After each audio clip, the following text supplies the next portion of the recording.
Actually, tomorrow's NBC. Yesterday was Channel 11. Okay. And then we'll start our rotation again. Okay. And so it's like, you'll do like once a week? Yeah, every 4 days. Okay. Yeah. So.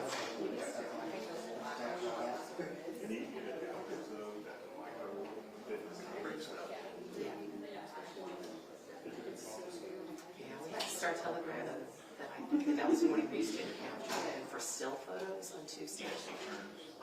Yeah, but I don't think nobody was here yesterday for that. I know my photographer is like, she's got all these other things to do, so I think she's going to go over to something.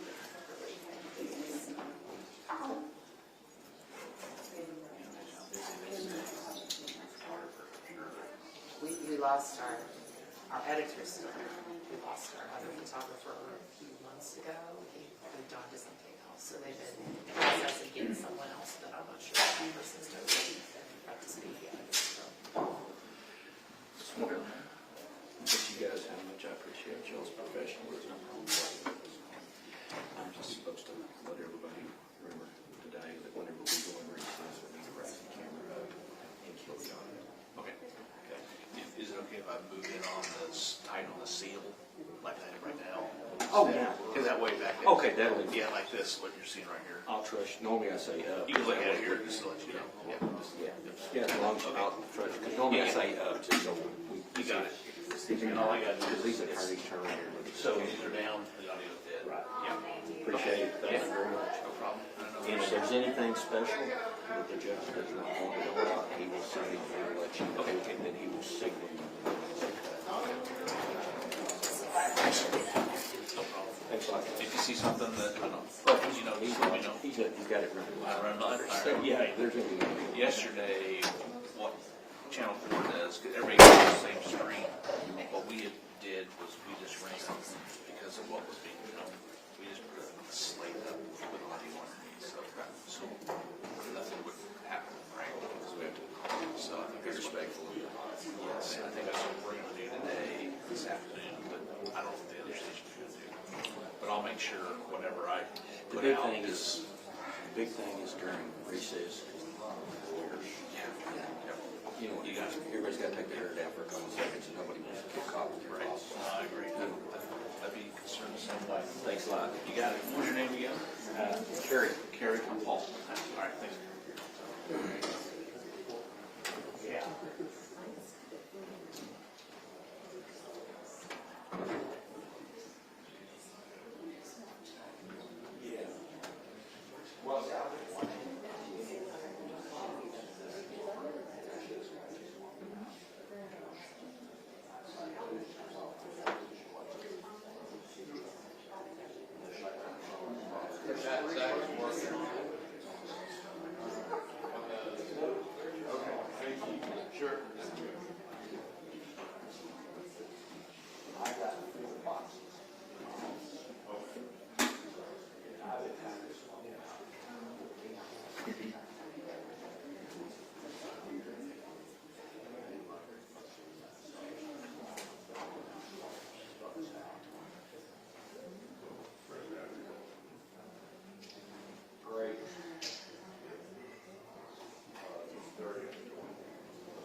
Sorry.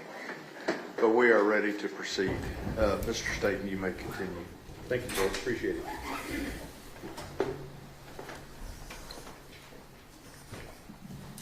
Ranger Espinoza, you've been on the stand for a little while here, and we're testifying yesterday. So at this point, when we're watching the video, but we cut it off yesterday, we have now gone from search, correct? Yes, sir. We have now detained Tanner Horner, begun questioning him. That was the first video, correct? Yes, sir. Now we have the jail interview video we watched yesterday, correct? Yes, sir. And now we have the last portion of the recovery of Athena's body video. Is that correct? Yes, sir. Now, just to make sure, when we get done with that little portion of it, do y'all go back to the jail and have further discussions at the jail? Yes, sir. At that point, after we leave the field, we come back to the Watts County Sheriff's Office and we conduct another short interview at the Sheriff's Office interview room. All right. And so that we're clear, and I wanted to ask you something on this video. The second time that y'all went out there to the scene when it was dark, and Mr. Horner was walking you around the bamboo and telling you where he had put, or where he had supposedly put her body, what did we hear up above going at that time? That was DPS aircraft, a helicopter that I had initially requested. My instructions to them were to fly until fuel was low, refill, and keep flying until we found Athena. And so, going back to the end of this video before we started up again, by this point, how long have you been playing along with this zero charade? Objection, Your Honor, to that characterization. Sustained, rephrase your question. How long have you been playing along with Tanner's story about being zero? Going into approximately 6 hours at that point. All right. But now we've seen, you've recovered Athena's body, right? And we've seen that happen. Why continue to play into that? It's a matter of playing along with this game if it means getting Athena home. It's also a common practice in interview.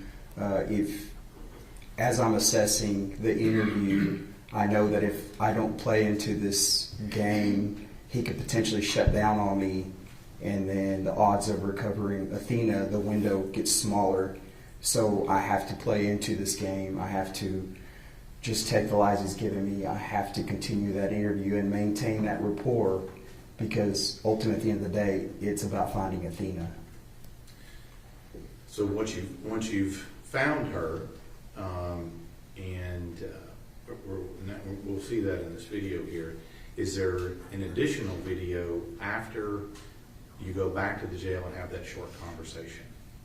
Yes, sir. And when does that occur? That occurs on that same night. Are you talking about the additional video that's occurring there? Let me clarify. We have the short video you talked about when you get back from the jail on the 2nd, correct? Yes, sir. Was there any additional interview of Tanner Horner after that final interview on the 2nd? Yes, sir. There was an additional interview with Mr. Horner where he asked to speak to me on December 7th. And I was going to ask you that, who requested this interview?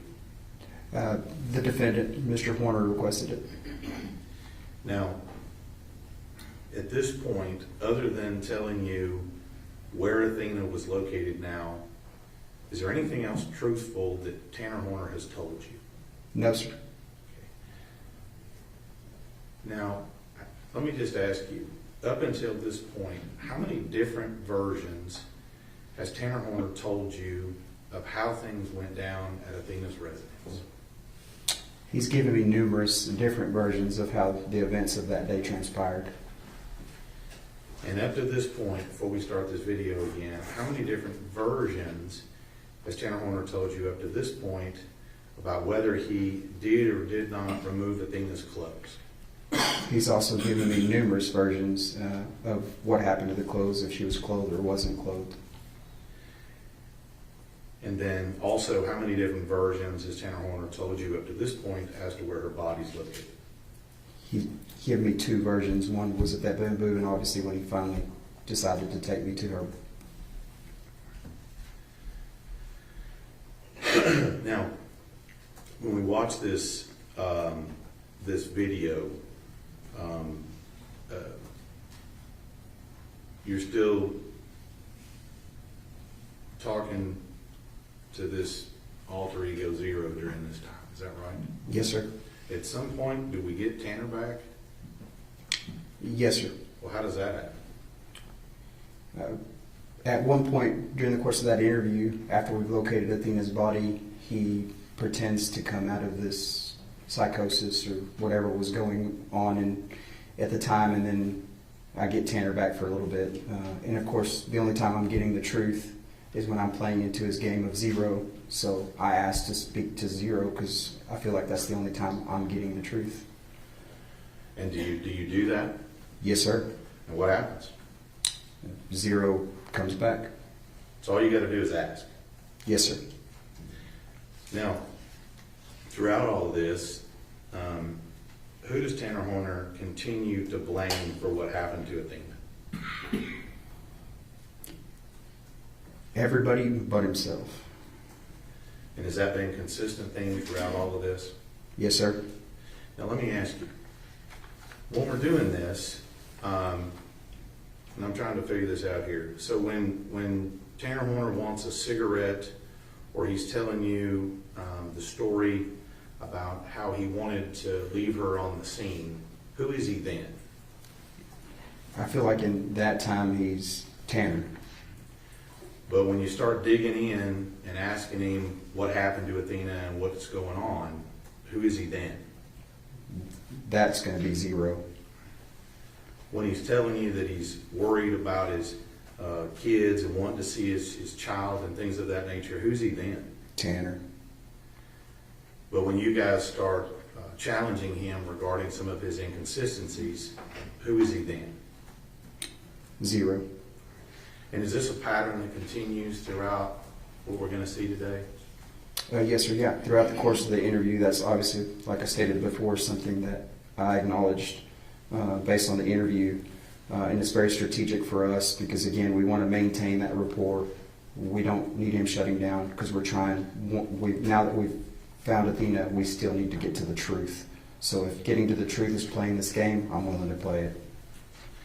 And so let me ask you just a little bit about this interview on December 7th. We're going to talk to you about it a little more in a minute, but I just want to get an idea here. You said that Tanner Horner asked for this interview, is that correct? Yes, sir. And so you go to the jail on December 7th and interview him. Is that audio and video recorded as well? Yes, sir, it is. And is it in the same room that we saw before yesterday? Yes, sir, it is. And during this time, did Tanner Horner tell you what the primary purpose of this interview was with you on December 7th? The only purpose of that interview, which I quickly learned from speaking to him, was that he wanted to cut a deal. Judge, go ahead and finish the video here. Yes, go ahead.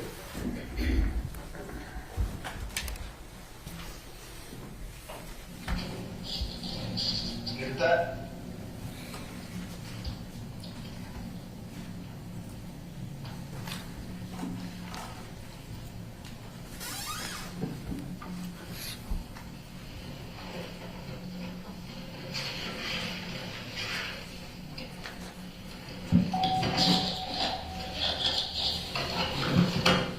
Oh. Yeah, I'm okay. I knew that you did. You tore my bit. Sorry.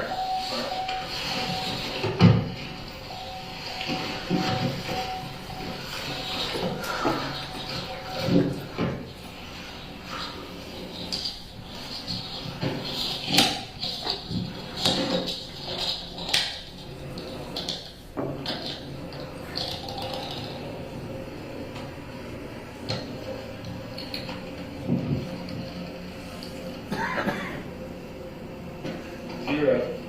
We were talking about, when it was Hannah talking earlier, about trying to break her neck. Did y'all really try and break her neck? It just didn't work. Was it you trying to break her neck, or was it Tanner?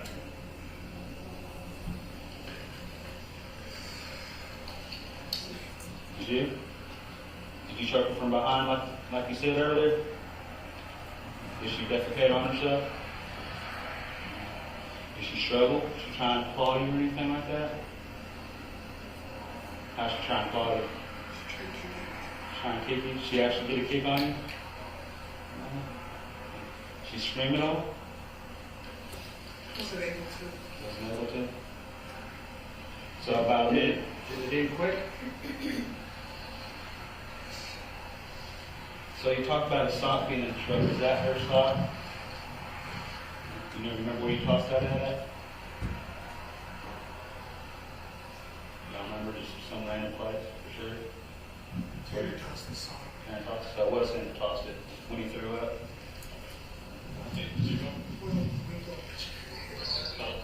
Hold on. Hey, Zero. Very important.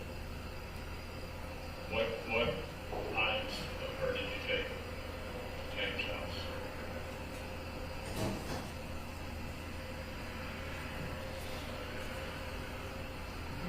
Did you take any of her clothes or anything to your house, to Tanner's house?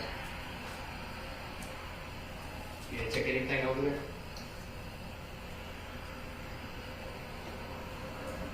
She was wearing her clothes? Oh, no, I was throwing clothes all over the highway. You were throwing clothes all over the highway? Do you think maybe Tanner took some home?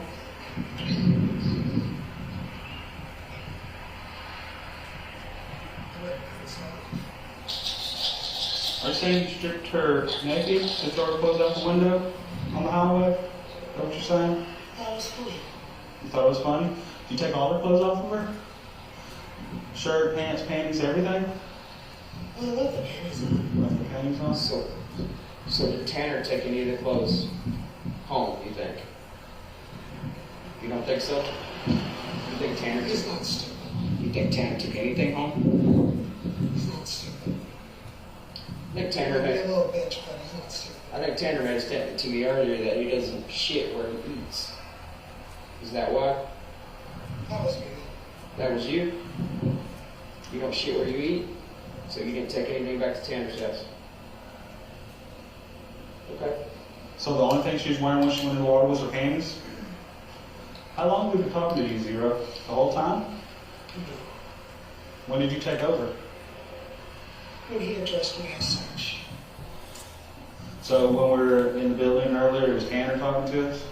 So if I'd addressed you as Zero from the get-go, you would have talked to me? Probably. It's only respectful. I apologize for not referring to you as Zero sooner, but it clicked to me. Tanner, you've been talking. I need to talk to Zero. Thank you for talking to me. You asked to talk to me. You wrote on the board, and I remember acknowledging that. You were trying to get me to talk to you the entire time. I just wasn't seeing it until I was there on the side of the road. I saw it. I heard you calling my name, I just wasn't listening. Zero, who's got one more question for you? So her flat pants, the little pants, you threw at the house. You think? Yeah.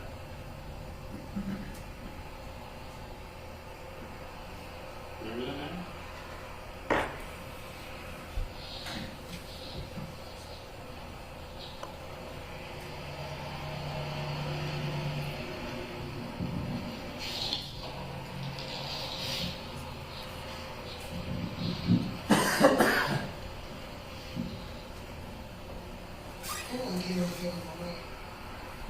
And in the trash at your house?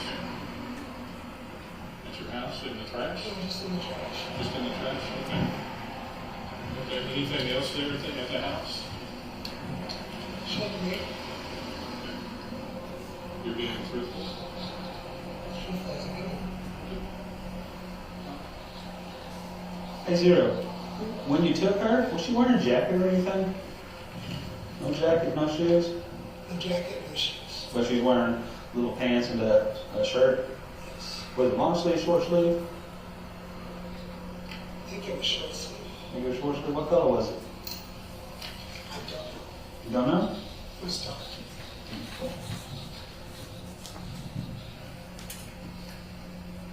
Did she tell you she didn't want to go with you?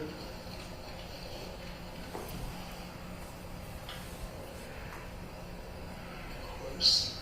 What'd you tell her? We're going on a ride. She didn't try to fight you when you told her you're going on a ride? No. She did keep asking things. What'd you tell her?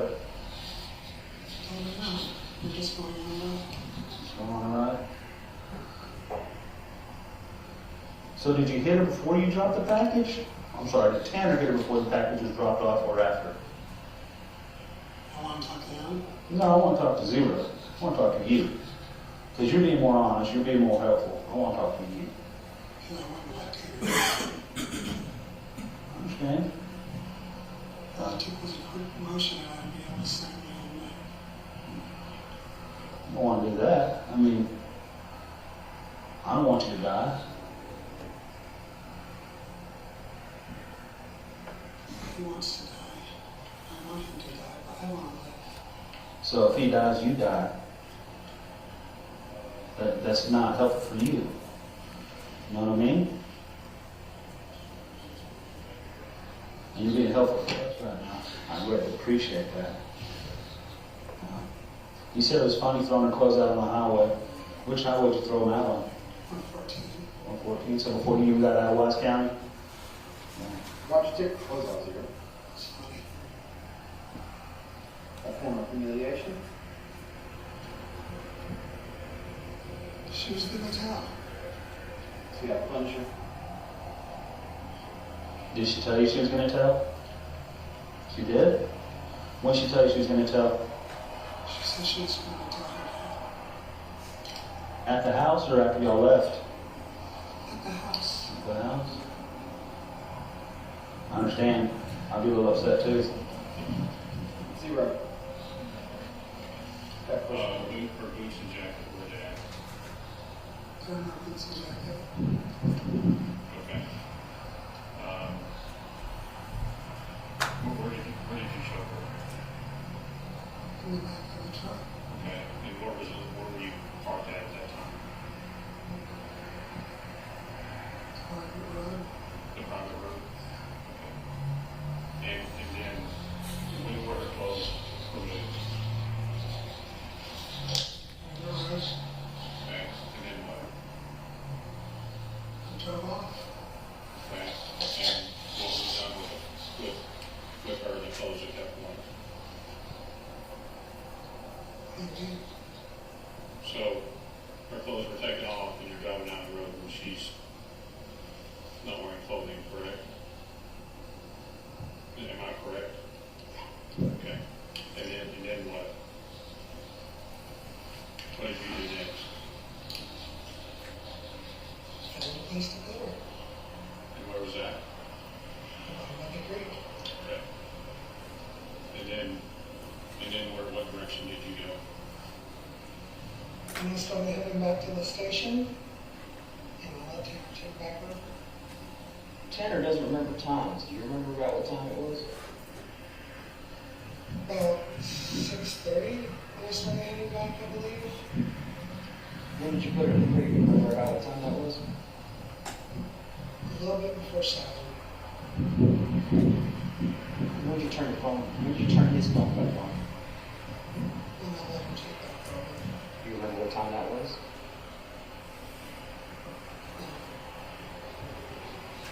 Do you remember being back at FedEx, back at his work? No, I went to sleep. You went to sleep, so you don't remember? He went.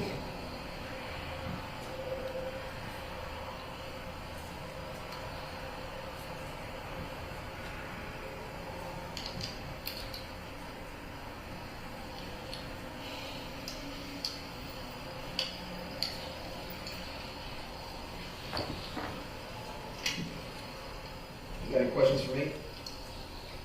Is that it? No. It's not. I want to get to know Zero for a little bit. Why? No one wants to. I do. I don't think so. You intrigue me, Zero. Does that make sense? I'll give you a video.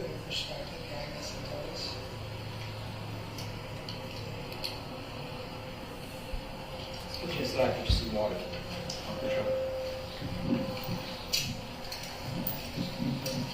What happened? You missed it.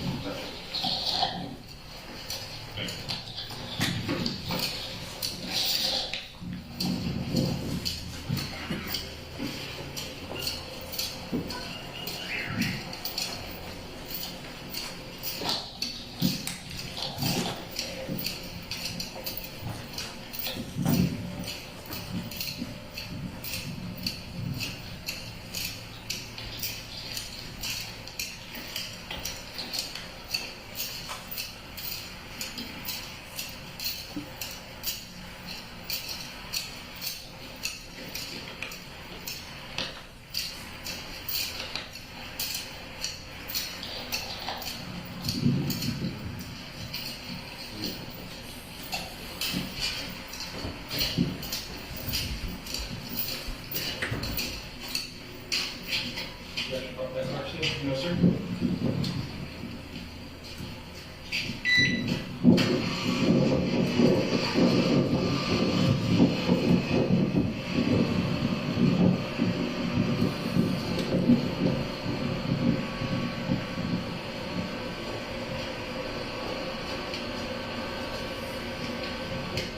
And it's all the sheriff one of those in.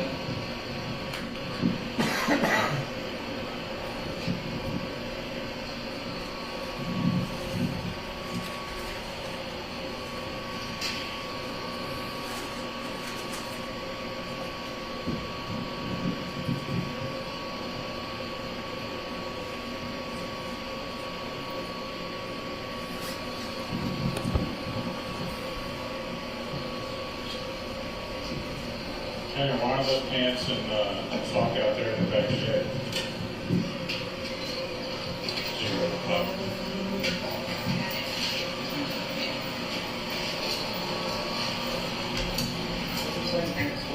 Is Tanner found in the backpack? Tanner found him in his backpack? So Zero put him in Tanner's backpack. You put him in Tanner's backpack. And that's how they got to the house?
Zero, move it back, okay?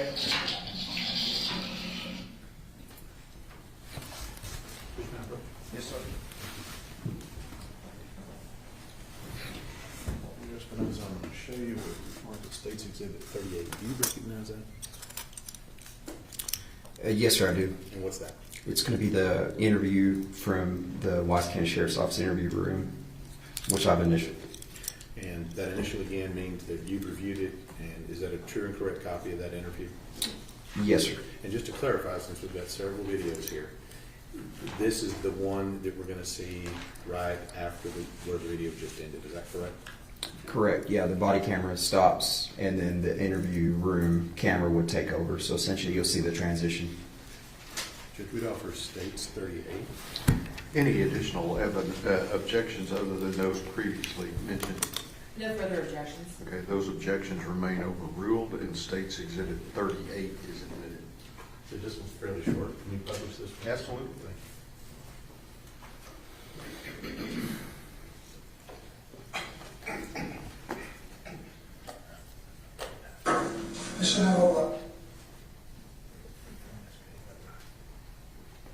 Okay.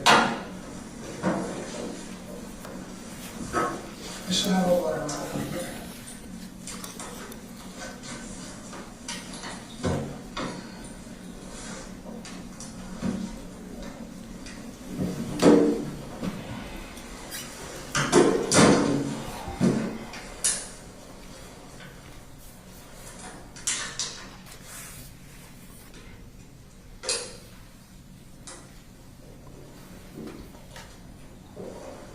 Where do you shower and go to the bathroom at in your house? Up in my grandmother's, Okay, where's that at? on the same property. Okay.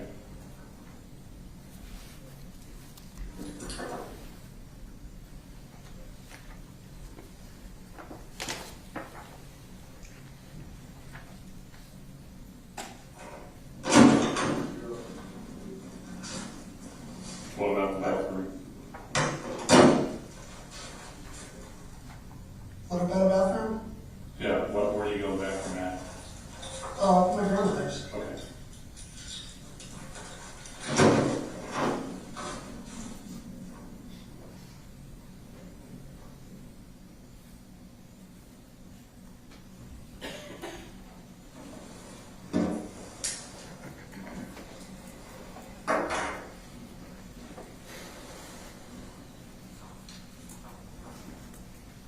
So have you told us everything?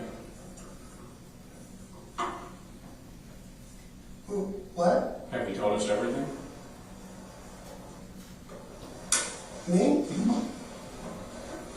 Zero. He went away. No. So who's here? It's me. Like, just me. Okay.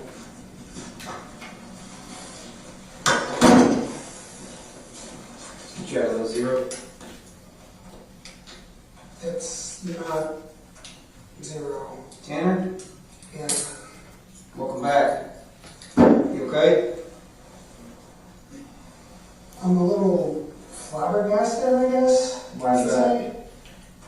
Why's that? Because I was in the back seat watching everything happen, and I'm kind of freaking out. Alright. Is there anything Zero didn't tell us that you can remember? Or were you in and out? I mean, I've been in and out the entire time. He hasn't really let me come out at all. Okay. Since I brought him He out? has like a weird, he has this like weird type of respect because you actually, how should I put it? You addressed him, which I think is, he's, okay. Yeah.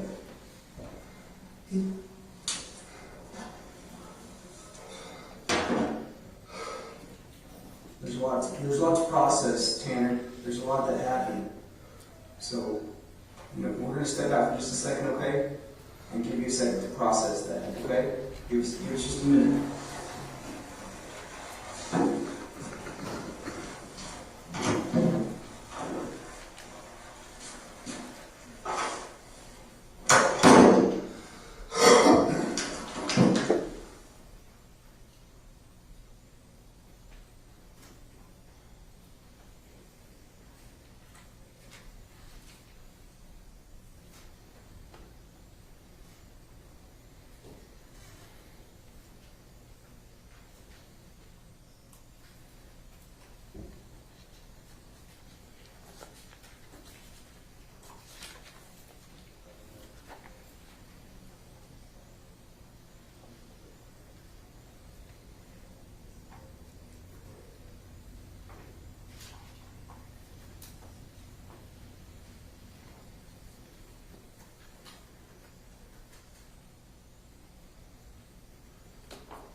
What's the passcode on your phone? My finger. There's no numbers? Yeah, give me a second. 1561. 1561? Mm-hmm. 1561? Mm-hmm. Yeah. Well, we'll eventually need it to, look at your phone. Alright, hey, we're gonna let you get some rest, okay? I won't talk to Cassie. You're gonna talk to Cassie? We'll let you make a phone call to Cassie in a minute, okay? I want a video chatter. Okay. I want to be able to see my phone. We'll do that for you, okay? But right now you need some rest. Alright? Is she still waiting on me to call her? You got something handy? Just write down Cassie's number real quick. Yep. It's on the phone. Just have a phone, you know it? No. What's her number? You don't know you don't know it? Okay, we'll get it. We'll get it. It'll be under my recent calls. It'll be under my name because I never saved your number.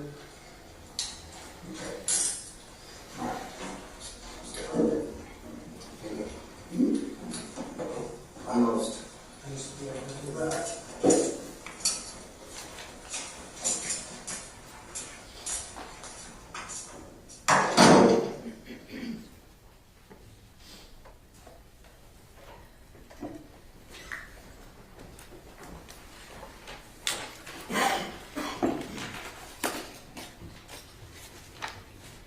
Mr. Espinosa, before we get to this next video, and I'll talk to you a little bit about that, in the very beginning of this, there was a question asked to Tanner Horner about did he take any items from the house? What was his initial answer?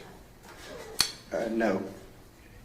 And then when, I believe it was, Danny Briley was asking about her panties, what did he say that he did with those?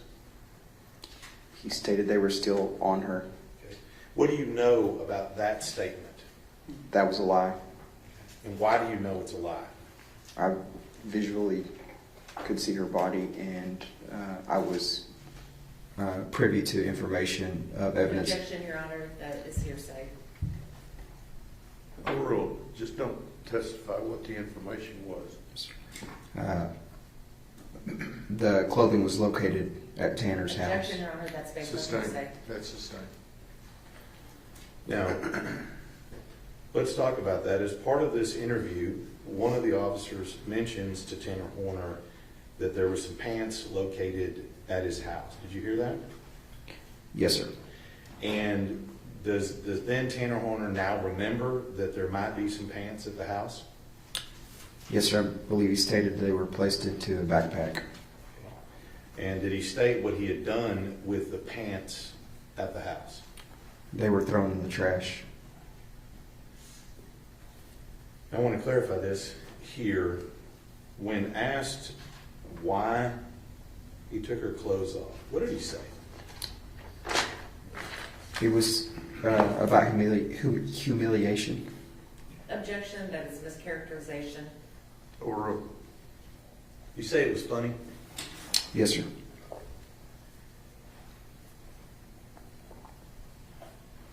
Now, any of this information that we have as to what he said about throwing the clothes out the window, is that what he said? He threw some clothes out the window?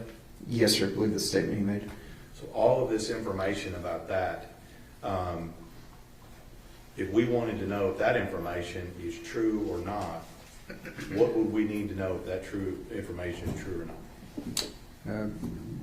Based on the course of this investigation, I knew that was a lie. And in this particular investigation, did you obtain any additional evidence at a later date that would allow us to determine if any of the things he is saying is true or not? Yes, sir. And what was that? Video evidence. Now, let's move on to this next interview here, because I want to make sure there's been a lot of video evidence here. This next video is about 2 hours, right? Yes, sir. I believe so.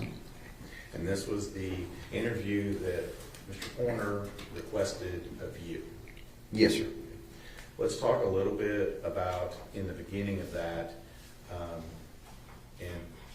how did you come to find out that he wanted an interview with you? On that particular day, I was contacted by the Wise County Sheriff's Office and advised that Mr. Horner had sent up a kite, which is basically a letter that says, I'd like to speak to the investigator.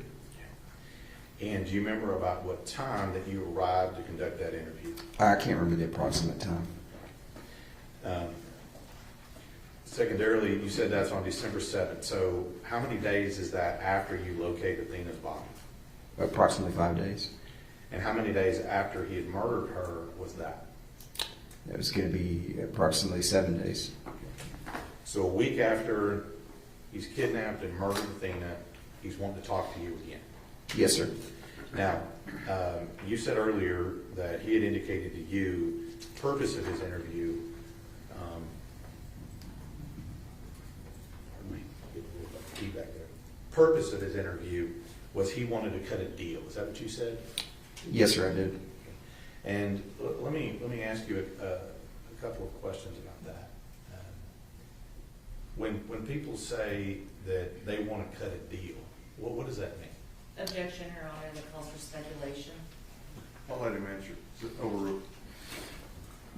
Basically, obviously, in my time in law enforcement, with my experience, we always have people that want to essentially have us be a conduit to the district attorney's office as far as if I'm truthful, will the district attorney's office show us some type of consideration or maybe lessen our charge or do something if we're more helpful, which is a common practice that people do in order to reduce their time. And in this case, is that the case here? Yes, sir. And so, as part of this, who arrives to conduct this interview? Myself and Investigator Oliver. Again, same interview room we saw before. Yes, sir. And so on the first part of that video, is that where we see you guys discussing what this proposed deal he has? Is that right? Yes, sir. And then later on, is there also a discussion about Tanner Horner telling you about things, for example, his work history? Yes, sir. That's common in interviews. What we do is, especially on this one, it's more controlled. Kind of things are settled down now. What we'll do is we'll obviously get through the constitutional rights, and then we'll go through some historical questions. Obviously, what you want, and then we wanted to learn a little bit more about him, work history, family history, things like that. And in this case, did you go through that with him, his work history and his family history? Yes, sir. And did you go through his dating history and, for example, his having a baby with Cassie, his girlfriend? Yes, sir. Yeah, that would encompass some of that family history. And were you able to discuss with him as far as work, the locations and places as where he worked? Yes, sir. Yeah, previous employment, things of that nature. And then also scattered through this interview, is there also still references to this whole zero thing? Yes, sir. Let's talk a little bit about the deal he wanted to cut, okay?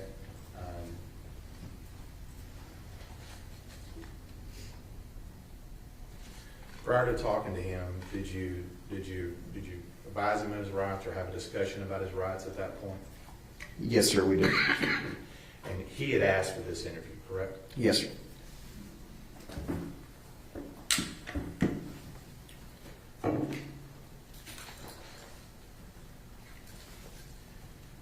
Initially, what is his basic proposal that he makes to you as far as this deal he wants? Basically, just a brief synopsis of it is I want to be freed with an ankle monitor. I want to spend Christmas with my family. You guys can monitor me, keep track of me, and I'll fully cooperate in this investigation.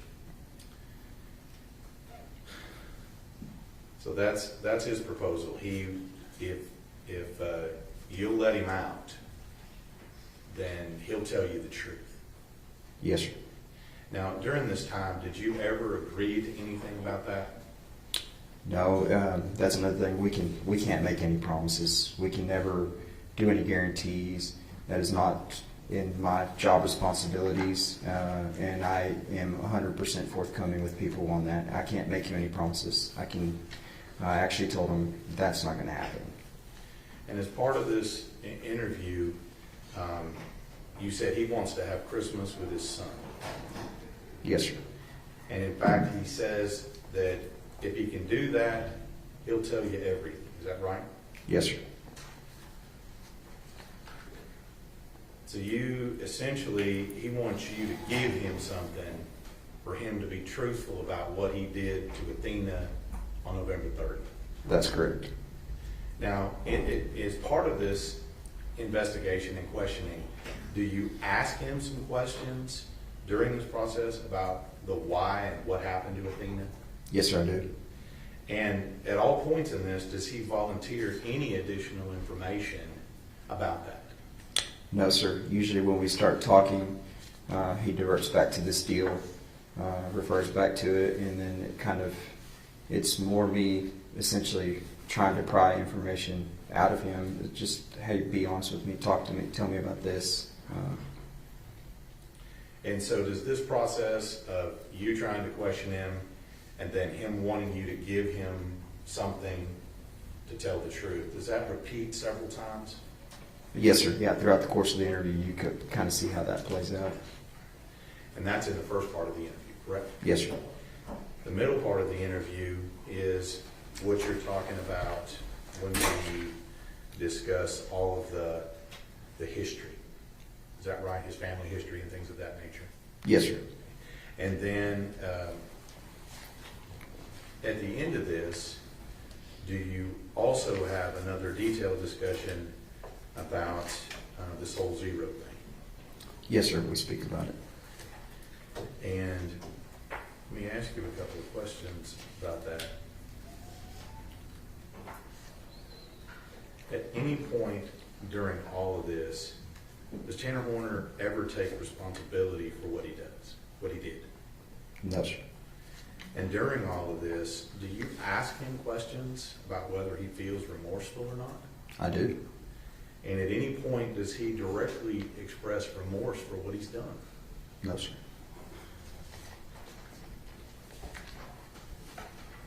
Does he ever say that he's sorry for what he did? Not that I can recall. Did he ever ask to apologize to Athena's family? I believe I asked him if he wanted to say anything to the family.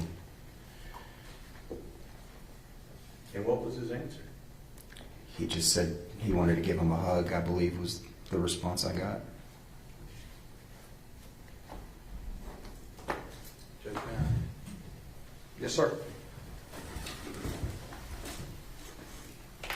And Judge Brown, I'm a little out of order on the numbers here. I'm going to show you State's Exhibit 275.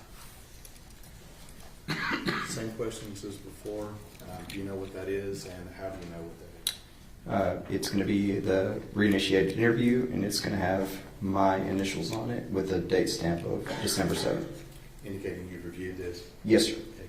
And is this a true and correct copy of the interview that you did on December 7th with Tanner Horner? Yes, sir. I believe this one may have a redaction that was requested by the defense based on my review. All right. But that's included here? Yes, sir. Judge, we would offer State's Exhibit 275. Any further objections other than those previously given? No additional objections, Your Honor. Okay, those objections remain overruled, and State's Exhibit 275 is admitted. Judge, this video is about 2 hours. I anticipate what we'll do is we'll start, and about halfway through or so, we'll take a break, and then we'll come back in and finish it, okay? Yes, ma'am. You need a break? All right, let's take 10 minutes and we'll get started, all right? 5 after 10, we'll start, everybody.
periodically, and if somebody needs to take a break, just raise your hand and we'll stop, okay?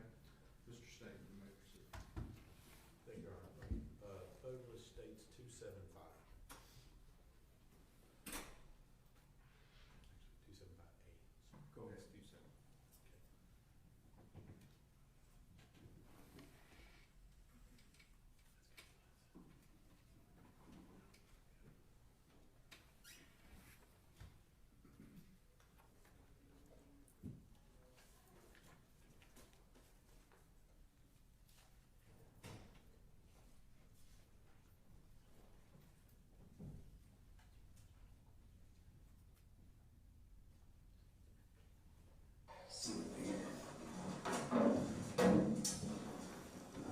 Those off here real quick, and then we're gonna go through some formalities, okay? So did you get the ladies' mail yesterday or what? Hang on just a second. Okay, it's, before we get kicked off into anything, obviously you have constitutional rights, and you have been appointed attorney, so we're gonna go through some of that thing. First and foremost, the reason we're here is because you requested to speak to us, is that correct? Yes. Okay, who did you ask to speak to us? The guard. The guard, do you remember the guard's name? I couldn't tell who it was. Okay. Was it male or female? Female. Female? Okay, so female jailer on, do you remember what time that was? I don't have a clock to look at. Okay, that's understandable. So it says 9/11, around 9 o'clock p.m. last night, you requested to speak to an investigator in reference to your case. And let me make it aware of your rights again, okay, because you have constitutional rights regardless of the fact that you asked to speak to us. Yeah, absolutely, that's really cool. So you have the right to make allowed to make a statement, any statement you make against you in trial. Any oral written statement you make against you in court. You have the right to have a lawyer present to advise you prior to hearing the question to any police officer. If you can't afford an attorney, you want to be appointed to advise you prior to hearing the question. You have the right to terminate this interview anytime. You understand your rights? Yes, sir. Do you know who your attorney is? I can't remember her name. Okay, but you do have an attorney and you have consulted with him and now you're asking to speak to us, correct? Yes. Okay. Alright, and you do understand your rights and you waive those rights, correct? I understand my rights. Okay, okay. You understand your rights and you know you have a right to counsel, that you have a right to terminate this interview anytime, right? Okay. Sir, I'm so sorry. It's okay. I'm here to fit it easy. Sorry, I've had a lot of female jailers. Okay, so name your date of birth. Obviously, Okay, perfect. All right, Tanner, so obviously you have some questions for us, right? What's going on today? I've been thinking about this for literally hours and I don't know. Yeah. Give me a second. Yeah. I tell you what, you didn't have a cigarette for 2 days. Are you sure? Yeah, I'm absolutely sure. Is here? Yeah, it's gonna help you relax. Maybe, I guess. It just feels weird doing it inside. It's okay. I've done it numerous times. This is my home, so. Is that gonna help you relax? Okay. So what are you thinking about for hours? Use that water bottles next to it, and use this one to drink. No, you don't have to chug it. Just leave a little bit in there. What have you been thinking about for hours?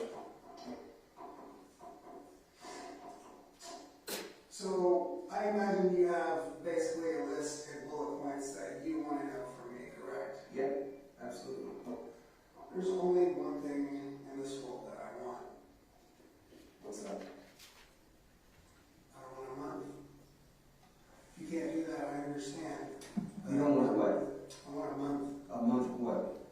Even if you want to put ankle monitors on me, GPS monitors, check off with you, like, if you give me a month with my family so I can have Christmas with my son, Yeah. I'll tell you everything. I'll be completely honest with you, Tanner. If that's beyond your power, I understand. Yeah, no, it's something that I can't even feasibly think that's possible, but I don't know that for sure because I'm not the prosecutor. I'm not, the courts. I don't know that. So it's above my head. It's a question I'd have to ask. I'd be willing, even if y'all set up cameras outside the house, you know what, Tanner? Give me some good faith. We talked a bunch that night. You were completely honest with me. completely honest with you. I mean, and I think that goes to trust, because there's a two-way road. I think you trusted me and I trusted you to do the right thing and tell me the truth, and you did. Literally, I'll tell you right now that it's okay. Don't worry about it. That's my tip. Don't worry about it. Still, we'll have somebody clean up with that. Listen to me. Small potatoes, right? Remember, I kept telling you that I just, a small piece of a bigger picture, right? So you told me the truth, and you walked in. And obviously, in today's modern world and with our capabilities, we can make a lot of things. We can corroborate a lot of things, right? We can put all the pieces together and see if you're telling us the truth, and you are telling us the truth. We've literally, we've got everything nailed down. You go into the store and you get the cleaning materials, all that. We know all those things, right?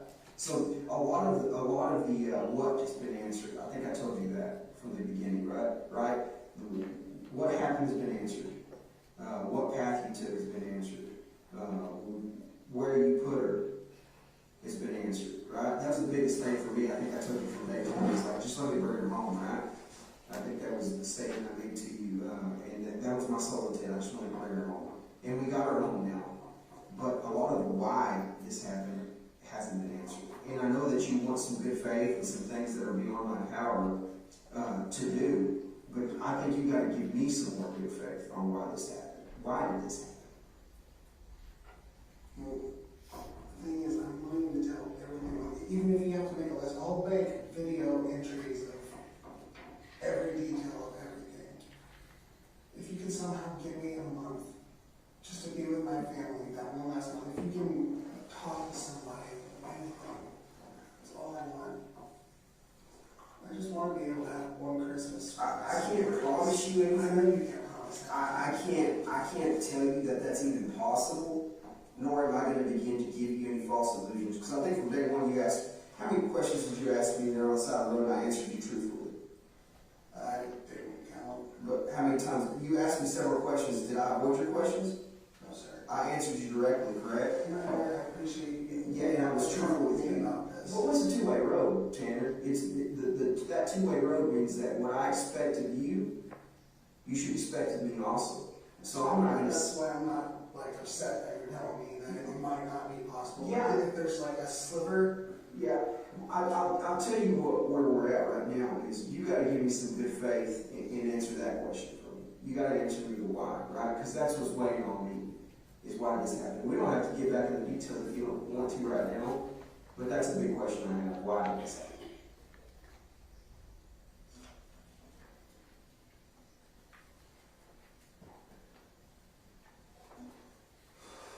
Sir, I want to answer everything you have to say. But the main motivation behind me wanting to talk to you is I literally just want to see my son.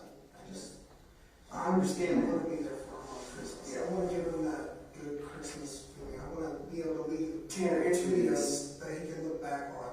Absolutely. 100%. If I was in your shoes, I would want to do the same thing. But you got to answer me something, Tanner. You got to give me some good faith, right? Are you willing to do that for me? No, hang on. Listen to what I'm fixing to ask, because I ain't even asked you what I'm fixing to ask. I'm just asking you, are you willing to do that for me? It's the only thing I want. And that'll give me anything you want. Did you know what you did was wrong? Of course. Now, I haven't been on that medicine in 5 days. It's starting to wear off. I've actually been crying. Do you know what that's like? Not being able to cry for months and months and months. Tanner, are you remorseful for what you did? Obviously, you're telling me you're crying, but I'm a father. I took a fucking.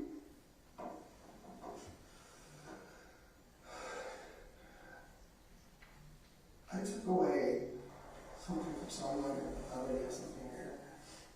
Oh, that was gel, I guess.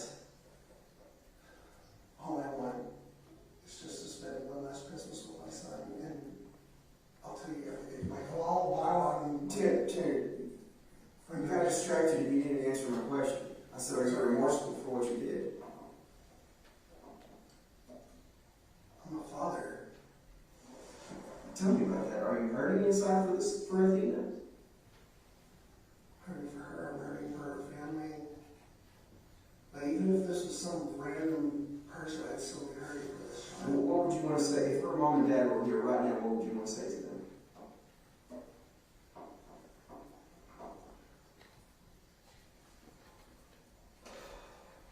I thought the illegal disability were our questions, by the way. What's that? Is there a sliver of a chance? Hang on, Tanner, and I told you that.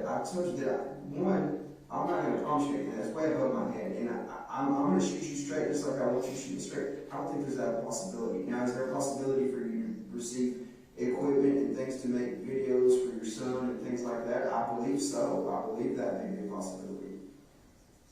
Obviously, you're going to get to talk to your family. There'll be a time and place for that. I mean, I have a lot of rights I get along with my own family. Like, you've probably seen what that backyard looks like. My grandmother would tell me she needs that cleaned up for over a decade, and if I'm on like house arrest, something like that, I'd be able to right those wrongs. If I was on house arrest, I'd be able to actually, give my son a Christmas. I'd be able to, you know what I mean? Tanner, where'd you come up with this idea? Is this your idea or just something you saw someone else or somebody's idea? I pray about it. Pray about it. God speak to you? And he said this is what you should ask for? So, Tanner, let me ask you something. I've answered your question just now. You said I'd answer around it, but I didn't answer around it. My question was that I told you that, one, I didn't know if this was possible, and two, it was way above my head. And I'm not going to sit here and give you false hope, right? Because you and I started from day one on shooting each other straight. That was our relationship from the minute we met. And I'm not going to begin to start jacking that up right now and not shoot you straight. So I've answered your question. The only question I have is, and you got to help me out here. You said you were a parent, right? As a parent, my question to you was, if Athena's parents were here, put yourself in their shoes for a minute, what would you say to them? I don't know what I would say. I mean, would you apologize to them? Would you explain why you did this? Or I don't know what I would say. I would be speechless. What would you want somebody to say to you if somebody took somebody from you?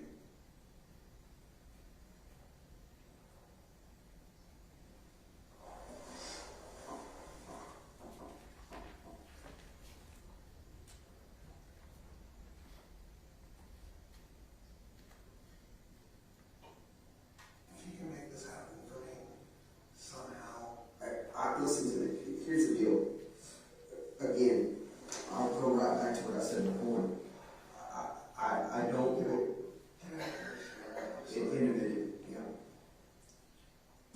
I'm not going to begin to give you false hope, right? I'm not going to begin to tell you that this is possible. The current offenses, the charges that you've been charged with, I don't believe that's something where they're letting folks, obviously if you can post bond, you have your constitutional rights for that. And you can be with your family if you can make bond. There's that side of it. But other than that, I'm not going to start with giving you false hope or telling you things. This is above my pay grade. That's a question that would be for prosecutors, judges, and different things that I don't have the answer to, because I don't think that's possible.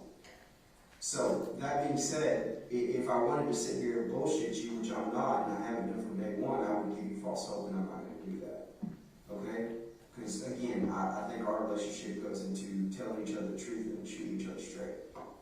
Now, I think you can save a lot of grace and save some face here, which you've already done.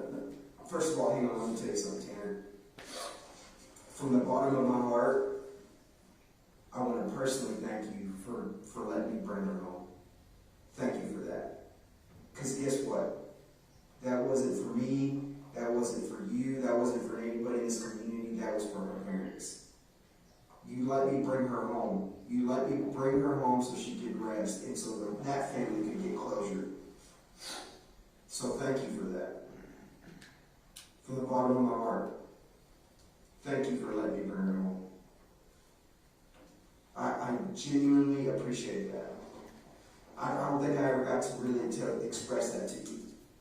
Okay?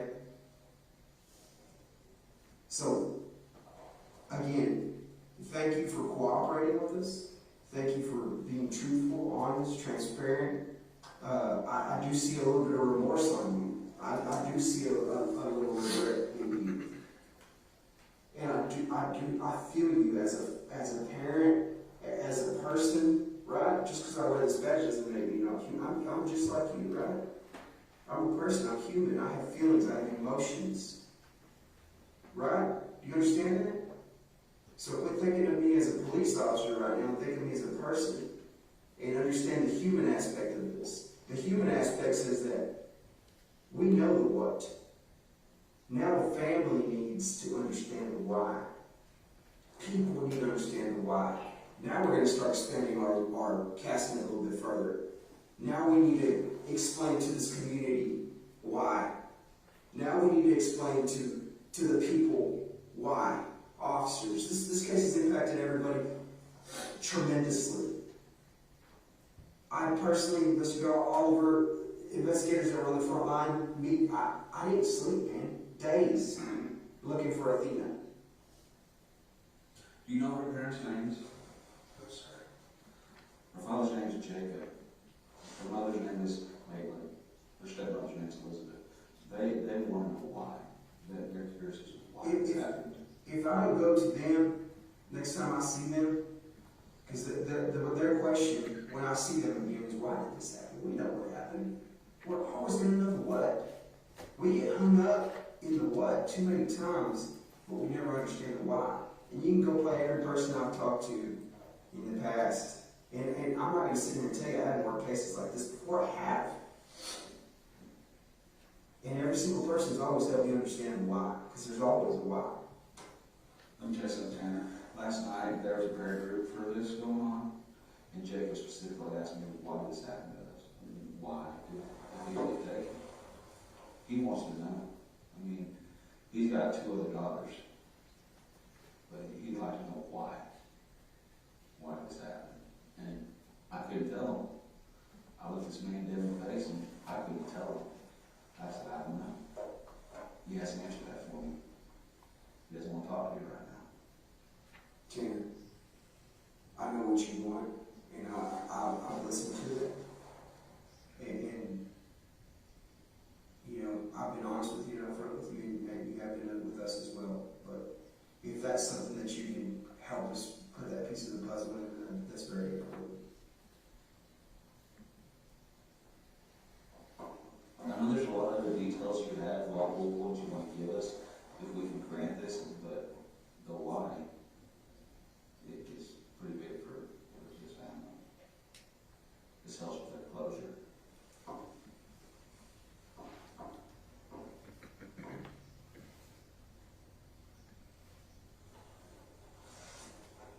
Would you be able to talk to a judge?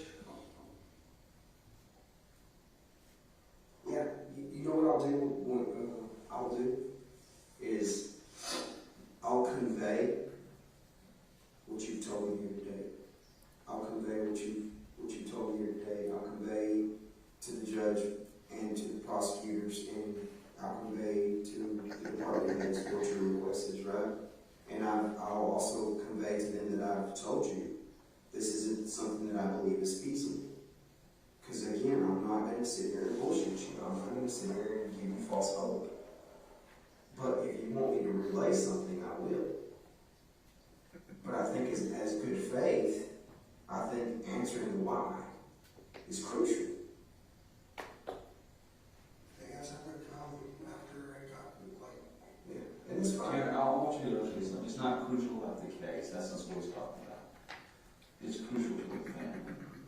This is not about prosecution, it's not about putting you on trial. The why is crucial to the family. We need to, let me help you understand this again and walk you through. So what happened is done. We know what happened. You were held for what happened. You literally walked me step through step on when you took Athena, when you killed Athena, and where you put Athena, and what you did after you killed Athena. That's what happened. What you did after, up until the day you came here. We know what happened because of you. Because of your cooperation and your assistance and your willingness to let me bring her home. That is what happened. And those answers have been answered. So that's what I want to help you understand. Would you agree with me on that? Yeah, I mean, I understand what you're saying. But can I speak for a minute? No.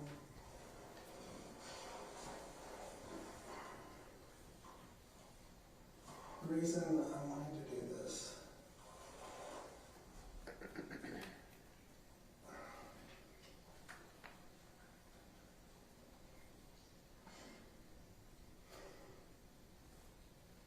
I just want to spend that one last Christmas. I have videos of Christmas morning and waking up, gonna go see, like, I go under the tree, see his presents. You would take the entire thing and have him be able to look back on that. This isn't even really about me at this point. It's about that little boy. I want this because I want to be able to, for him to have something to look back on.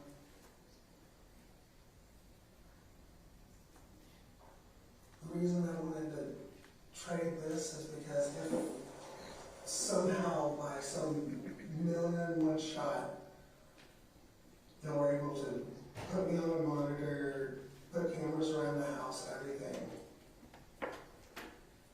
If y'all were able to do that, I would go no contest. All I want is that 1 month time. Hell, not even a month, technically, just end of the year, you know what I mean? That 1 month time, that one last crucial time for my son. I would give up everything. I would say, just throw me in a jail cell forever, I don't care. I would give up everything. I'd give up all my defenses, I'd give up everything. Plead no contest. Give you the information that you want, everything. That's what I want you to convey to the judge. I'll convey that to the prosecutor, to the district attorney of this county. I'll convey that to him for you. But again, I tell you this, that is not like what you're requesting is more than likely not possible. But I'm not going to sit here, and again, you know we can't make we can't make any promises. We can't give you false hope. We can't give you any illusions of what's going to happen. You know what I mean? It's like I'll convey it, but for you. But I can tell you what the answer's going to be. Does that make sense?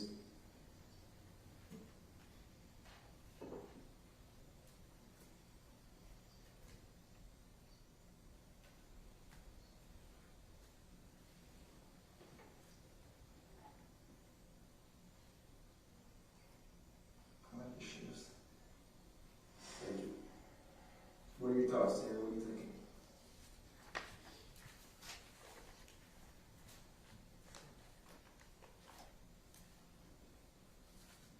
I guess I'll just wait on the response at this point. What do you want to say to this community? What do you want to say to the families? Is there anything you want to put out there to them? No one deserved any of this.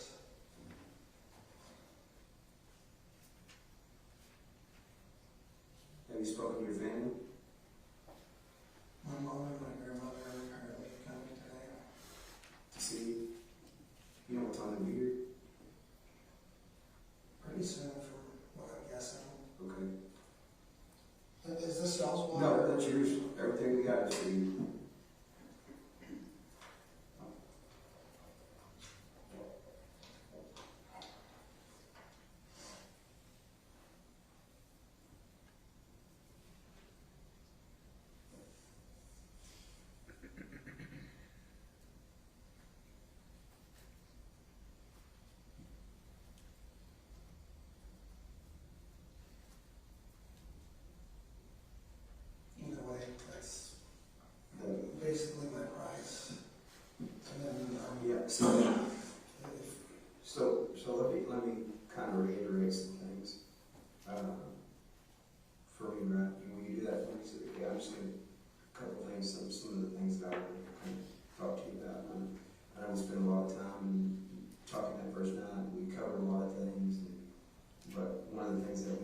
to was but again, the human aspect of it, right? Emotions and feelings, and you know, early on from a young age, you know, we're always taught right from wrong, and then as we come up, you know, through life as adults, we become the persons that we are, right? Through the course of times, but obviously, one of the main things that I asked you that night, and it's just something that has concern for me, is has anything like this ever happened before? No, sir. Nothing like this has ever happened. Ever. You've never killed anyone else? No, sir. This is the first person you've ever killed? Nothing like this has ever happened before.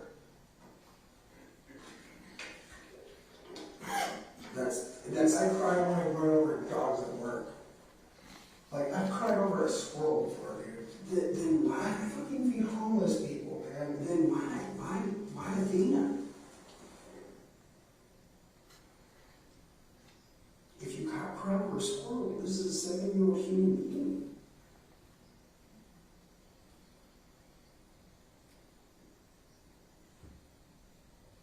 It wasn't me. Now that I haven't been on my medication, I haven't heard from Zero in like 2 days.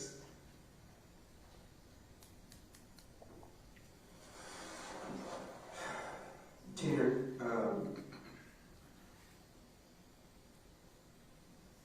I know you're being a little evasive right now to me about some of the things, rightfully so, right? This is your meeting. You call this meeting. You want to speak to me, you know, I know that you want to put it on your terms, right? But I do ask that you show me the respect that I'm showing you, because this is a two-way street. You know, honestly, by all accounts, if you hadn't reached out to me today or last night, we probably would have spoken again for a long time. You know, I wouldn't have had the opportunity to sit before you for a long time. It would have been a while. So what I'm trying to do here is not only primarily fill those voids for the family, first and foremost. Feel that void, feel that emptiness, feel that why for them. Because it's not about me, it's not about you, it's about them. It's not, again, I'll reiterate that. It's about that family, it's about that closure, it's about what you would want as a parent. Right? Closure. That's why I'm asking you those questions. That's why I asked that why. Again, I'm not going to sit here and pretend. I told you the why the first night, though. Which is what? Come back and watch the videos. Y'all have access. I told you why it happened. So the whole reason we took her is because you bumped her with the truck. And knocked her down with the truck. And then it just spiraled out of control from there. I sat on my hands at that point. So if you had never bumped her with that truck, this would have never happened. Nothing would have happened. I'd be at work right now. I'd be at work, saving up for Chester's Christmas, getting everything ready, just trying to get us into an apartment. I was this close. I finally got a new car. Okay, I was having to drive the freaking work trucks home for like a month because I didn't have a car. Because my car broke down several months ago, and then Cassie's broke down.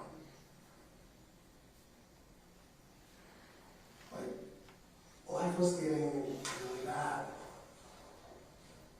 The stress was getting too much. I'm not a violent person. I'm not a bad person. I've never been a bad person.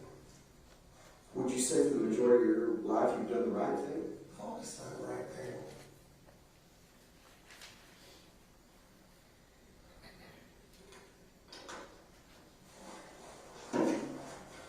I've never been a violent person. I've never been a bad person. The only bad things I've ever done is, like, occasionally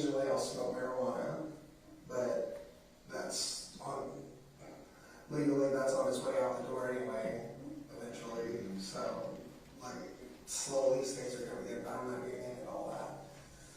Like, that's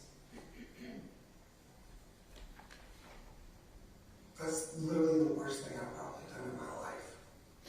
I would say so. I'd say so. I would hope so. So you can look at my history. I'm not some deranged psychopath. I'm not some criminal. I don't think you are either. I don't think you are either. I'm an autistic, weird dude who likes music that other people tend to shut at.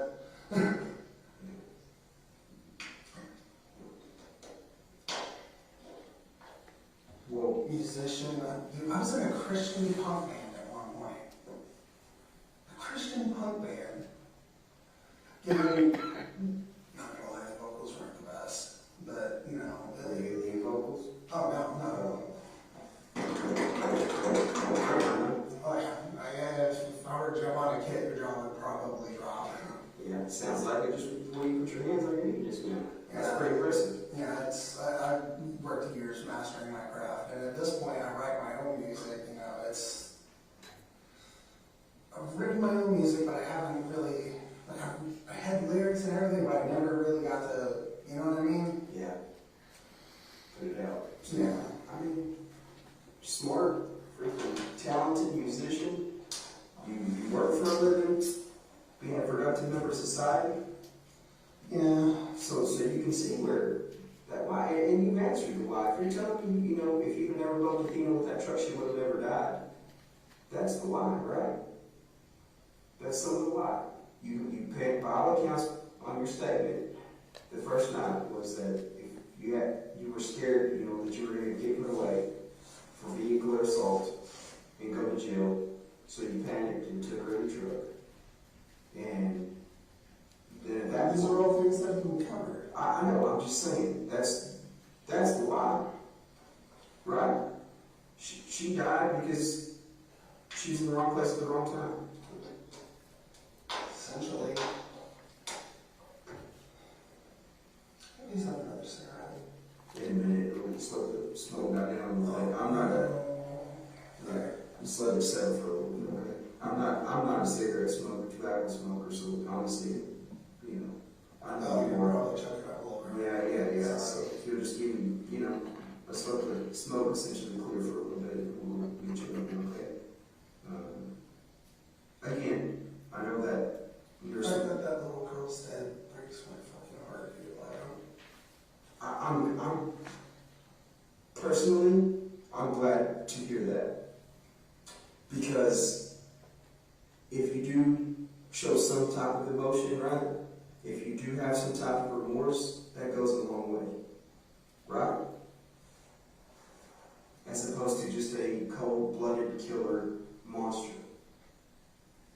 If I was a cold-blooded killer, I would have been killing people for years. You know what I mean? Like, I have a conscience. I have feelings. I'm just a person. It was a decision that was made at the, you know, you panicked. It wasn't my decision. I wanted to let her go. There's other jobs out there.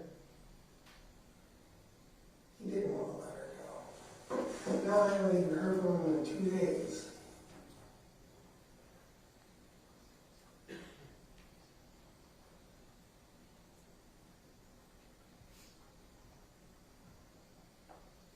Zero. No. What were you doing your eyes like that?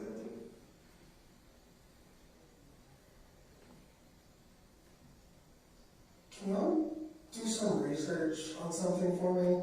Sure. Can you look up some of the potential negative psychoactive effects of potentially Prozac? Let's talk about that real quick. What medications are you on? I know you told me that first night. Yeah, I'm on Prozac, Strattera, and... Hang on. Strattera? Yeah. Spell that. It's alright. Prozac, Strattera, what else?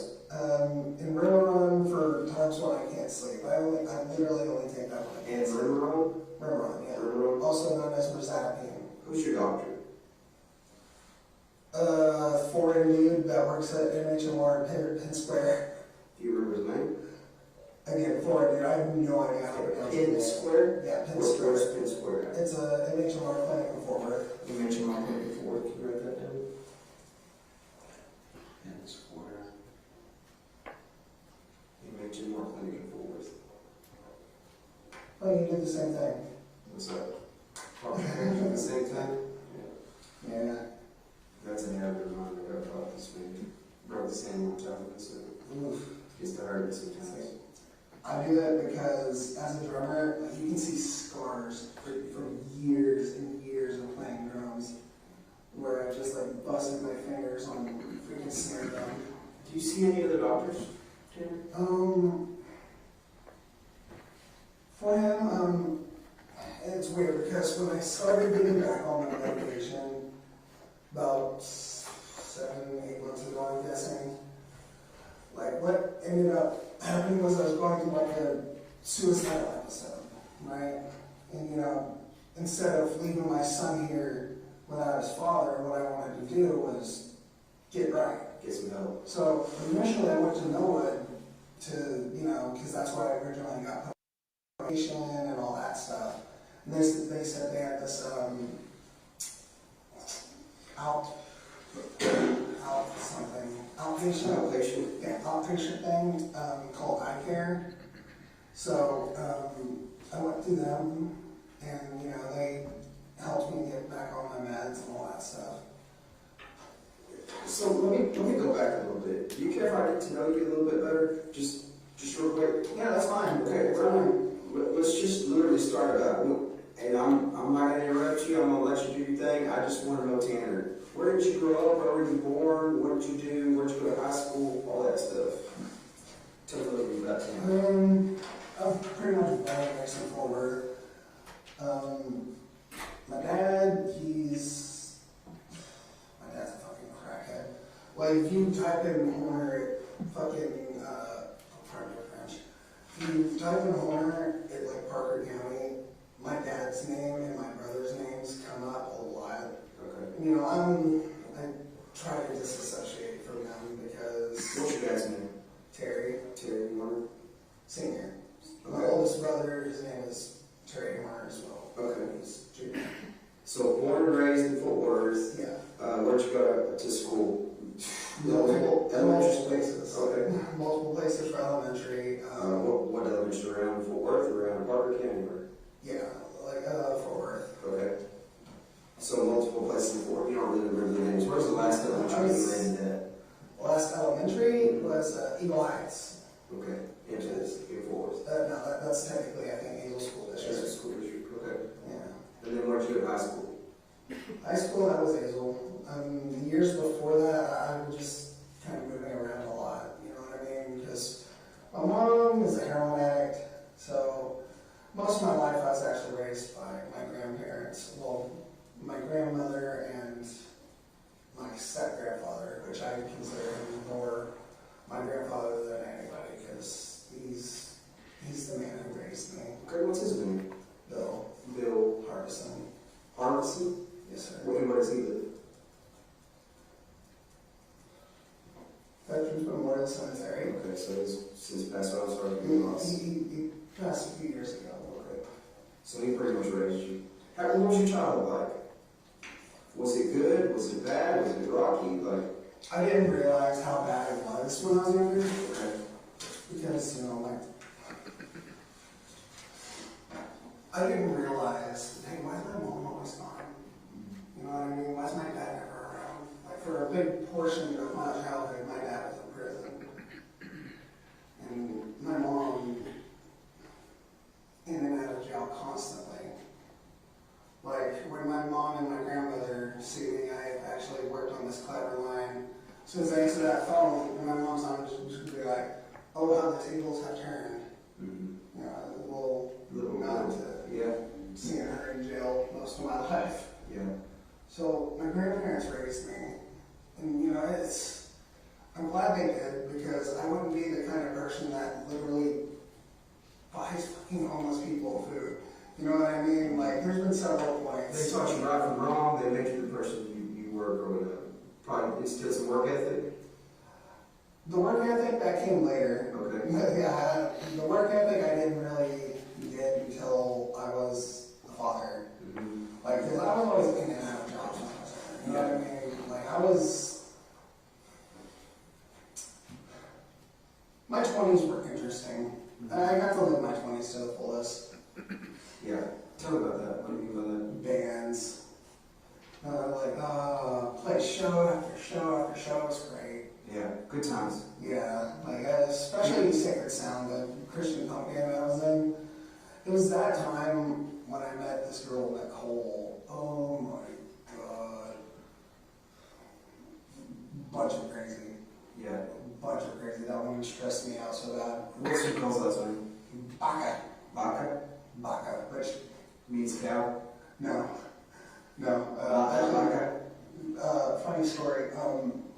So I ended up watching anime, right? You know, like One Piece, Dragon Ball Z, Naruto, all that bullshit. And, you know, sometimes if I caught up with the English dub, I'll watch the subs, right? And that's when I learned that baka in Japanese means stupid. So, okay. I know. So, I definitely never told her that, but, you know, I thought it was funny because she's dumb as a brick. You know, she actually, with Sacred Sound, they pretty much gave me a choice, like, hey, it's her, the band, right? Mm-hmm. And I chose her like an idiot. She ended up, I'm not racist, I swear to God, but she did end up cheating on me with 2 different black guys. So, which eventually ended up telling me later on what was really going on. And actually, y'all can send this in a Fort Worth. So she, one of the guys that she cheated on me with, right? She put rape charges against him, right? I ended up meeting up with the guy while doing Uber one time. He ended up showing me the messages. She had been cheating on me with him for like 2 months. What he's saying has happened was one time when they were messing around on me, right? He came in her, and there's no way she'd be able to pull that off as my kid, because clearly about as white as glue. Yeah. That's, you know, that's when I went through my first, like, suicidal depression and all that stuff. Over her. What year was that? You remember?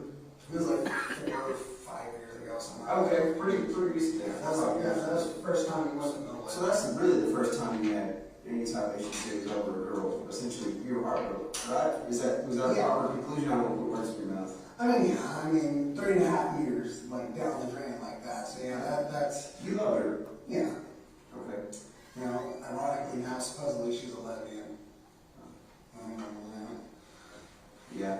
So that's kind of your first, obviously, rough upbringing a little bit with your parents, but for the most part, your grandparents kind of filled in that void. I mean, I was like 20s when that happened. You know what I mean? And then, so go out. So after that, what are you doing there? You're Uber driving, where are you working? Yeah, I'm doing Uber at that point until I lose my Tahoe, which, you know, she ended up telling the finance company that I was only on liability. So, yeah, that got my car taken away. So I was jobless there for a bit, but I was doing pretty good. Like, where were you at? Where were you living at then? My grandparents. Okay. Yeah, it's not until I got on Cassie that I moved out. But, with that, I was like 300 pounds when Nicole broke up with me, right? Just because you started eating, kind of depressed, kind of doing that thing, or what? I got stagnant, I got careless. So I got up to like 300 fucking pounds, right? So after the breakup, you know, I get put on medication, all this other stuff, and I'm just like, hey, I'm gonna get myself in a natural routine. So I would wake up every morning, and I put myself on the keto diet, which, holy shit, it works. So I would eat 4 sausage patties, 4 eggs when I wake up in the morning. I would wake up at 5 o'clock in the morning, go out in Uber until like about 5, 6 in the afternoon, right? Then I'd go to the gym, run for I would listen to an entire like music album, and I'd run that entire time. That was my routine for like 3 months. I got down to like 215. Keto literally sheds off your fucking body fat. It's insane. Yeah. So I was doing good, you know. Ended up actually going out and socializing a lot more because, you know, I've always been an introvert, you know, all that stuff. I'd rather sit at home, like watching anime, play my guitar, do all that crap, right? But something told me, you know what, I actually need to go out and be social. So on Friday nights and Saturday nights, what I would do is I would go out to the bar, and that's where I met, you know, some friends, you know. Karen and Stacy. Stacy's actually a dude. I think his actual name was Randy or some shit, but, you know, he likes to go by Stacy for some reason. So, I remember his last name. No. Yeah. Funny thing is, he's like one of my best friends, but like, the last name things never come up because it's like, it's Stacy. So you met him at where? Electric Cowboy, which is sadly shut down. Shut down. I remember Electric Cowboy. I remember hearing about it. Yeah, it was a fun place, you know. And So you met them all there.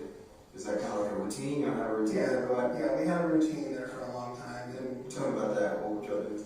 we'd just go and hang out at the bar. Like we pretty much ran that shit. You know what I mean? Like we were the regulars. You know what I mean? So we'd all just hang out, do our thing, you know, and that's when, you know, I lost my car and all that shit, so I ended up needing work, so I started working with my cousin Bert and my dad. Okay. Yeah, that's Bert. What's his last name? Rodriguez. Rodriguez. I know, it sounds strange, right, because I'm white as shit, but yeah, his name's Bert Rodriguez, but I worked for him, and, you know, me and my dad worked for him. We do AC work, Okay. which, you know, it's fun, but, you know, it's hot work in the summer. Like, we were installers, you know what I mean? We take out units from the attic. Oh yeah, no, that's hard work. I've seen it. I've got some buddies that own a company that do that, and man, they're constantly just sweating their butts off. Yeah, this one time the fucking unit fell out of the ceiling, right? I caught it. Okay, those things are like 200 pounds, so I decided to brace my knees, and I caught that shit. I was like, oh god! Hurt my knee like a motherfucker, more than my back, but that's because I actually braced correctly before doing it. But, so after that, I started going more to guitars and Cadillacs, because that's where my cousin wanted to go instead, because it was just like, oh, fuck Electric Cowboy, there's no chicks there, blah, blah, blah, that whole thing, you know, like, he was just getting over a separation, which, you know, that always sucks, you know, so he starts going through like a midlife crisis, you know, he gets like a freaking not dirt bike, but he gets a motorcycle, like a Yamaha. Yeah. You know, like he's in his early 40s at this point, you know, and he's sitting there acting like he's 20-something. Kind of like a little midlife deal kind of going Yeah, on. So definitely midlife crisis, but, you know, I helped him through that because, you know, he's my cousin, I love the shit out of him. But, So where's Bert live? Is he living near Hazel too, or what? he did live in Hazel. It's actually a funny story on that. So with that separation he went through, he wanted a percentage of the house, and his girl wanted a flat amount of, like, I don't remember what the amount was, you know, but it was a flat amount. And then fast forward through time, and housing goes up. That means his percentage, his money went up, but hers stayed the same because she wanted a flat amount. So, yeah, he came out on top on that one. Like when they finally were just like, hey, let's go ahead and finish this up, because, you know, like COVID put everything back a lot. So he ended up getting this like huge payout because they had to sell the house, you know what I mean? Like, there was no way around it. So I don't know where he is now. Obviously, you haven't seen him since he essentially got some money and forgot about his family and friends kind of deal or what? No, I think he's having a house built, I just don't know where. Yeah. Probably like Joshua or something. Okay, So- Johnson County area. Is that back home? Yeah, that's Claiborne, Johnson County. Yeah. Yeah. Yeah. But, so I don't know where he's at. And as for my dad, last time I heard him, he was telling me, hey, I'm homeless, can I have a place to stay? I'm sitting here living with my mom and my grandmother, like, I can't help you out. Mm-hmm. But, yeah, during that time, I'm going up to Guitars and Cadillacs. That's when I meet Cassie. And we just hit it off really well. Okay. Like really well. Yeah. Tell me about that. How'd y'all meet? What do y'all have in common? Well, we're both dorky as shit. Like, personality-wise, we're super dorks. But Cassie, I met her and it just kind of clicked, which is really weird because her mom was trying to hit on me and her mom's like... So she was with her mom at the bar? Or what? Yeah. Okay. She was with her mom at the bar and her mom was interested in me. I clearly was not. Yeah. She's like, hey, your daughter's a lot cuter, man. Like, you're like 50. Yes, I get it. Yeah. So, y'all exchange numbers? How's that going? actually, I didn't talk to her for 2 weeks. Yeah. She legit thought I was gay because I ghosted her like that. Oh, really? Yeah. Yeah, that. I had a bad problem with like ghosting girls because like I'd always get to that point like we're flirting, like all this other shit, you know, like sometimes we'd sleep together, all that shit, but then like afterwards I'm just like shit, I don't know where to go from here. Mm-hmm. So, you know. Yeah. So tell me a little about that. How long y'all what year did y'all start dating?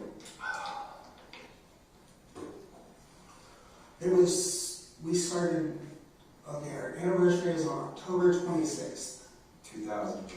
And our third anniversary was recently. So we're talking 2019 on that. Yeah, like right before the pandemic. Okay. You know, and she had lost her job at one point. Like her mom's always been a bit kind of abusive towards her ever since, you know, her parents split up. Yeah. So you meet Casey. What's her last name? Cassie. Cassie. What's her last name? Wade. Yeah.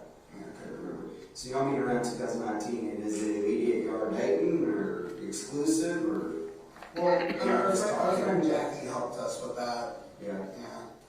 But which Jackie always had a thing for Cassie's brother, but.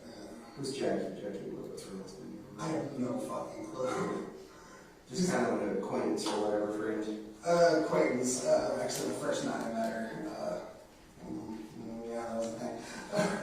You hooked up with Jackie or what? Yeah, okay. No, I actually, before I met Cassie, as I said, like, I would ghost girls, but I definitely made a habit of being a little bit of a, you know, man or this. Yeah, I was gonna say, you sound like a little bit of a player out there, man. I used to be. Yeah. But, you know, I've started realizing getting older, I need to kind of settle down. Yeah, settle down, essentially. Okay, so tell me about you and Cassie's relationship.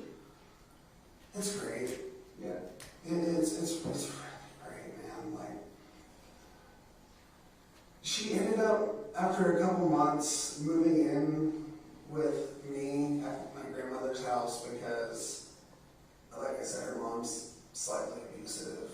So she ended up moving over with me, and you know, we ended up getting jobs, all that stuff. But then, you know, Cassie lost her job. I don't remember what job it was or what happened, but she ended up getting those, you know. You don't remember where she worked at? No. Okay. She's had several jobs. She ended up getting like those stimulus checks in, right? So after a little bit of getting those stimulus checks in, we're just like, hey, let's go get an apartment. I'm buying a car for my friend Chris, and, you know, we get an apartment out in Arlington. It's the same apartment complex as our friend Jay, so, you know, we at least know some people out there.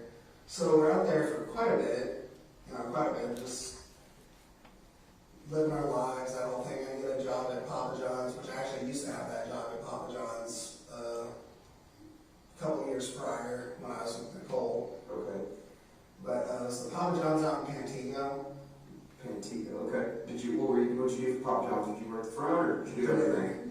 Delivery. Okay. Yes, I was the #1 delivery boy. Yeah. Though, I will say this, UTA was in our delivery zone, right? And I hated it when I delivered there because, and I'm not mad because I realize it's a cultural thing, but people from India think tipping is disrespectful. But when you're a pizza delivery driver, you're basically living off tips. Yeah. They don't tip at all. So there was probably a lot of Indian folks in that area, I guess is what you're saying? Yeah. Yeah, so I mean, they're going to like TCU, you know, Yeah. Hookermore and all that. So we ended up getting out of that apartment. We ended up moving into where her mom and her were staying previously. Which was where? Pembroke. Yeah. Okay. Right off of what's it called? 377. Okay. So we ended up living around there, and it's going relatively well. After a few months, JC's boyfriend gets out of jail. That's Cassie's cousin. We were living with JC at the time. What's his name? Levi Henderson. What was he in jail for? He's a piece of shit. He's an absolute drug addict piece of shit. Like, but I'm not someone to call someone a piece of shit, but this dude was. If I would have known what he was in trouble for, we would have been able to get him gone sooner. But JC wanted him around, and me and Cassie did not, because at this time we're finding out, oh shit, Cassie's 3 months pregnant. So we're just What was like, he in trouble for? Which found out he was in trouble for? I don't know the exact details, but we lived pretty close to a school, and he was not supposed to be that close to a school, supposedly. So are you alluding to the fact that there's maybe some type of sexual assault on a child or something? that's what I'm guessing. But I did not like the guy. I did not like the guy being around. So after a couple days, I was just like, "Hey, JC, like, why is he still around?" And Yeah. it was this entire deal. Like, I tried getting him out. Like, I tried forcibly removing him from the property because I didn't want him there. So you had physical altercations with each other? Or? I wouldn't say physical altercations. Like, there's one point where he straight up called JC a cunt, and I lost my shit on him. Because, you know, JC is Cassie's cousin, so that means she's basically family to me. You're sitting there calling her a stupid cunt bitch. Like, no, like, you respect her, you fuck. So, that's the only time I ever, like, went off on him. But that's, anyways, I digress. I tried to remove him from the house, and then JC called police, and it's just like, well, you can't do anything because she lives here, and she's letting him come here. So we really can't do anything to remove him. If we would have known that he can't be that close to a school, we would have been able to get rid of him. God, I wish we would have known that, because this friend of his came around and like busted out my windshield. Like, there's police reports about this and everything. Yeah. Like, Pembroke? yeah. Okay. He like busted out my windshield, busted my right window, busted JC's windshield. Like, it was. He came and really tore y'all stuff up. Yeah. I wonder what was the reason? Because he was mad at Levi or what? Yeah, he's mad at Levi. Okay. You know why? That's when we started to figure out, like, hey, something's not right about this dude other than the fact that he's on drugs. He started sitting there calling him a pedophile, and, you know, me, I'm just sitting here like, what? Like, so I'm not liking it. Yeah. So, after this all happens, a police report was filed again, and, you know, they actually caught the dude busting our windshields and all that stuff on ring camera. So they get him out, finally, but then the landlord, like, sees everything that's happened and... Yeah, tired of the drama on his place. Yeah, exactly. So me and Cassie have to find an apartment. So we found an apartment out on,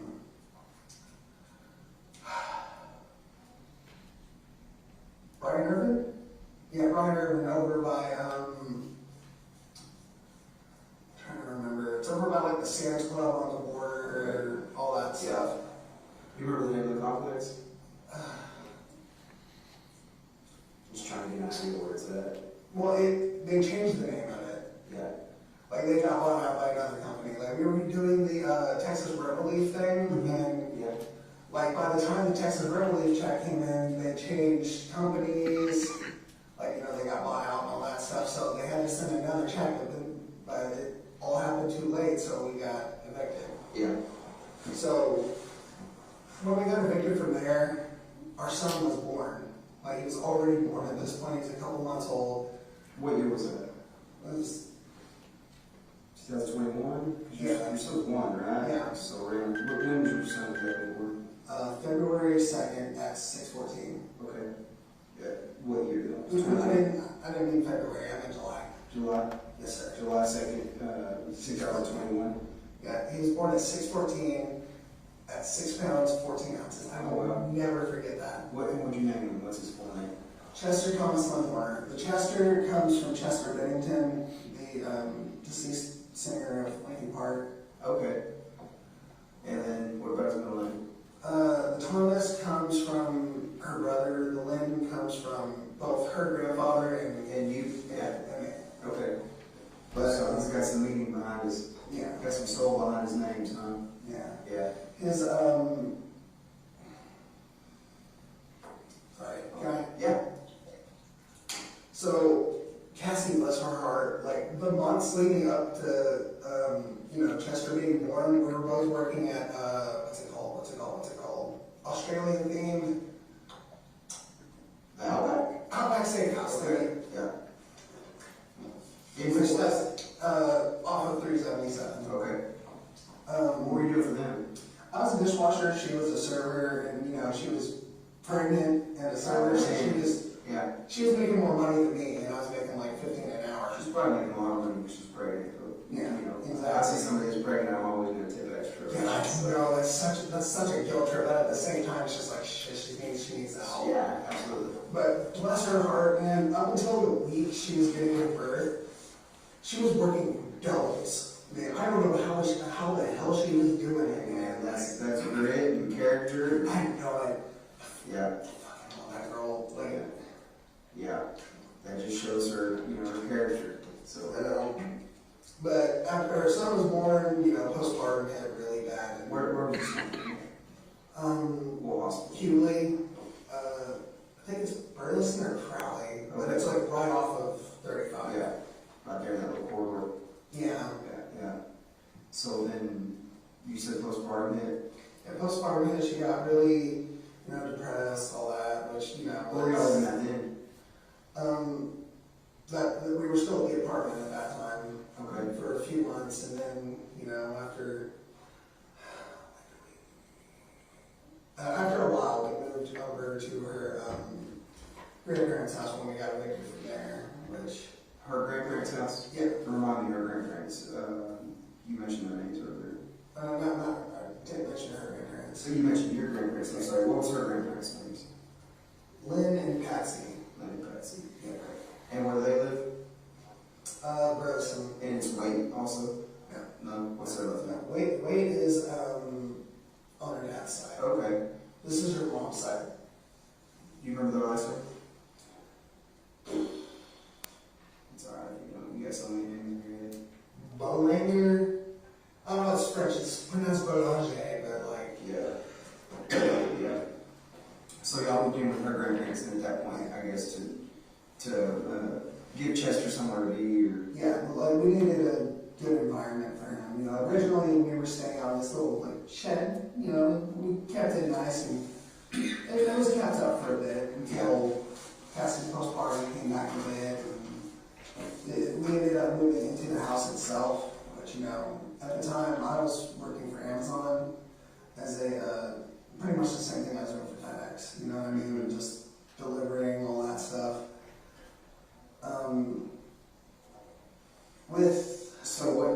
That's around 2021 that you started working for Amazon delivering to FedEx? Yeah. Like a contract company or whatever, same thing? Yeah, contract company. It was Southern Star Express. Oh man, they let themselves go. Actually, fun fact, I brought on drivers from there to go work with us at FedEx. Just guys you knew from the... Well, technically I brought on one person, that was my friend Savannah, and then she brought on her boyfriend, and then ironically, like a month ago, someone that worked at Southern Star started working for the company that we work for, and I was just like, oh, I did some interviewing, and I was just like, no, I just applied. Yeah. So it was So like, I brought everybody over. pretty much. Yeah. Yeah, where they went wrong is they kept getting step vans, but you know, in their minds, all right, step vans, we're making more money now, right? But that's like, they have the same work area, but they're getting bigger routes. So they're kind of screwing themselves over because they have all these people that are step van certified, and all these step vans, but not enough routes. Mm-hmm. So I was showing up like driving 40 minutes to work every day, just for like the chance to be able to go on a route that day. Yeah. And you know, I have a 1-year-old. So you're trying to make some money. Yeah, exactly. So you only get paid if you run a route? Yeah. That's the only way you're gonna get paid? Yeah. You get paid by the hour or you get paid by that route? That one I get paid by the hour. Okay. Which, you know, that's no way to live if you're trying to sit here and make a freaking home for your family. Mm-hmm. So, at the time I was back on keto because when COVID hit, I stopped keto and all that, you know, I gained weight. Then I ended up losing weight really fast, a little bit too fast. So, one morning I woke up, I stood up too fast, and I just lost consciousness, because you're not supposed to lose 60 pounds in 3 months. Oh yeah, it's not healthy, yeah. Yeah, no, that's not good. So I hit the ground really hard, hit the back of my head, and I ended up like going into a seizure, and I ended up calling in that day, and you know, told them why. I'm just like, okay, well you're gonna be on a 3-month leave. She's like, wow, this isn't really changing much because I'm already showing up 40 minutes to work and not being able to work. Yeah. So I ended up looking for jobs elsewhere. And since I got my step van certification while I was there, you know, I'm DOT certified. So I ended up going to FedEx from there. Okay. Where'd you apply for FedEx at? I think it was Indeed. Okay. So essentially a third party internet. Yeah. Yeah. Yeah, third party internet. Ended up working for these people. When did you start for them? February. February? Okay, so February this year? Yeah. Okay. And what routes did you have when you started with them? What routes? Yeah, or what area did you work predominantly? Hazel. Okay. Hazel, which, you know, was welcome for me because I know Hazel like the back of my hand, dude. Like, I went to Hazel High School. Mm-hmm. So, I would work from like Reno Road. Wait, hold up. I'd go down 730 a little bit, Reno Road, and then I'd work my way out till I got to the center of Springtown. And that was my route for a few months, and then I had kind of a mental breakdown, and that's when I kind of got put on my meds again. What was the cause of the mental breakdown? What was the cause of you being depressed, upset, whatever?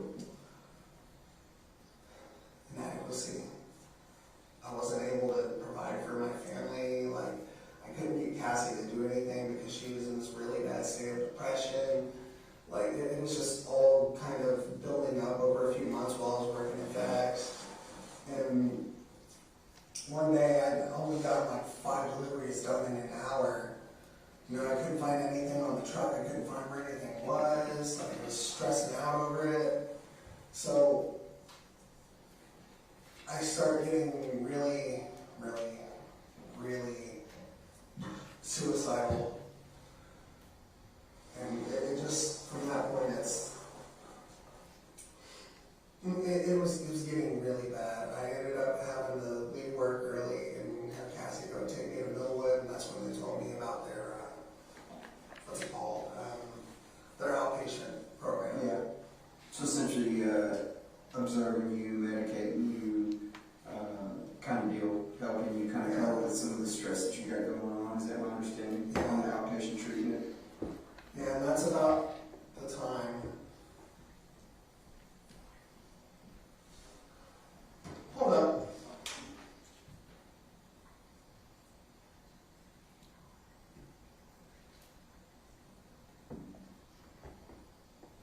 Are y'all okay? It's about the time they started popping up. Right around that time? You remember what that was? So you're talking February, March, April, May, June, July. You started at, FedEx in February. So that's 6 months in. Trying to, give me a second, I'm trying to think of timelines. Do you remember when you went to Millwood? It's after about 3 months, I think. So that puts you, if you started FedEx in February, that puts you around April.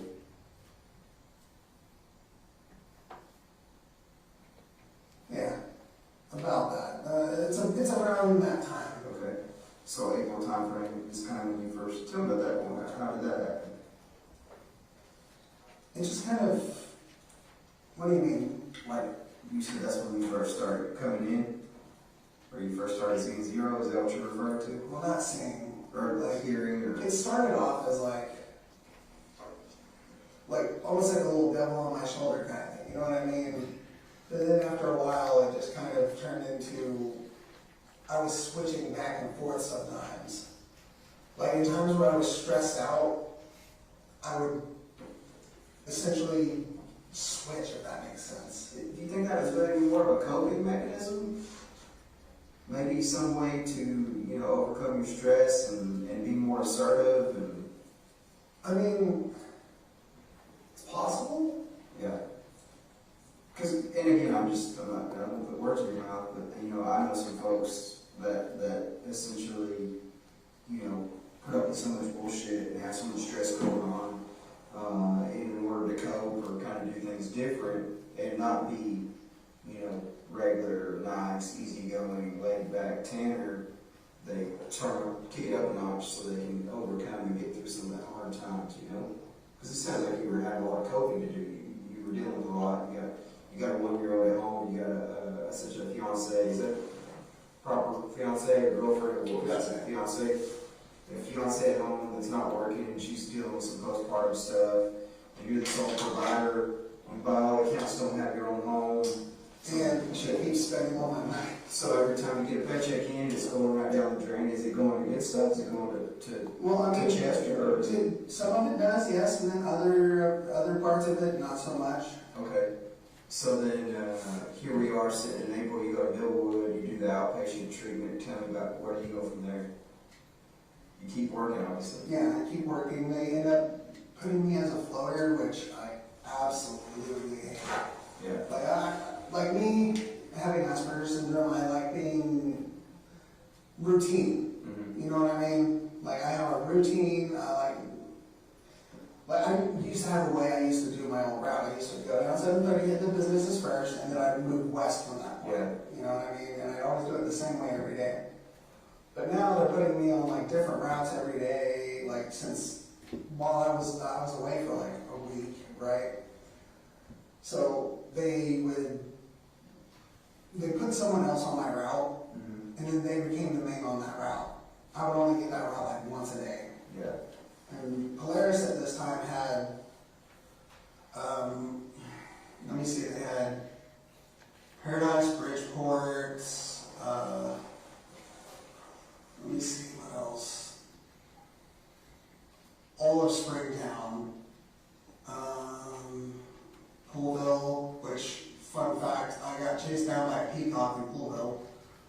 Yeah. Yeah, I've seen those peacocks in Poolville. I know what you're talking about. Yeah. I also delivered to that nudist colony that's apparently out there. That's rumors, but I've never seen it. Yeah, no, don't even go there.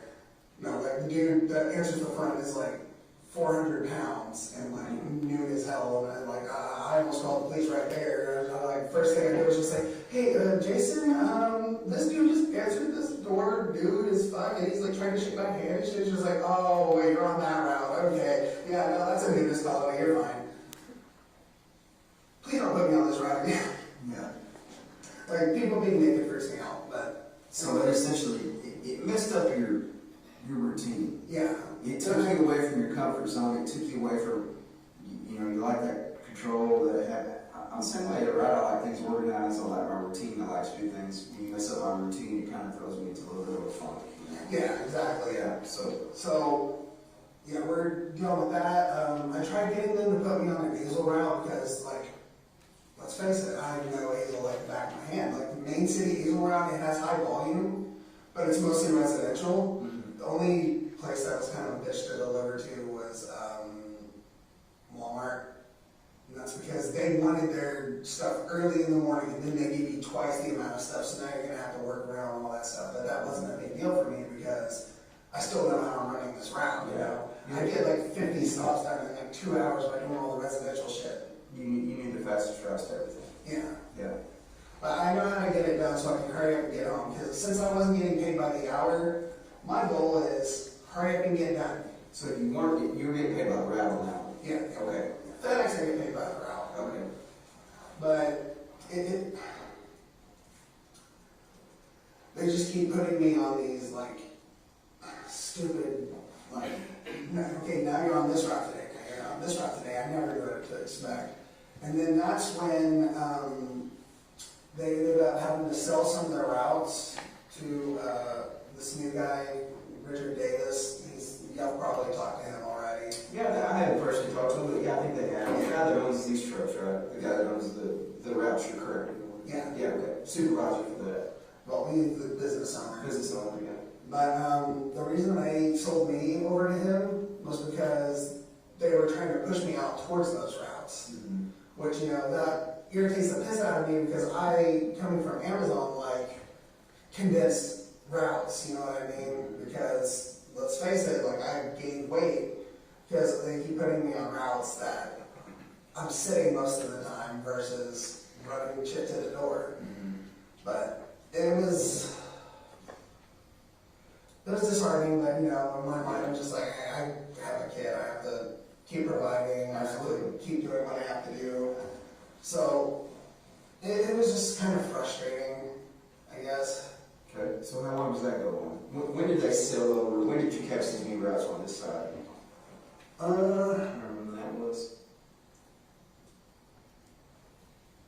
I don't know. I actually don't know. A few months? Yeah, a few months. Not too terribly long. Yeah. So now you got these new routes, you got this new business. How are you doing at that time? What's your...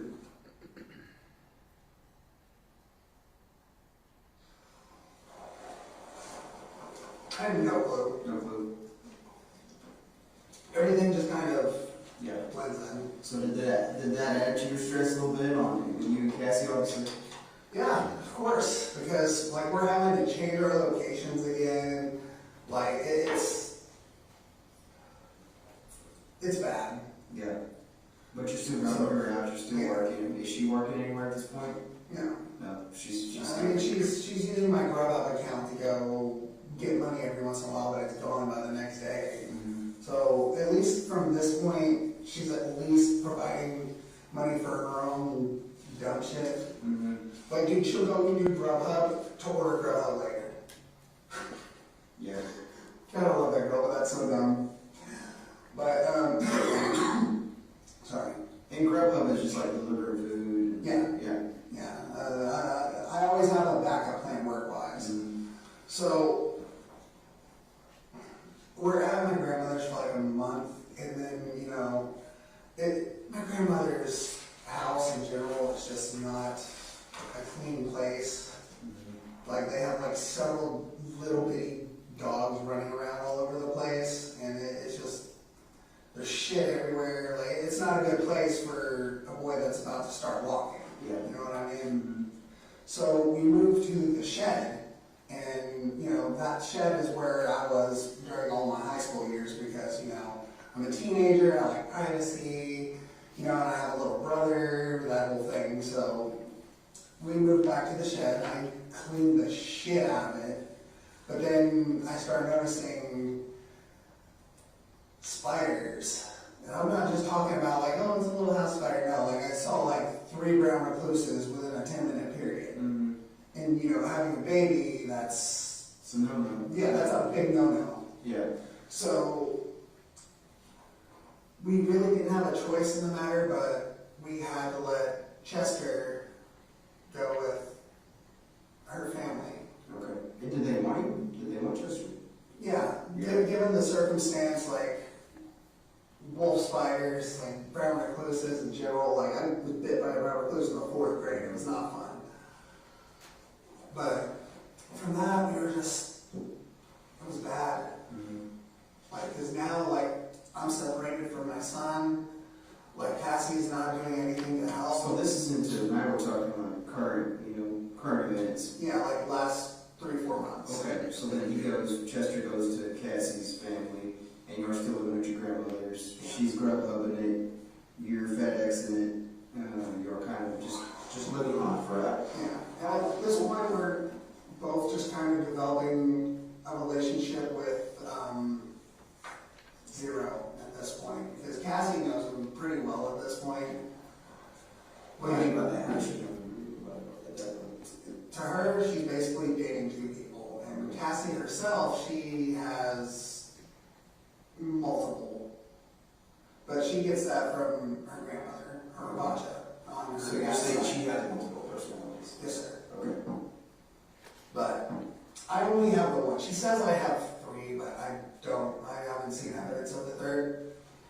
So at this point, we're just kind of, it's getting bad.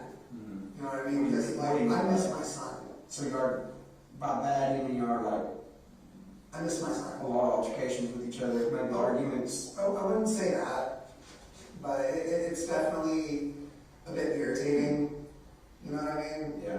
Like when we were under grandparents, we tried moving out twice. Right? There's this RV park out in Springtown, which the first time we tried moving out, we didn't realize that the people we were dealing with were psychotic. So that only lasted for like a week, and they were just like, yeah, let's get out of this RV and go back to your grandparents. Like 2 weeks later, the RV park manager, because this RV park was on my old route. So she was just like, hey, there's this guy who has an extra RV, he's trying to rent it out to people, right? So we get there, and we have about as much space in this room, and the air conditioner's not working, and then my car breaks down. So the only car we had at this point was Cassie's car. So fast forward a little bit, since we're only running on Cassie's car, I'm the one who's always going to work and then coming back home, so she's not doing Grubhub anymore because she doesn't like waking up in the morning. Yeah. So you're sharing that account because it's such a kind of big money. yeah, I let her use it, but which I really need to talk to her about that, because that you have to file as a 1099 for that. But so I'm the only one working there for a bit, and then her car breaks down. Right, and her family's all blaming it on me, but honestly, she could have been working in general. But for like a month, I'm sitting here, driving, like the freaking work trucks home. Yeah, and they allow you to do that, obviously. Well, Richard's allowing us to do that because the dude's got a heart goal. He really does. Yeah. But he, after a while, I started noticing they were putting up signs, right? And it was for $18.50 an hour for package handlers. Cassie, I'm just like, hey, look at that. She's like, you know what? That's a lot of money. Yeah, I'll do that. So for the last month, she was, she's actually worked. She was driving with me up to the Yeah, so it makes sense, right? Y'all both go to the same place. Yeah. She does the packages, you do the delivery. Yeah, pretty much. So after a few weeks of that, we go to a car dealership because, Richard's just like, all right, so what's the status on the car? So we get a car over at MCMC, which, it only took like $1,000 down, and we got ourselves a car, a little 2015 Chevy, something, I don't know. Sonic? Yeah. Is that right? Yeah. Which is not a bad little car. Not a bad little car, just a little tiny. Yeah. But at the same time, like 4 wheels and it gets you from point A to point B, right? Exactly. Yeah. So y'all get your car. So essentially, hey, it is what it is. A car is just a means to get to where you need to go, right? It doesn't matter what it is. And the entire time, all this is going on, it just starts. Well, it sounds like things are getting better, though. Yeah. Essentially, she's working now. You got a car. Sounds like you're kind of coping with each other's shortcomings on these, personality issues, and everything's great, right? I mean, it sounds like it. Yeah, it's starting to get a lot better. Yeah. And then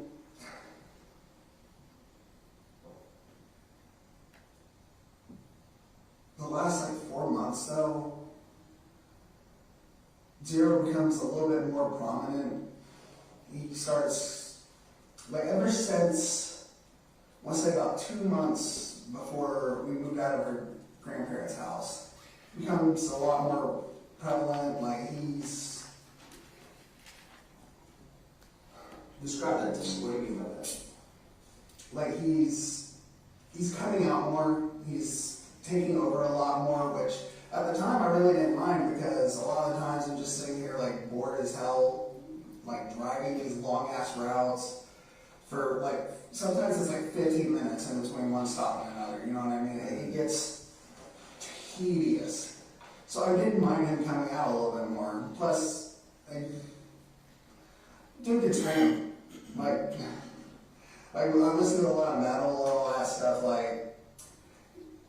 His technique's different. I don't know how to describe it. But,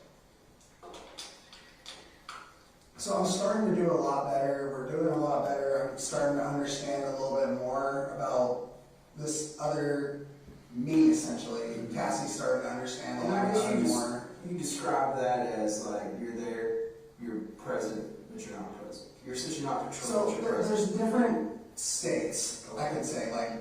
Say it's a car. So if I'm the one driving, it's just normal. You know what I mean? Sometimes I'm in the back seat, and that's when Zero's driving, and I'm just kind of along for the ride. Essentially, yeah. And then there's other times where I call it being in the trunk, where I have no idea what's going on, because there's been times where I wake up and I have no idea how I got there. This, for example, this right here, I woke up going through my grandmother's backyard, and I don't even know how the hell that got there. I don't know what happened. It just kind of, it's I want to say blackout, but sometimes I can you can recall. Sometimes I can recall later on, when I'm dreaming, stuff like that. Yeah, because with Athena you could recall the majority of it. I mean, so that makes sense. That night I kind of had a nightmare, and I thought it was a nightmare until I found the pants in my backpack. Okay. I thought the entire thing was a nightmare. Okay, so you saw it, you remember it, but then when you found the pants, you knew it didn't happen. Is that correct? Essentially, I thought it was just a bad dream.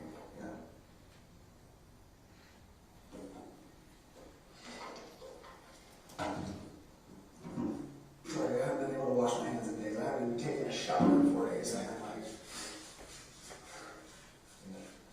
Well, when you stop doing silly stuff like that, I don't remember doing that. Well, I mean, that's what I'm talking about. Stuff will happen, I don't even remember how it happened. I woke up in a padded cell with that right there. I don't even know how he got anything to do that with. Tell me a little bit about that, about remembering, where did you find the pants? My backpack. Okay. Well, I don't even know what the hell happened. Yeah. I just found them in my backpack, and I'm just are you fucking kidding me?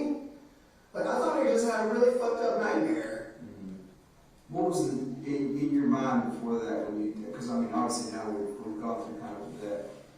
Was the nightmare pretty similar to what we discussed, or was there any? I was describing my nightmare. Yeah.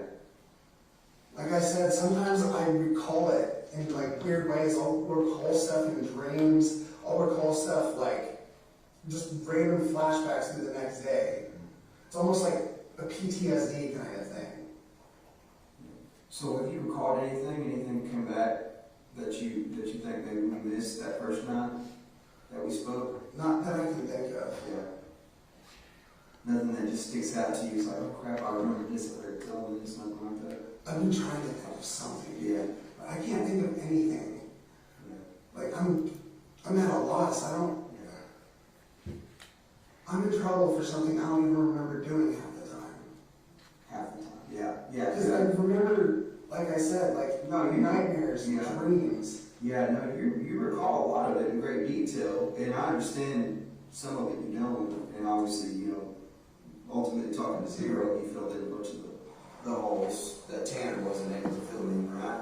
Well, we kind of talked about that, and I'm not discounting anything, right? I 100% believe you, what you told me that night, and the statements you made to me, because of digital evidence, physical evidence, timelines, everything we're able to corroborate. Right? That's my job. Now we're talking about the guy that's responsible for doing that. So then I'm responsible for essentially corroborating and filling those holes that you told me to make sure that we're not missing something. And I'll be honest with you, I was able to fill in every single one of those holes for the most part. And some of the holes, like that's that what that we keep talking about, that what that we keep bringing up, right? But then there's just some of that why that comes into it, and I know we touched a little bit about it, but obviously if the child was sexually assaulted and you said no, you were pretty adamant about that. That no, I don't have any visions, memory of any of that. Any type of sexual assault, No, sir. nothing like that. No, sir. Yeah. And obviously, yeah, medical examiners and folks that'll determine that. Yeah. I'm not a doctor. By I'm not too worried. I'm pretty sure you didn't. Yeah. I'm 98% sure. 98%. Thank you. I'm Yeah. sorry. I'm halfway thinking about a cigarette right now. That's why I'm just I'm just 98% sure that. Yeah, because I haven't seen anything. Yeah. I haven't seen anything in my dreams. I haven't seen anything at all. Yeah. Yeah, no, and I trust you on that. I believe you because I'm going to revert back to whoever I was talking to, whether it was Zero or Tanner, that both of you guys are completely honest with you. Both, 100%. And I think that goes, I'm going to go ahead and accredit that with that throughout your life, throughout the series of events in your life, there's a two-way road with you. You're going to give what's given to you. Am I wrong about that? If somebody disrespects you, you're more likely, it sounds like, to disrespect them. If somebody... Not even to that point. Yeah. I have a lot of patience with it. Yeah. But there's certain lines that when it's crossed, it's crossed. For instance, my mother-in-law putting Cassie and my fucking son in danger. Yeah. And that's a line you don't cross. Yeah. So I tend to believe, if you're telling me you didn't get sexually assaulted or she wasn't sexually assaulted, I believe you. But I'm not the doctor, right? So if the doctor comes and tells me that she's been sexually assaulted, then obviously I have to go with what the doctor's saying. But you're 98% sure that's not going to happen. That's not going to be. I'm sure that's not going to happen. Okay. I believe you.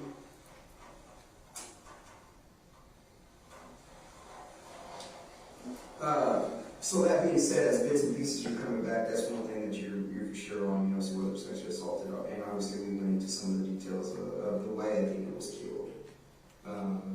That was Tanner telling me that, because you remember that pretty good. Obviously. I had nightmares about it for 2 nights, man. Here, you've had nightmares? No. Oh, before that, after. Yeah, so obviously that was pretty descriptive. She faced away from you. You tried to break her neck at first. I wouldn't say anything. That was Zero tried to break her neck, which is, and when I say you, obviously, it's not another person's body, it's you, your body. You physically tried to break her neck, that didn't happen. Facing away. Obviously, it's not like the movies, I think that's a misconception. Obviously, maybe there are some people that can do that, but. Yeah, maybe like a python. Yeah. Sorry, I'm sorry. Every time I say Black Tyson's Day, I do that. It's just a joke that me and my cousin have. Yeah. So ultimately, you ended up strangling her, or your body ended up strangling her. Zero strangled her. Do you have any recollection? Because I'm gonna shoot you straight. She's got some marks and things on her. Are you aware of how those marks could have potentially got on her? Like what?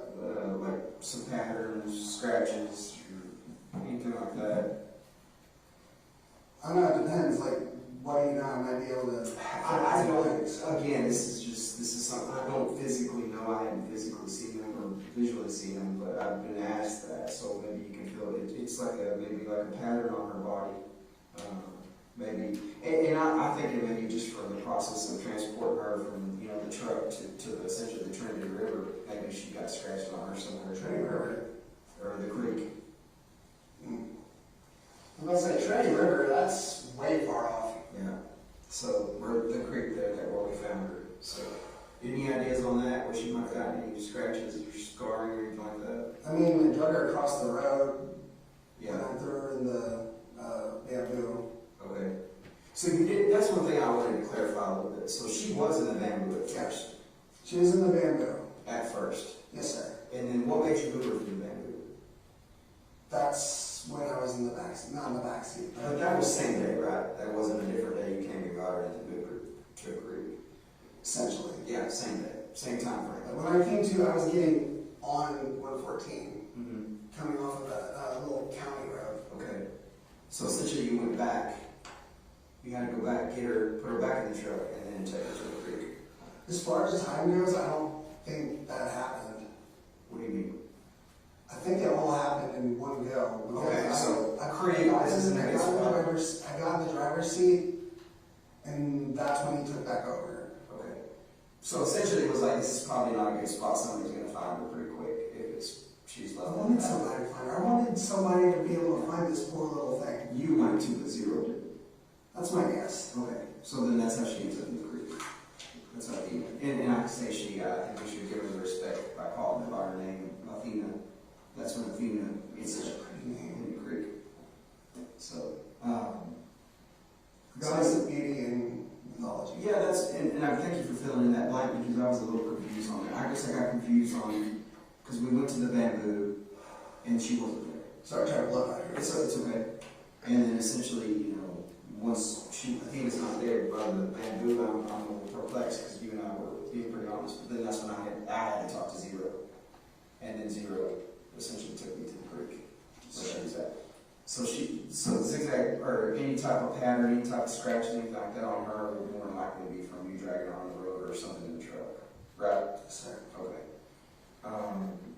Keep in mind, the truck floor does have kind of a rugged texture? Yeah. Okay. And in the FedEx truck? Okay. So you don't think Zero tried this in your dreams or in your mind when you're recollecting some of this stuff? You don't think I haven't seen anything. Nothing as far as like trying to smother her or anything like that, just strangling her? Sir. Okay, that was it? Sir. Okay. And strangling Athena, I'm sorry. Again, I just want to show her the respect, you know, by calling her by her name and not minimizing who she is. It's a person. Yeah, it's a person. That's a child. Yeah. So, and it is a child. So, and at that point, explain to me a little bit about the clothes. What do you think is the rationale behind taking the clothes? I know it was essentially it was a humiliation factor for Zero, is what I understood, to humiliate her.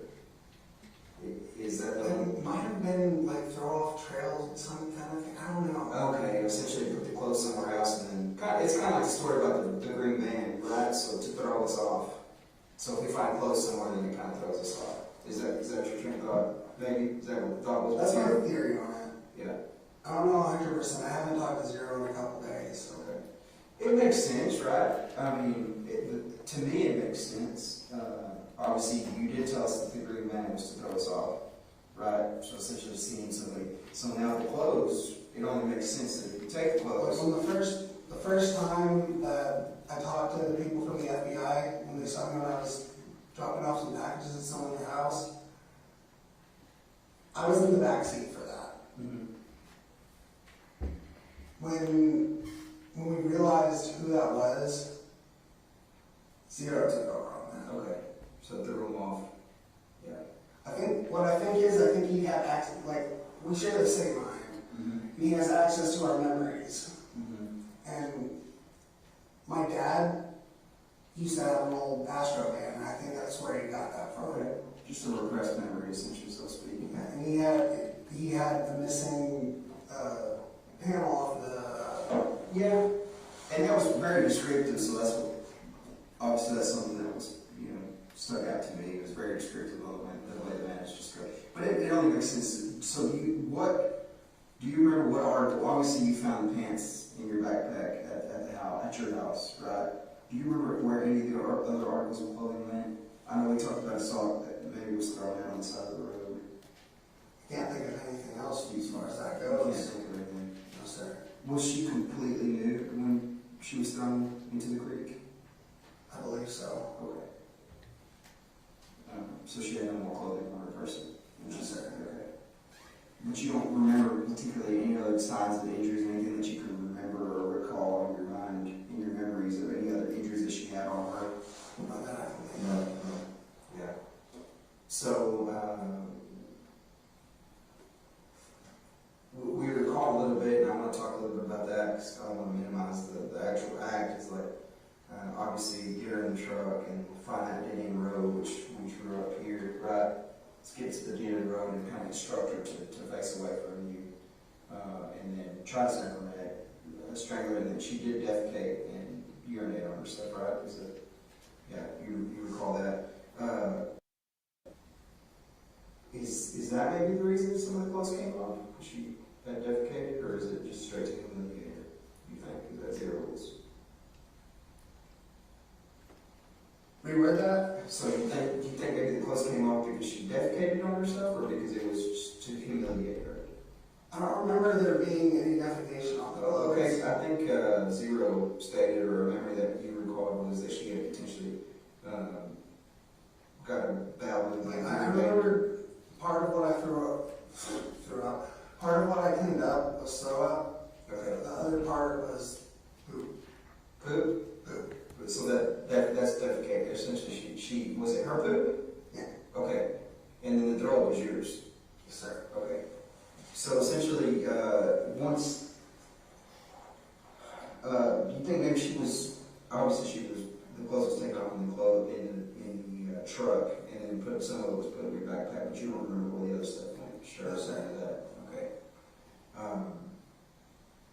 But just looking at it, it only makes sense. I think you're on the right track there. Maybe to throw us off, throw law enforcement off. I mean, that's my theory on it. Yeah.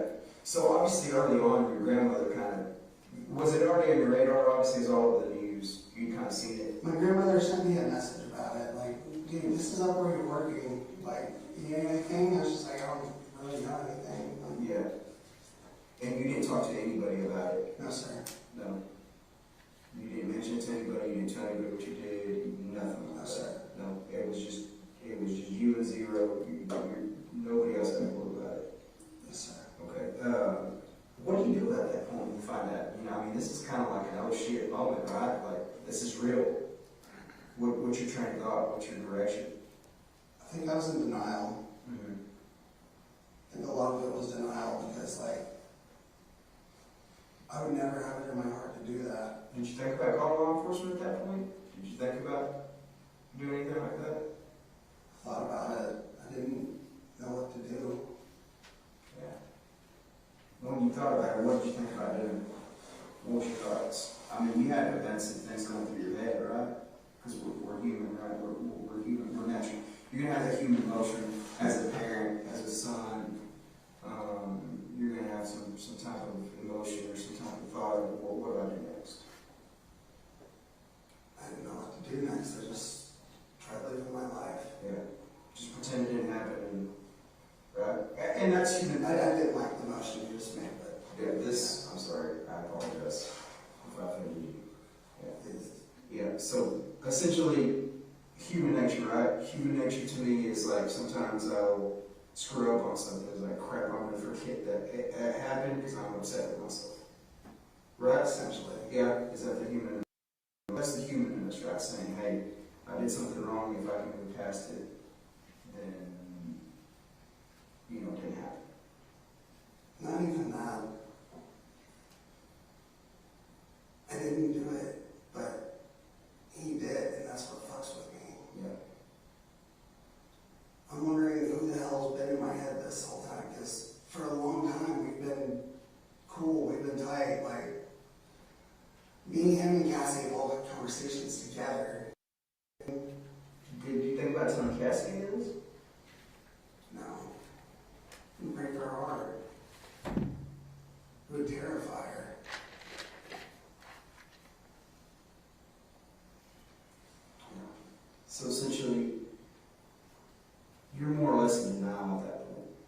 would you say?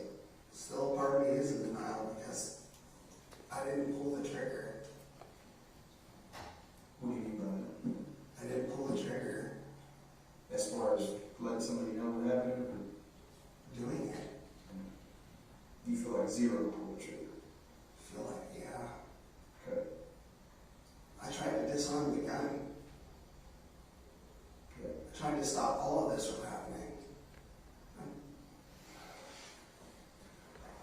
I guess the whole motivating factor, again, going back to that why, is, hey, we bumped this little girl with a truck, and I want to lose my job, potentially lose my freedom, you know, potentially. I wasn't worried about the losing freedom part because honestly, that's an honest accident. You know what I mean? Like, all it would take is going up there and just talking to the parent. You know, like, hey, I accidentally bumped your daughter.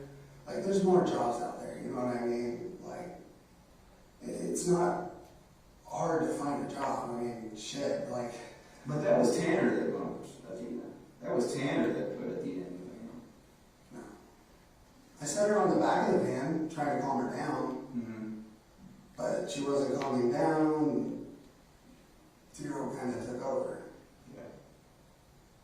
So when Zero took over, do you remember that, or can you see that? Did he put his hand over her mouth? Did he physically restrain her and put her in the van? How did that go down? He told her, just get in the back of the van. We're going to go to the hospital. Okay, so then she goes into the back door, right? Okay. And then of course we walked through this map. You kind of remember drawing that, don't you? Yeah, just kind of where we went on that day, leaving the house and then coming back out, going around and finding that dead end road. And that's obviously where she was killed on that dead end road. And then private road, I'm sorry. So after that private road, after she's killed on that private road, we go back out, we go up that main road to the bamboo. Where the bamboo was at, what was it?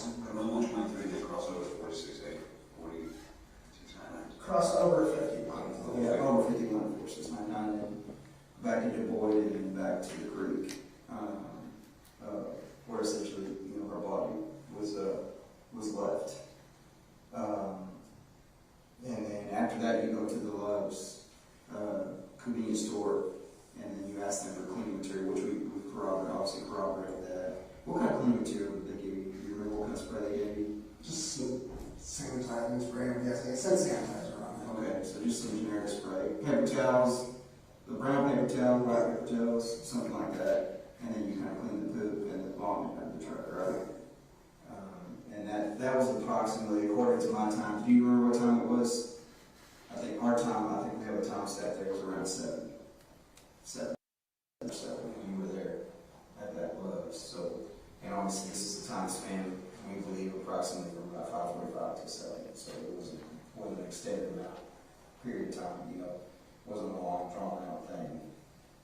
It happened pretty quick. Do you recall at all any times in your head, or do you remember seeing it fall or anything? I know there was a little bit of a confliction there on the phone. Was the phone completely turned off, or did it legitimately die throughout that thing? I'm guessing that he turned it off. I don't know if it just died or if he turned it off. I only noticed when I plugged it in, it had a really low battery. Okay. So it was off at some point within that time frame, and then it was plugged back in and came back on when you had it. Is there anything else you recall that kind of sticks out to you? I think I can think of. Yeah. And obviously, Investigator Oliver has been, you know, kind of letting us chat up, and I know he's probably sitting over here thinking of 1,000 things he wants to ask you. Is there anything in particular? I know we covered a lot of details, so you may not have anything you want to ask, but. Not right now. I knew there was some stuff that you kind of crossed over some of these things and crossed them off my list for me. You said that one of the things that got me is that sleeping in the backseat sometimes, you're in the trunk sometimes, talk about Zero and everything like that. And Cassie said you have 3 personalities. And she says I have 3, but I've never personally seen any evidence of this third one. She given a name to the third personality? Not that I know of. Did she give any particulars on the third personality? Nice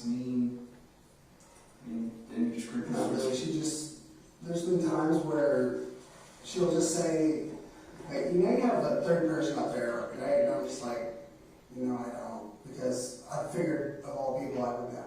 You know what I mean? Like, it's my brain. I figured if I knew there was someone else in there, I would know.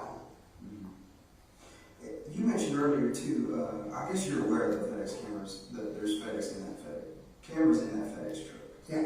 Okay, and you know how they operate. Yeah, they operate on, if you make any, they record if it's, like, you're speeding, or if, like, you may take a turn too tight, something like that. Mm-hmm. That's what I'm guessing. Yeah.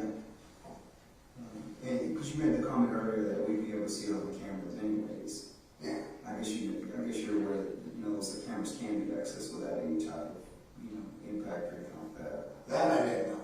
Okay. Tanner, do you think Zero told anybody about this? Because you said you did. Do you think Zero told anybody?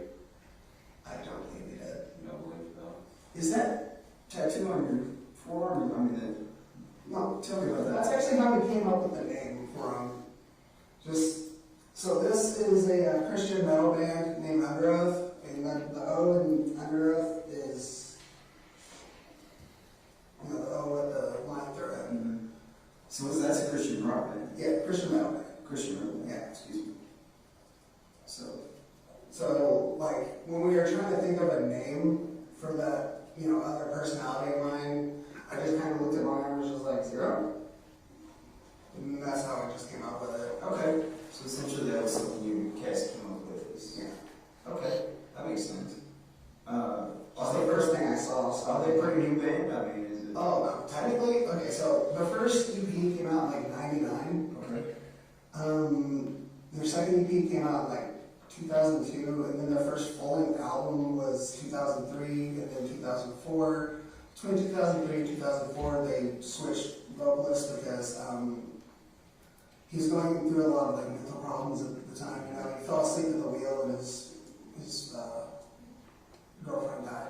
It's a big thing, but yeah, they've been around for a long time. I'm gonna have to look them up. I'm gonna have to listen to some of it. Well, so some of their earlier stuff, it's more like death metal kind of sounding stuff, but they're trying to bring that whole positive spin to an otherwise really negative scene, which I love the crap out of. And then after their first 3 EPs, they went more towards the like emo direction, where there's a lot of singing and screaming like mixed together pretty well. You know what I mean? Then they went more towards metalcore, which is still singing and screaming together, but less on the emotional side. Even though he does talk a lot about like mental health problems and all that stuff. And then they got experimental for 2 albums. On the second of those 2 albums, the drummer left, who was also the clean vocalist, the singer. Then they made one more album with the drummer from this other Christian band called Omadine. Then they split up for a long time, and they got back together a few years ago as more of like a heavy rock group. Like, almost like, I don't know how to describe it, but it's definitely a lot more singing. But when they got back together, they weren't Christian anymore, sadly, but it's their band, their choice. They can do what they want. Yeah, so that kind of explains the name a little bit. It clarifies something for me as far as the name goes. Sorry, I went on a tangent about that. I like info dumping. I'm not Tanner. I want to know Tanner, right? I want to know that's important to me. So the tangent, I'm good with. I don't need to go on a tangent and explain things to me that way I can fully understand you, right? Like all-time 3 favorites are like Under Oath, Linkin Park, and recently Dance Gavin Dance, which weird name for a band, I know, but the singer, his voice is just phenomenal. Yeah. Is it Dance Gavin Dance? I know, right? Like, that is a weird ass name, I know. What I got this on the tip of my tongue before I forget. We talked the other day a little bit about, you spoke to Athena. You kind of remember that. You recalled that when I was talking. Bits and pieces. Like when we were talking to Athena, me and Zero were also arguing.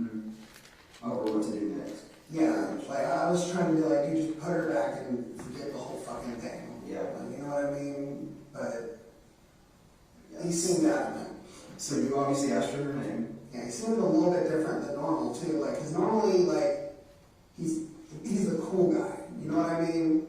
Like, he's almost like everything I wanted to be. He's like super suave, super like, you know what I mean? Confident. Confident, yes. Yeah. But he was a little bit more manic than normal, I guess. It was kind of weird. It's a panic mode situation, right? Yeah. Are we gonna get in trouble kind of deal? Do you remember, and this is more for do you remember any of the conversation with Athena? I know you asked her her name and she told you her name was Athena. I know that you told her you were going to go to essentially give her help, hospital or whatever. And I know she asked for her dad several times. Do you remember any other conversation with her? Anything else she might have said or anything like that? I remember there was a point where me and Zero were getting verbal, like outward verbal versus inside the head verbal. And she was kind of like freaking out over it. How was she freaking out? Like, she was just kind of looking at us like, why is this dude talking to himself? Like, you know what I mean? Yeah. I don't know how to describe it. Do you remember Athena saying anything during that time line? No, she just kind of looked like, what the hell? She rightfully so, she was terrified, right? Yeah, if I saw someone talking, like having a conversation, arguing with themselves, like, I'd be freaking out too. Yeah. So, again, there's some things that are, obviously she asked for her dad, and she was scared. She did ask you to stop, right? I mean, asked Zero to stop, not to do it. Did she say anything like that? I don't think she knew. Yeah. I think she was just more like not knowing what was going on.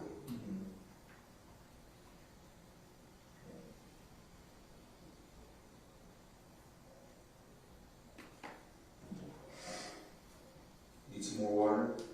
Yeah. Sorry. I think it's more stress than anything. That and I have to, like, when I ask people for water while I'm in that fucking padded cell, I'm sitting there waiting for, like, I've got a case of water, so if you want to, I'll get it for you. when I'm sitting there asking people for water, like, everybody there looks at me like I'm a monster. Which, understandably so, given the circumstance, but I'm not a monster.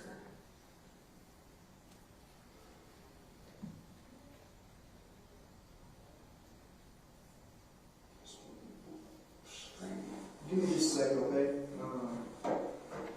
Make sure you have no smoke. You need anything else? You happy right there? You okay? Yeah, let's do it. Hey, it's not my house. I'm gonna respect the rules, alright? That's fair. So, you never told me what that means. Hang on a second. Let's get you out there. Throw it in the middle of the line. Okay.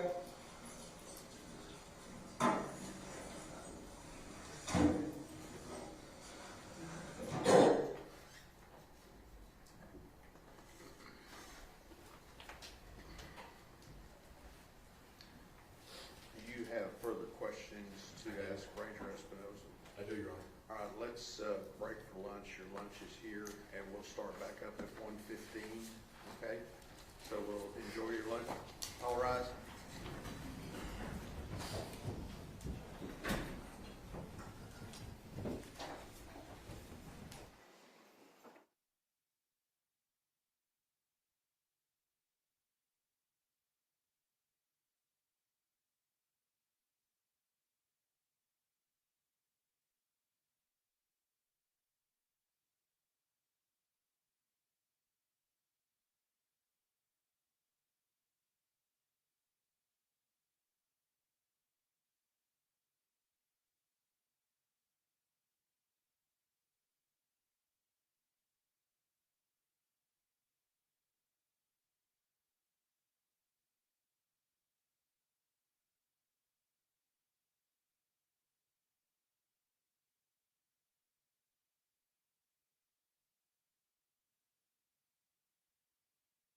times do you estimate during your questioning of him did he come back around and ask you to either present this to a judge or talk to somebody again?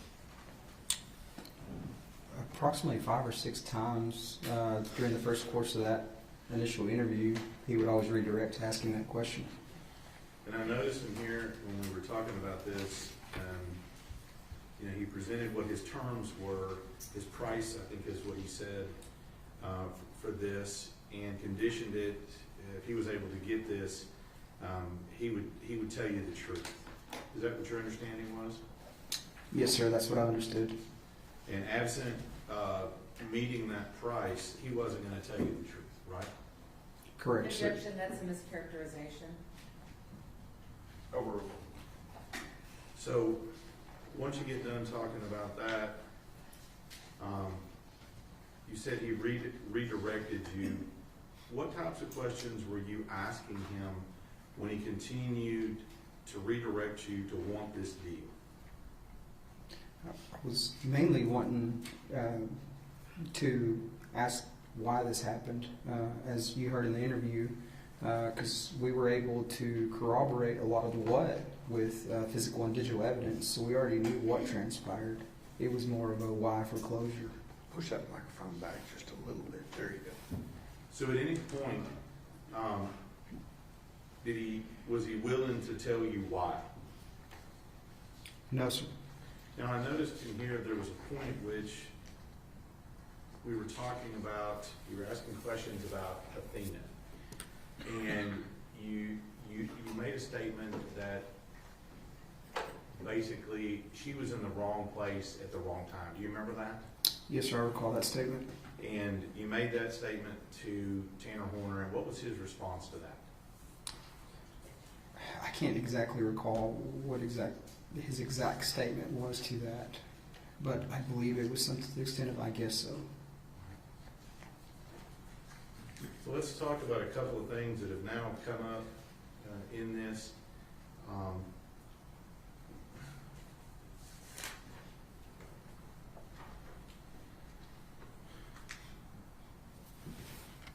I noticed in here that Tanner Horner mentioned something to you about wanting to take her to the hospital. Do you remember that?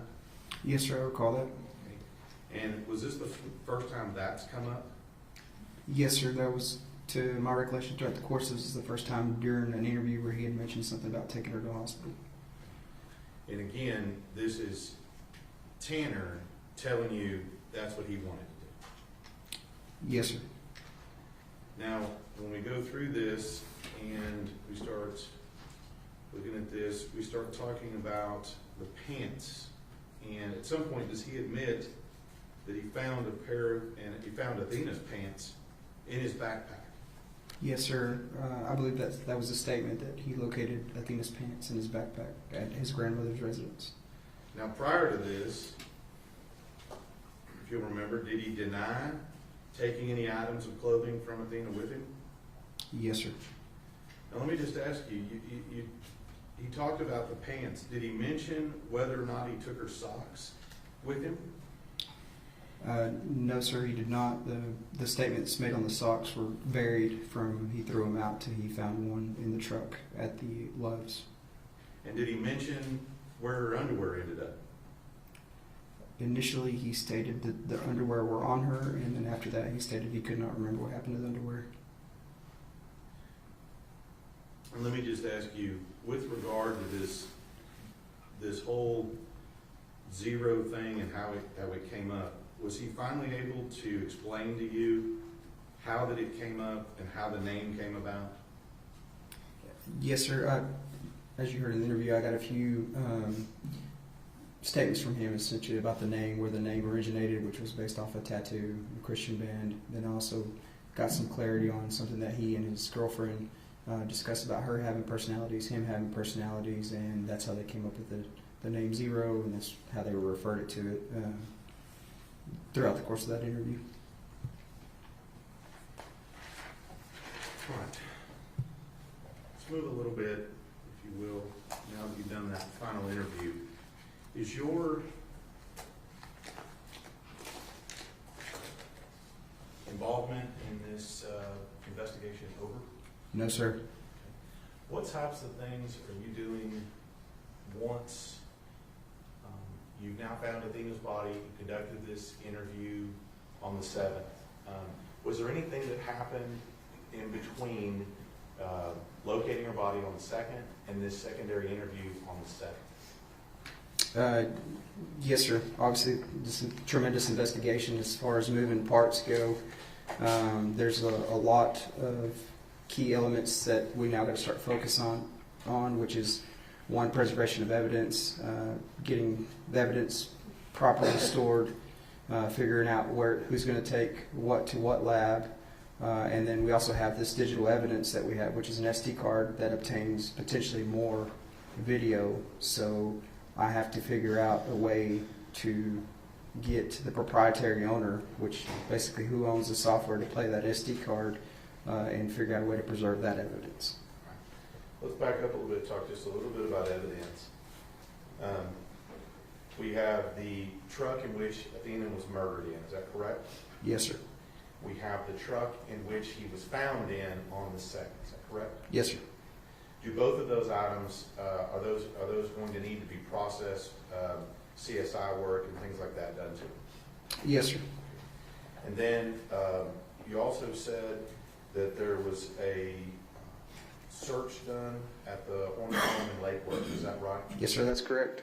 And in Horner home in Lakewood? And you didn't conduct that search, right? No, sir, they were just conducted in my direction. All right. And then we have social media, DNA, things of that nature that are all happening, is that right? Correct, yes, sir. And then, I didn't ask you this before, was there an autopsy performed on Athena? Yes, sir, there was. And do you remember who the doctor was that did that? I believe the chief medical examiner now was Dr. Dwyer. Okay. And so we talked about evidence, so all of that is, would you say, in process when we're working on that, is that right? Yes, sir. Yeah, like I said, a lot of moving parts, a lot of things moving forward, a lot of things that we need to get doing. I've literally been working on this case along with the district attorney's office for over 3 years. So let's talk a little bit about some of the items that needed to be tested. Were you involved in, once the forensic, the CSI stuff was done on the vehicles and all of that was done, were you involved in getting that evidence from Wise County to the lab? Yes, sir, I was. Okay. And why would you, being the lead ranger, be involved in getting it from Wise County to the lab? One, it's chain of custody, so everything that goes in, evidence-wise, DNA-wise for testing, it's one person handling it. I grabbed it, took it to the lab with essentially a submission that says what needs to be tested for what, which would be trace evidence, DNA evidence, and different things like that. Judge, ma'am. Yes. Ranger Espinoza, I'm going to show you this one marked as Case Exhibit 41. Is that what you were talking about with the evidence? Yes, sir. This is a chain of custody transfer receipt from the Wise County Sheriff's Office to me. And is that a true and correct copy of that chain of custody receipt when you took the evidence to DPS? Yes, sir. And when did you take that to DPS? February 21st of 2023, and I can verify that with my signature at the bottom of the page. Judge Whitoffer states 41.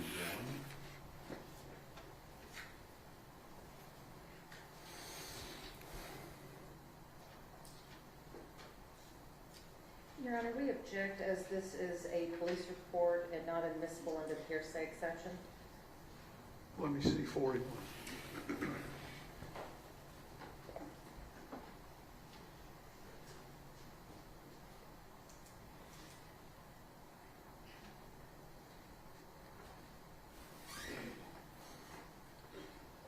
Mr. Staten, what's the relevance of this documentation? Is the evidence that he took from the lab and then picked up from the lab. It's not a police report. Right, your objection is overruled. State's Exhibit 41 is admitted. Thank you, Your Honor. Additionally to that, you mentioned, and I think we talked about this a little bit before, mentioned an SD card and we'll talk to some other people about the SD card, but are you aware that there's an SD card in the FedEx truck where Athena was kidnapped and murdered? Are you aware of that? I am aware of that SD card. Like I said before, we knew it contained video evidence, digital evidence, because we'd already obtained it. So I was already in the process of going to North Carolina to meet with Velociter in reference to that SD card. Now let me ask you, when we say an SD card, and I'll show you the card, the evidence here in just a second, but is this what we would consider just to be like a normal, like an SD card, like we would see in a camera or something along those lines? Yes, sir. Yeah, just your standard SD card you slide into, when you take a photo or when you're collecting in a smaller video camera, that type of SD card. And at some point, were you attempting to access that SD card to obtain the video from the FedEx truck?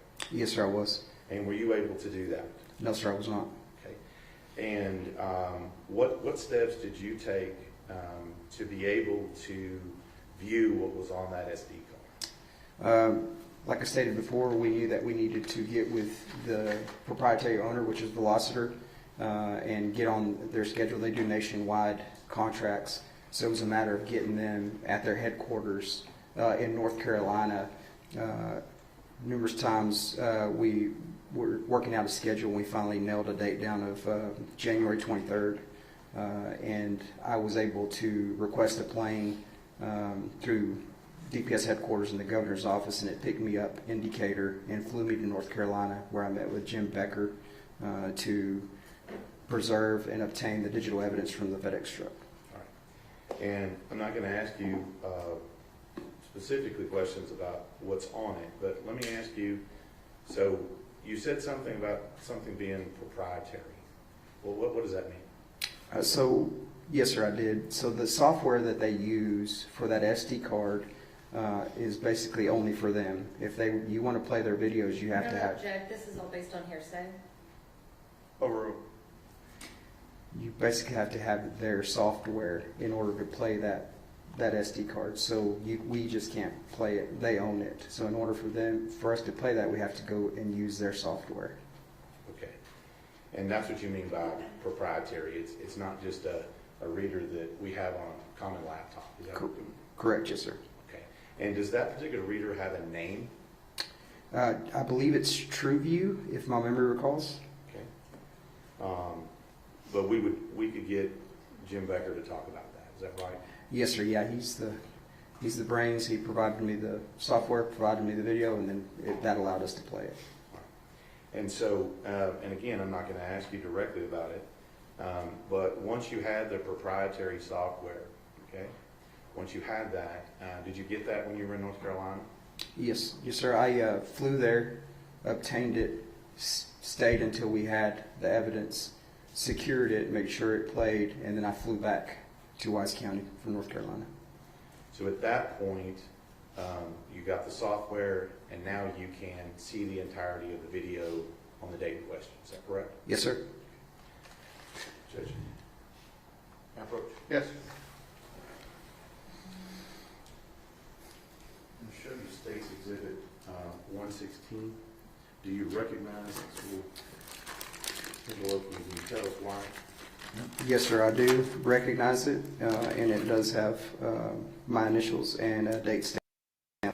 So let me ask you, is this State's 116, is the SD card contained within that? Yes, sir, and also contained within is jump drives, which the video evidence was actually transferred to by Velociter. And so all of this, this is what you picked up from Wise County? Yes, sir. And then this is what you took to Velociter, and this is what you brought back? Yes, sir, that's correct. And that's your initial and signature on this? Yes, sir.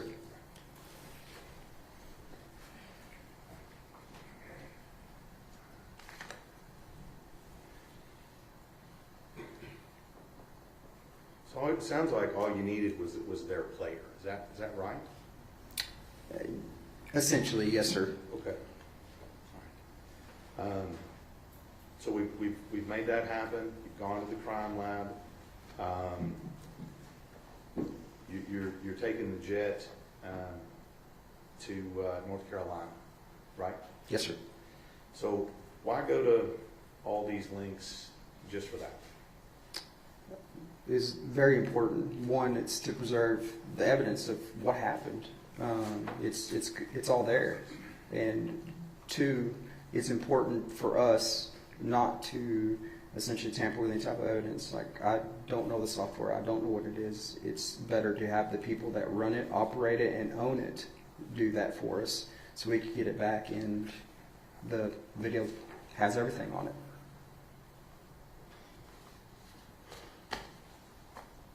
Ranger Espinosa, I want to thank you for the last couple of days of your testimony, evidence in this particular case, and thank you for your work on it. As well.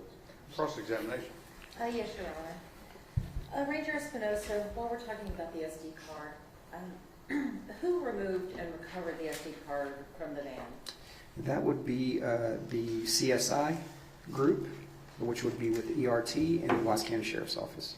And who with Wise County Sheriff's Office removed the SD card? I would have to check the chain of custody on who actually removed it and placed it into evidence. So you don't know how many hands that went through before it was placed in evidence? No, ma'am. Because I did personally not do it.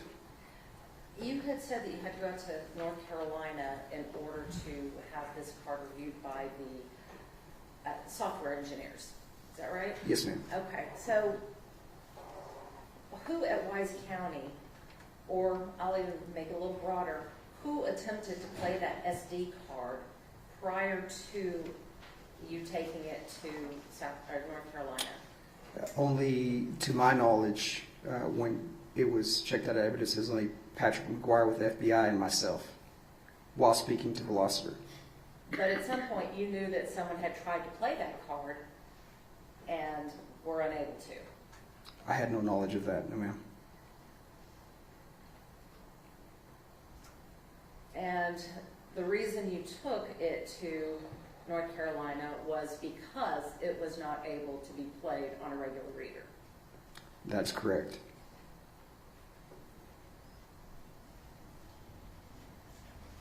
I want to talk just a little bit about these interrogations. When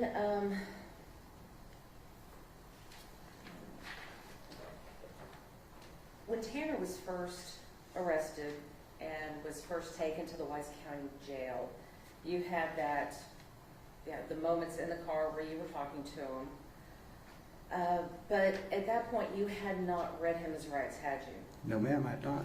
So even though he was arrested by your brother and placed in handcuffs and put in the back of a car and being questioned about an offense, you did not see fit to read him his rights. Correct. That falls under the public safety exception, which is an exception to Miranda. Objection, Your Honor, non-responsive. One at a time. Your objection is sustained. Ranger Espinosa, if you need to expound on something, then I'm sure the district attorney will ask any questions that need to be followed up on, okay? So right now, if you'll just answer only the questions that I'm asking. Yes, ma'am. So at that point, in fact, I think it wasn't until 16 minutes into that video did you read Tanner Horner's rights. Yes, ma'am, I did. Throughout these interrogations and throughout the videos that the jury has watched, Tanner asked several times about attorneys. Isn't that correct? Yes, ma'am. He asked how the attorney thing worked. You agree with me on that one? Yes, ma'am. At one point, Zero is saying we need to speak to an attorney. Would you agree with that one? Yes, ma'am.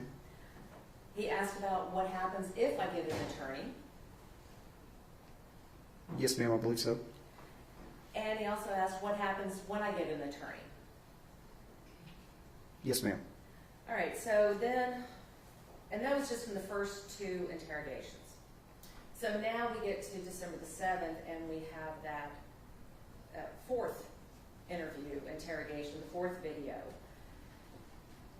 And when you Mirandized Tanner, he told you that he has an attorney. Is that correct? Correct. But you didn't reach out and try to find out who that attorney was, did you? No, ma'am. And you didn't try to make any contact with that attorney. No, ma'am. You didn't even bother to find out who that attorney was. I actually did find out who the attorney was after.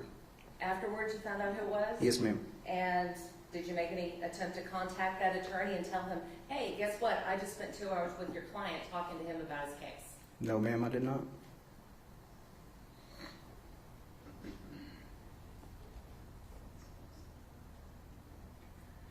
Ranger Espinosa, you had testified earlier that Tanner had reached out to you on December the 6th of 2022. And this was about 4 days after his arrest, right? I received the notification on December the 7th, but you're correct. The actual timestamp, I believe, was 9 p.m. on the 6th.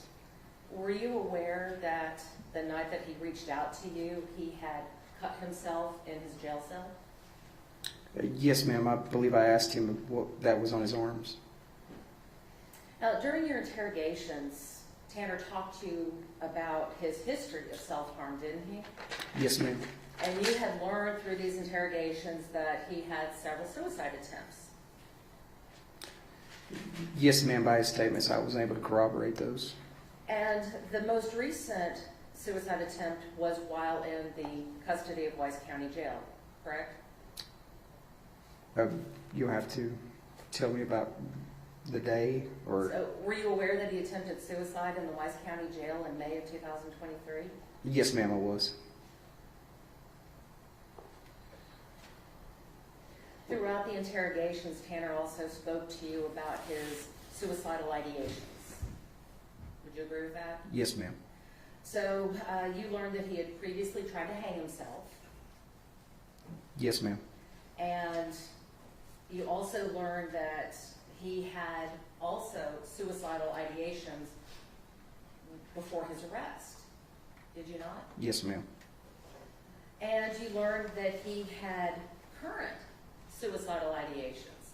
In other words, he was still feeling suicidal at the time that you were speaking with him.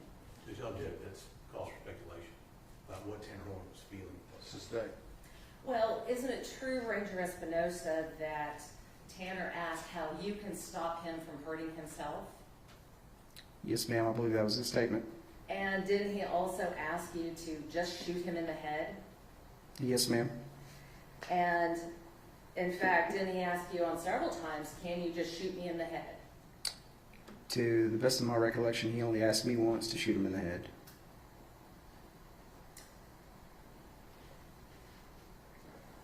During your interrogations, Tanner also talked about his history of mental health issues. Is that correct? I don't know about the mental health issues, but yes, he talked about some of his issues. Well, he talked about being hospitalized in a mental health facility, did he not? I believe that was an outpatient visit, is what I believe, which means it was not hospitalized. And you were aware that he was hospitalized after his suicide attempt where he attempted to hang himself? I don't recall that one. I believe in May of 23 he was, but I don't know about the other one. And you did know that he was had received medications?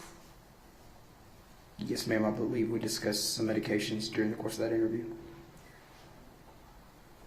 You also learned during your interrogation that Tanner has Asperger's. I believe Asperger's was mentioned by him, but I had no knowledge that he was diagnosed with Asperger's. So you knew by report from Tanner that he had Asperger's? I don't know if he has Asperger's. He just said he had Asperger's. You learned about the hospitalizations.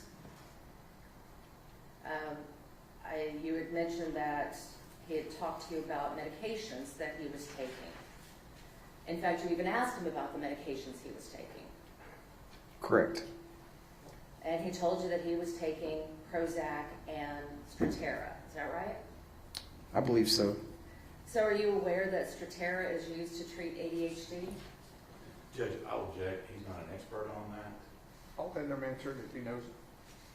Were you aware that Strattera is used to treat ADHD? I'm not aware of that, no ma'am. And are you aware that Prozac is used to treat major depressive disorder. I'm also not aware of that.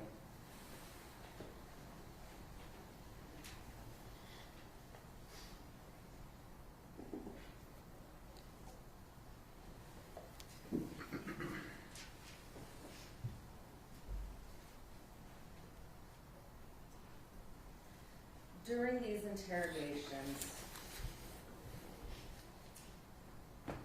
well, let me back up. You testified to this jury that you did not think that Tanner expressed any remorse during all these interrogations. Do you recall that? Yes, ma'am. But you would agree with me that he told you several times that he felt bad about what had happened. And he may not have said, I feel bad, but he expressed his emotions about what had happened. Yes, ma'am. I did not believe him.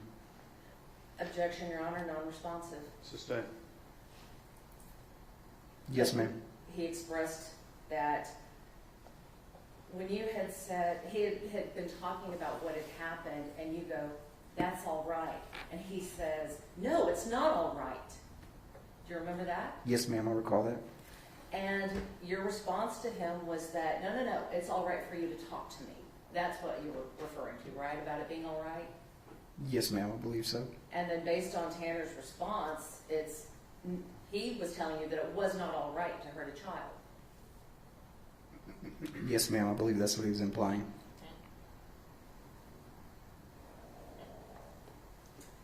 And later on, when you asked him if he was remorseful for what he did, he told you, and was very emotional when he told you, that I'm a father.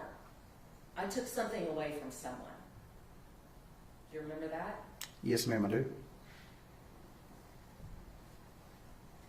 And when you asked him about what he wanted to say to the community, do you remember his response to that? No, ma'am. I do not recall. Do you recall that he said, no one deserves this? Yes, I do remember that.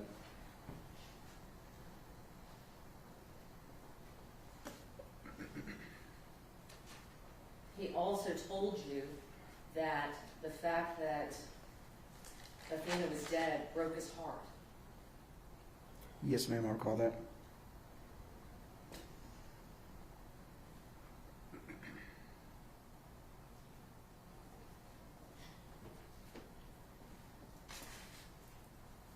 Ranger Espinosa, you also recognized that Tanner was being remorseful as well, didn't you? No, ma'am. You don't recall telling him, I see remorse in you, I see regret in you? That is part of an interview tack in order to maintain rapport. So you lied to him? No, ma'am. Again, that's a rapport. It's a common strategy. If you want to call it a lie, you can, but it's strategy. But you did tell him that you saw remorse in him? Correct, I did. And you did tell him that you saw regret in him? Yes, ma'am.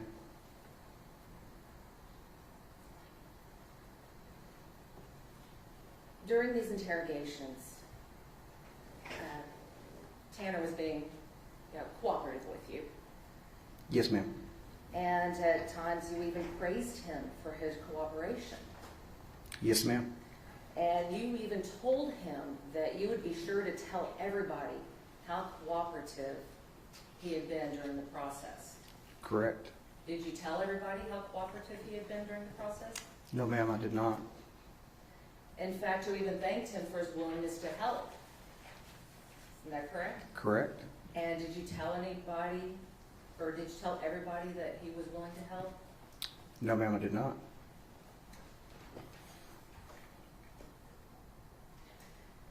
You testified on direct that Tanner was not being truthful throughout the interrogations. And at one point you told Tanner that what it was all about was doing the right thing. Do you remember that? Yes, ma'am. And for you, doing the right thing would mean confessing to the murder. Is that right? Yes, ma'am. Tanner confessed to the murder, didn't he? Yes, ma'am. And for you, doing the right thing meant helping law enforcement to recover the body. Do you Yes. agree with that? Yes, ma'am. Tanner eventually helped you recover the body, did he not? Yes, ma'am, he did. You also stated on direct that Tanner blamed everyone else but himself. But Zero told you the truth about abducting Athena. Is that correct? Tanner told me the truth about abducting Athena. And he also told the truth about killing her. Again, that's Tanner. It's Tanner Horner, not Zero. So the persona of Zero brought you to Bobo's Crossing. Yes, ma'am. So when Tanner is being truthful about those other things, and Zero is being truthful about other things, and Zero is Tanner, doesn't that mean that Tanner was being truthful about what had happened? Yes, ma'am. Although you claim that Tanner was not being truthful during the interrogations, he wasn't the only one that was being untruthful. Would you agree with that? Could you elaborate? Well, Tanner asked to talk to Cassie, and you told him that you would allow him to do that in a minute. But you never let him call her, did you? What I meant by that is he'd be allowed to make phone calls from the jail. But you told him that he would be able to do that in a minute. But you did not allow him to do that, did you? I'm sure the Wise County Sheriff's Office provided him his phone call to Cassie if he wanted to call her. But my question is for you, Ranger Espinosa. Did you allow him to make that call? I did not. He asked to have a video chat with her. And your response was, okay. Did you allow him to have a video chat with Cassie? No, ma'am. Tanner asked about seeing his son, and you told him that you would do that for him. Did you let him see his son? I don't recall telling him I was going to let him see his son. Well, the jury heard the video, so they'll remember what you told him. Mm-hmm. When Tanner made the request, and I believe it was, your phrasing was that he wanted to cut a deal. You said that you felt that, well, actually what you told the jury was that the deal would be that if he received the deal requested, he would tell you the truth. That's what you told the jury, right? I believe it's what he said. Yes, ma'am. But that's not the complete truth, is it? Because, and again, the jury saw this video, so I'm sure they will remember that, and you would agree with me, that Tanner was willing to enter a plea in this case. Do you remember him telling you that? Yes, ma'am. Do you remember him telling you that he would be willing to give up all of his defenses? Yes, ma'am. Do you remember telling him that he would be willing to give you any information that you wanted? Yes, ma'am. Did you remember him telling you that he was willing to give up everything and go to prison forever? Yes, ma'am. And all of this, the plea, the defenses, the information, going to prison forever, was just so he would be able to have a chance to say goodbye to his family. I believe, yes, ma'am, that's what he wanted. He asked you to relay all of this to the judge and to the prosecutors. Do you remember that? Yes, ma'am. You told him that you would do this. Did you relay it to the judge? I believe I spoke to the judge and the district attorney's office in reference to that. To the deal? Yes, just that he wanted to cut a deal. You didn't give him any of the other details? No, ma'am.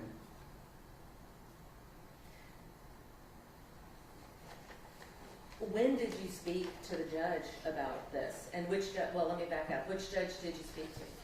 I believe during the course of that week, I informed everybody about the reinitiated interview, and I mentioned of Tanner wanting to cut a deal where he was released on an ankle monitor with video surveillance, which is not possible, and I told him that was not possible. So, Well, you're not the prosecutor in the case, are you?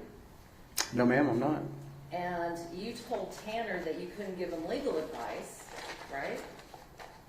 Correct, I'm not going But to. now you're making a legal conclusion about what is and isn't possible. Do you agree with that? Yes ma'am, again, I told him it is above my pay grade. That is a decision for the district attorney's office.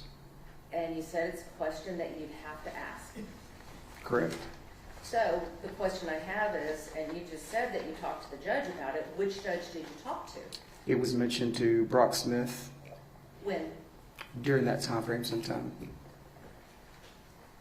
When did you speak to the prosecutors about it? I believe actually district attorney's office we had a meeting with the district attorney's office that day at the Wise County Sheriff's Office, and I informed them about it.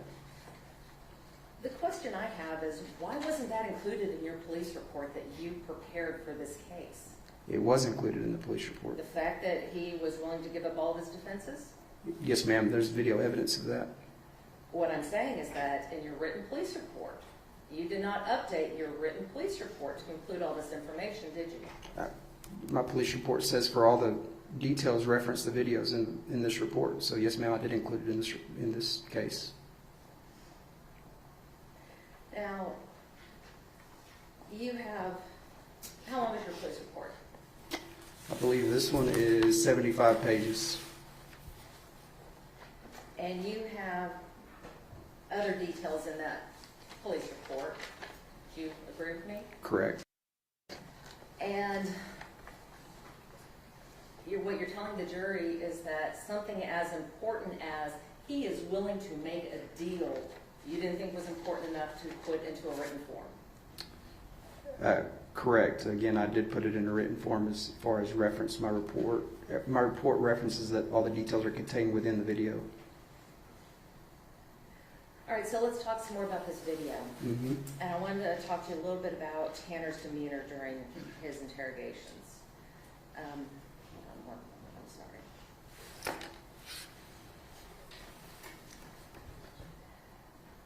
You would agree with me that during all of the videos that were shown to the jury over the last couple of days, that it was obvious during some of those videos that Tanner was easily distracted? That's a matter of opinion. Well, you testified earlier that he became distracted and you would have to redirect him. Do you remember that? No, ma'am. I actually stated that he would interrupt to talk about his deal, and I would have to redirect him back to what we were talking about. So when he was distracted by the gel that was in your hair, when he was distracted by your shoes, you were able to redirect him back to the information that you were interested in, right? Yeah, I was definitely able to keep communicating with him. Yes, ma'am. You would agree with me that Tanner was polite to all the officers? To the best of my recollection, yes, ma'am. And, well, I mean, you sat here and watched all the videos. Was he rude to any officer during those videos? Not in my presence, no, ma'am. He said yes, sir, and he said no, sir. when Yes, asked. yes, ma'am, correct. He didn't curse at any of the officers. Yes, ma'am, correct. He didn't threaten any of the officers. No, ma'am, correct. Didn't raise his voice in anger at any of the officers. Correct. The only time his voice raised a little bit was when he got excited about talking about something that interested him, right? Yes, ma'am. When he was arrested, he didn't put up any resistance. Correct. When you took him out of the jail, he didn't put up any fight or any resistance. No, ma'am. When you walked him around the bamboo forest, he didn't try to run or escape. No, ma'am.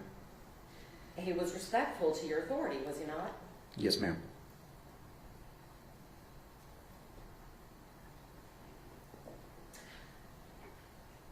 Ranger Espinosa, you have a Bible verse on your handcuffs, is that correct? Yes, ma'am, I do. That's Romans 13:4. Yes, ma'am. And you would agree with me that Romans 13:4 says, "For he is the servant of God, an avenger who carries out God's wrath on the wrongdoer." Is that what 13:4? It depends which version of the Bible you read, but yes, ma'am, that's correct.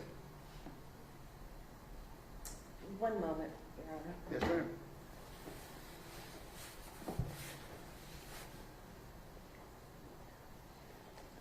I have nothing further, Your Honor. Redirect. Thank you, Your Honor. I'm going to try to get through this here. This fourth interview that you conducted, who requested it? Tanner Horner. In this fourth interview, when you go in there, you said before that he wanted to cut a deal. And that was essentially, he wanted you to cut him loose on some kind of monitor, and then he would tell you the truth. Yes, sir. Correct? Now, all of this stuff that Ms. Anderson went over with you about his suicide attempts, mental health, all of the things that are in there, that all came from Tanner Horner, correct? Yes, sir. Now, this is the same Tanner Horner who told you that Athena's body was in the bamboo Yes, sir. and took you on that 3 or 4 hour boondoggle out there trying to Objection, find her. Your Honor, to the characterization. Overruled. He took you out there and lied to you twice and drug you out there where she wasn't, correct? Correct. And let's just go through this. If we're going to talk about a little bit about the things he's telling you, you don't have any knowledge whether anything he's telling you is true, do you? I have knowledge that it's all lies based on evidence that I had. Well, let me back up. Anything that he is saying about himself, you don't have any evidence that that in and of itself is true. No, I don't have any medical records. I don't have any history of that. That's what he's telling you. Yes, sir. But he also told you that that he backed into her with the truck. Is that true? No, sir. He also told you that she, at one point that she was deceased when he put her in the truck. Was that true? No, sir. He also told you, additionally, that he didn't take off her clothes when he dumped her body. Was that true? No, sir. He also told you that her body was next to the bamboo forest. Correct? Yes, sir. Was that true? No, sir. So essentially, you told him several times when, during these interviews, that you had faith in him and confidence in him and he was telling the truth. You remember that, right? Yes, sir. When you told him that, do you really believe he's telling the truth? I know he's not telling the truth because I've already seen the video and I already have physical evidence. I know that he's lying to me the entire time. So when you're telling him that, is that just to keep him talking? Yeah, that's called maintaining rapport, so I don't lose the rapport and then essentially lose finding Athena. So when we're talking about this, and we're going through this bit of information, you asked him if he felt remorseful, did you not? Yes, sir, I did. You had to ask him what it was he would say to the community, did you not? Yes, sir, I did. And at that time, that is when he did not answer and say that he was remorseful. He just said he was a father. Yes, sir. And that he said that no one deserves this. Yes, sir. But he didn't say, I kidnapped her, I killed her, I'm sorry. No, sir, he did not say that.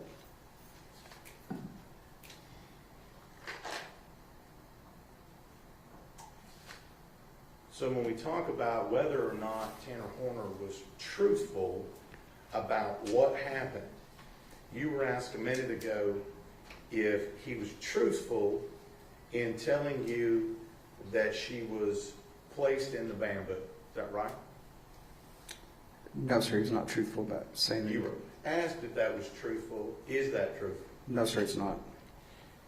As far as whether or not there were any clothes taken from the scene, was he truthful about that?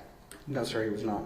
So how are you to believe anything about him as a person if literally the entirety of his statements to you have been lies?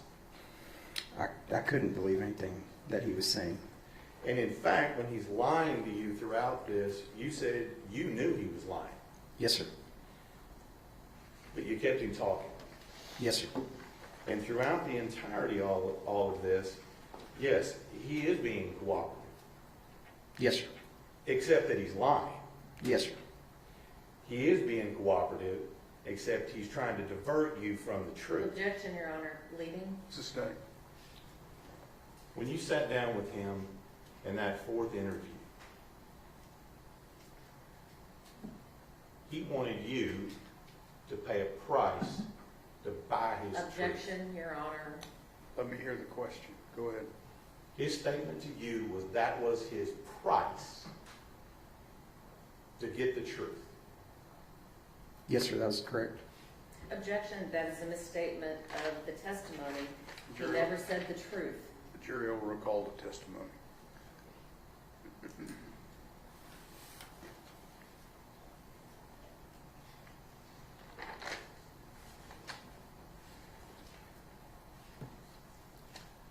So throughout all of this, the only thing that he told you that was the truth was that she was deceased. Correct? Yes, sir. Objection, leading. Overruled. The rest of that stuff you had to learn on your own. Yes, sir. That's what it's. Ms. Anderson. Just a couple of things. After Tanner told you about being at Millwood and taking medications, did you attempt to confirm that information? Yes, ma'am. That's information that was passed, and at some point, either Wise County Sheriff's Office or the District Attorney's Office would attempt to make or obtain medical records. And so, knowing that they were able to obtain medical records from Millwood, it wasn't a lie then when he told you that he was at Millwood. I actually don't know what medical records were actually obtained. I wasn't privy to them. I just know that the medical records were requested. And earlier you just said that they obtained medical records. So if they were able to obtain medical records, you wouldn't be able to obtain them if they weren't there. Would you agree with that? Don't object to speculation. He said he doesn't know about these records. Sustained. But you don't obtain records for somebody if no records exist, right? Same objection, call for speculation. He can answer that. Basically, what we do is an overall. It doesn't have to be from a specific place. Usually when we have a defendant, we try to find a medical history. So it may not be for that particular, but the District Attorney's Office would obtain all records. It does, maybe not these particular ones we're talking about, but all records would. If there's some there, we're going to try to obtain them. All right, so if you were able to obtain records from Millwood, you would have obtained records from Millwood. Correct. If the District Attorney's Office would have obtained records from Millwood, they would be privy to the District Attorney's Office. And the way the District Attorney asked the question, he characterized that Tanner's price for telling you the truth was that he received the electronic monitoring. Do you recall him asking you that question? Yes, ma'am. I believe that's what he said. That's not quite accurate, is it? Because it wasn't the price for telling the truth. Tanner's price was for entering a plea in this case. I believe the underlining purpose of the deal was to tell the story or the truth and then get the deal for the monitoring. Well, actually, that's not quite what the video showed, is it? I mean, the video said that he would be willing to enter a plea, right? Yes, ma'am. And then he'd be willing to give up his defenses, right? Yes, ma'am. Then he would be willing to go to prison for life, right? Yes, ma'am. And that he would be willing to tell you everything you know, or everything that you would like to know, right? Yes, ma'am. Okay, so it's just not telling the truth. There was a whole list of things that he wanted. And that was what he was willing to do if you were to speak to the judge, speak to the prosecutors about the possibility of electronic monitoring. Yes, ma'am. Nothing further. Mr. Singh? Just a couple of questions, Your Honor. Thank you. I didn't hit on this before, and I apologize, Ranger Espinosa. When you initially detained Tanner Horner on scene there at the corner of Faith and Hope, you had testified before about your basis for doing so. Correct. What was that basis? Objection, Your Honor. Ms. Ranger Espinosa did not detain him on, that was his brother. Sustained. Once you got to the scene and Tanner Horner was there in cuffs, what was the purpose of your question? So the purpose of the questioning fell under the public safety exception, which has an exception to Miranda, which is exception to rights, which is basically preserving life, which means I don't have to Mirandize him. If I'm looking for a kidnapped child that could potentially be alive, Miranda does not apply. And your questions to him at any point prior to the time that you Mirandized him, did you ask him what happened? Yes, sir. Prior to Miranda or after Miranda? After Miranda. Pre-Miranda, there was no questions about any details of the case other than where's Athena? Take me to her. And in fact, he attempted at some point to tell you what had happened, and you stopped him from talking. Objection, Your Honor, that's leading. Sustained. Rephrase your question. When you got in the truck, what did Tanner attempt to tell you about what had happened? At that point, when I asked him, as y'all saw the video, he attempts to say something or tell me something. I said, stop. We'll worry about that later. We just need to find Athena, which falls within the parameters of the public safety exception and the exception of Miranda.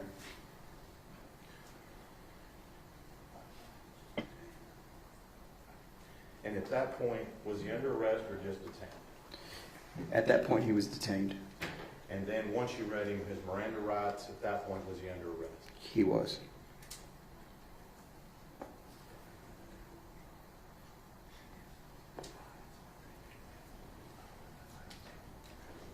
House of Witness. Ms. Anderson. No, Your Honor, I'm done. May Ranger Espinosa be excused subject to any potential recall? Fine with the statement. No objection. Thank you, sir.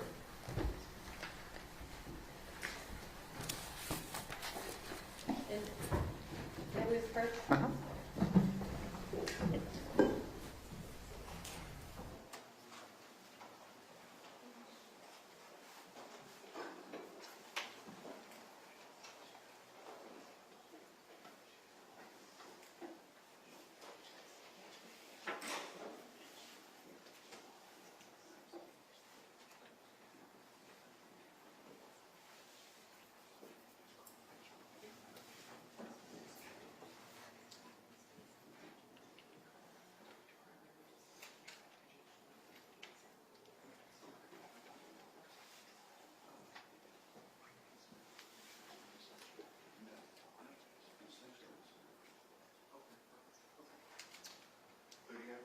Taylor Page. I'm sorry? Taylor Page. Taylor Page. Maybe I'll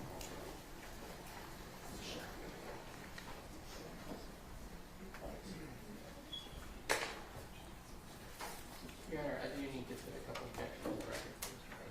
I'm sorry? I need to put objections to the testimony on the record. Do you want the approach to do that? Do you do it in the presence of the jury or outside? I don't think it'll hurt. It's whatever you want to do. If you want me to approach, I can do it. Go ahead. No, you can go ahead. Your Honor, I think I would like to renew the objections we made at the 702, 705 hearing. In addition, I would like to object. There are 48 potential FBI agents involved in this case. The FBI, per their policy, we requested those personnel records, which could be potentially exculpatory. They denied access to all of those. I believe that's a violation of the Michael Morton Act. I would ask that the court refuse to allow any of the FBI agents to testify in this case based on that. They require a 2E letter for you to get their personnel records. We went through the process of doing that, and they denied us any of those records. Obviously, with any Texas law enforcement officer, we would get those records directly from the district attorney, but the federal government just doesn't do what the states ask them to do. They don't have to, and we can't make it. All right. Your objection is overruled. You may have a running objection. Your Honor, I think there'll only be one other agent testify, but I would ask for the same. So the same objection would apply to the second agent? Yes. Okay. Just remind me when that agent comes in. Thanks, Your Honor. The other issue is when he testified at the 702, 705, I believe his testimony was that he did only perform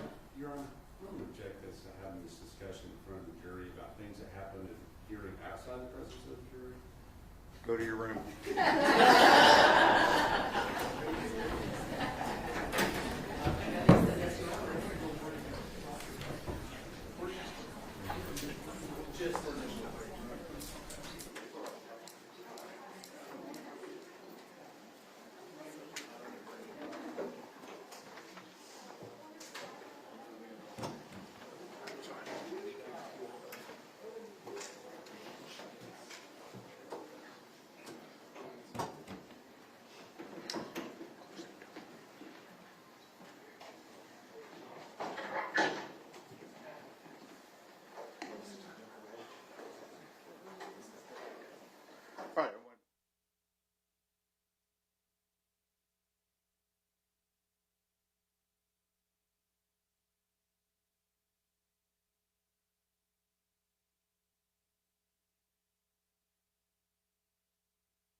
Yes, sir. Mr. Page, would you please state your name and spell your first and last name for the court? Yes, sir. My name is Taylor Page, spelled Taylorpage. And what do you do for a living, Mr. Page? I'm a special agent with the FBI in Dallas. So Special Agent Page, can you tell me a little bit about your background as far as how it was that you became a special agent with the FBI? I've got a bachelor's degree from the University of Wisconsin-Milwaukee. Worked in private sector for about 10 years before coming over to the Bureau. Nothing law enforcement related, but the Bureau has a history of hiring folks from a lot of different fields. So I went through the application process, and then everything that I've learned through the academy, and then since I've been an agent, obviously brought me to this point of being an investigator with the FBI then. You talked about the academy. Where's the academy located? Quantico, Virginia. And what does that entail? About what kind of process? It's about 5 months from start to finish at the academy. There's legal training, tactics, self-defense, firearms, everything that you would expect kind of in a police academy. Same type of things for FBI academy as well. And were you a field agent before you do what you do now? So I'm still a field agent. I'm assigned to the Dallas Violent Crimes Task Force. So it's going to be agents and task force officers from surrounding agencies that investigate primarily violent crimes, so carjackings, bank robberies, kidnappings. There's about 20 or so of us on that task force that specialize in those types of offenses. And then in addition to that, I have a certification within the FBI for the cellular analysis team. And so part of my role is to serve in that capacity as well. Okay, and the cellular analysis team, does that have some type of a special acronym that goes with it? Yeah, so Cellular Analysis Survey Team, or CAST, you'll hear it often referred to. Okay, and tell me what do you do? You said that you work with these different types of violent offenses, including kidnappings. What does the Cellular Analysis Survey Team do? So the CAST unit is different than the Violent Crimes Task Force. So I happen to be a CAST asset that just sits on that Violent Crimes Task Force. But this CAST unit within the FBI, again, there's about 100 or so of us spaced throughout the country. We specialize in the analysis of cellular records. And oftentimes, to your question, if there is something like an Amber Alert or a mass casualty event or something that requires a big law enforcement response, if there's something that's going to have a cellular component to it, a lot of the times you're going to see a CAST asset that gets dispatched to that command post or that location. And we're talking about command posts. Explain what you mean by a command post. So a command post is oftentimes set up by law enforcement in response to usually a threat to life type situation that's occurring. It's oftentimes set up in an area very close to where the actual crime may have occurred. So while our office is in Dallas, if there's a situation that occurs in a different part of North Texas, we may send a command post or establish a command post in an area nearer to that so that the law enforcement response can be centralized to that immediate area. And how is it that you do that? Do you pitch a tent out there? How does it happen? So the FBI has a mobile command post. Several agencies I know around North Texas also have mobile command posts. It's a giant semi-trailer that will pull up to the scene, and it allows us access to some of our equipment and technology that we would otherwise have at our headquarters division, and that isn't necessarily always available right there in the field. But again, it's a good centralized spot for the law enforcement response to be concentrated. And when a crime occurs, like a kidnapping, and there's somebody missing that you're trying to locate, what kind of things do you do to try to make that happen? There's a lot of things that can be done from a law enforcement perspective. No two situations are the same. Certain, again, mass casualty type events, things like that where the subject of that may already be deceased. Sometimes the law enforcement response is to uncover what was going on with that person before they committed that mass casualty event. If it's something like an Amber Alert or a missing kid, the number one priority is to find the missing kid. And especially from the CAST perspective, a lot of times there's cellular records that could become relevant, especially in a world where most folks have cell phones. If it's able to be determined what cell phone may be of relevance to that investigation, we're going to try to help identify that device and then locate it with the expectation that maybe that missing kid is near that device. And were you called to come to the scene where a girl by the name of Athena Strand went missing on November 30th of 2022? Yes, I was the second cast agent that went there. One of my colleagues, Mark Sedgwick, was the first cast agent that responded to the scene, and then I arrived, I think, the second day to help him out. And when you arrived that second day, so you say the second day, did you arrive on December 1st or December 2nd? I believe I was there December 1st, if I'm not mistaken.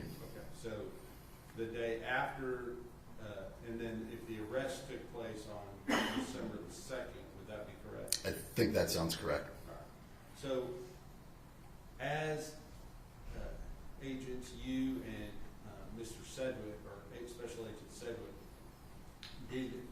are you collecting certain information that you can then analyze? Yes. Again, it's all dependent on what's happening in that particular situation. If, again, there's cellular records that appear that they're going to be of relevance, we will reach out directly to those cell providers, so Verizon, AT&T, T-Mobile, and try to explain to them, hey, here's what we've got going on, and we'll make what are called exigent requests for information. So things that are not accompanied with a warrant at that time. There is an immediate threat to life that's going on, and we're trying to mitigate that as best we can. So we make the request in good faith to those cell providers that, hey, we believe these records could be helpful in locating or identifying this missing person. Now, in this particular case, was the child still missing when you arrived? Yes, sir. And was there any knowledge one way or the other as to whether the child was still alive or not? We had no indication of her status at that time.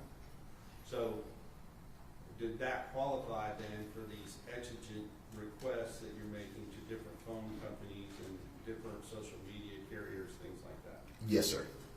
And I mean, there's a commonly known or a common term that's out there called geofencing. Can you kind of explain what that means? Yeah, so geofencing, just the general concept of a geofence is that there is a particular area where something happened. And then if you draw basically a radius around that, say 400 meters, you could potentially identify devices that fall within that radius. It's done in order to identify possibly unidentifiable persons that may have been present in that area by way of cellular connectivity oftentimes. Certain geofences are not only related to cell phone connectivity. There's other types of geospatial geofences that can be done that may be GPS related. But the general concept of it is just that there is a known quantity or a known event and then a radius that you want to establish around that area to identify the devices that were present in that spot. And are you able to limit that to certain times and parameters? Yes, sir. Okay. And did you do that in this particular case? We did. Okay.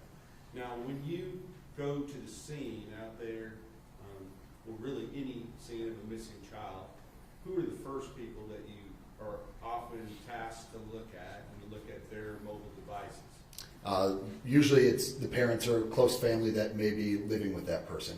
So a lot of times it's not even necessarily that that person is a suspect per se, but you also want to get corroboration for statements that those folks may be making to law enforcement. So if a parent says, I was at work all day, if you get the phone records for that person, you could pretty easily identify, depending on how far away they live from their work, you could potentially identify that, yes, they were at work that day and their statements are consistent, as opposed to someone whose phone was not near their office that day, then maybe the statements that they made that they were at work could be more concerning. And was that done in this particular case with regard to the missing child, Athena Strand? Yes, sir. I believe Special Agent Sedgwick started that process. Okay. Now, when you got there, and you became involved in this process, was there another phone number that was identified as being a potential point of interest that y'all wanted to obtain some records related to? So there were a couple things that took place. We did a geofence to T-Mobile, and there was a device that was identified within that geofence. That device became of interest for us. Second to that, there was a phone number for Mr. Horner that was also identified, and that became more relevant as the command post situation started to unfold. Okay. And with regard to that, did you obtain these exigent records related to that phone number for Mr. Horner? Yes, sir. Okay. And based upon reviewing those records, are you able to determine whether the device that is generating those records is moving or not moving based upon your analysis of that device? We can usually get to a pretty quick conclusion about whether a device is movement or stationary based on those records. Yes, sir. And with regard to this particular device, did you find that this device was at times stationary? We did. And that then it would move some and then be stationary again for certain periods of time? That particular device associated with Mr. Horner, yes, as well as the device, the second device that was within that T-Mobile geofence. We saw consistent movement and stops for both of those devices. And are those two devices moving at the same places and stopping at the same place? Generally, yes. That would be my overarching conclusion, that they were generally moving together. There are subsets of information within there where there would be gaps of information for the phone number associated to Mr. Horner that the other device in that T-Mobile geofence could kind of fill in the gap of what those movement times might have been. But generally, for the time period that we were looking at, both devices appeared to be moving together. Now let me ask you this. If a person turns off their... John, can we approach? Yes.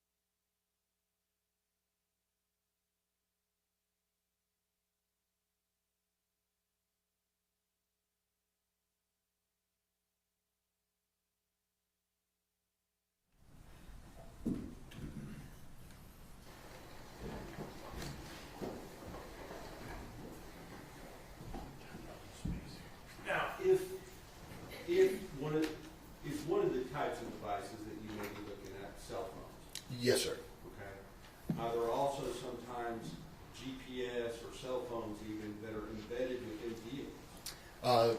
Modems, more to that point. Yes, sir. Okay. So explain to the jury what a modem is. So a modem could be something that's got, in this particular case, cellular connectivity. So it's a mobile modem to provide internet access, but that internet access is provided via the cellular network. So it's not a hardwire internet connection like you might have at your house on your home router. It's transportable. It's usually a battery-powered thing, but it connects to the cellular network in the same way your phone does in order to provide internet service to a particular device. So it's not a phone, but it provides internet to another mobile device. So if my car that I'm driving down the road has one of these modems in it, and I also have a cell phone while I'm driving down the road, are both of those essentially going to be moving at the same time? Your phone would very likely have its own SIM card, but yes, you would see movement on both devices. Okay. And if then I turned off my phone, or I took the SIM card out, or whatever it was that I did, would then that keep that particular device from communicating with the cellular network? Yes, correct. If a cell phone were powered down, you would see a gap in communications with the network during that time period. Okay. But my car, unless there's some way I disable it, would continue to connect. I would expect that it would, yes, sir. Right. And is that the type of thing that you're talking about? In this particular case, it's a modem, and yes, that device maintained connectivity. Even though the phone stopped communicating? That's correct. All right. And so, based upon the information that you were receiving for these two devices, were you able to determine potential points where maybe searches might need to be done based upon areas where these two devices were stopping and stationary for some period of time? Yes, sir, we did.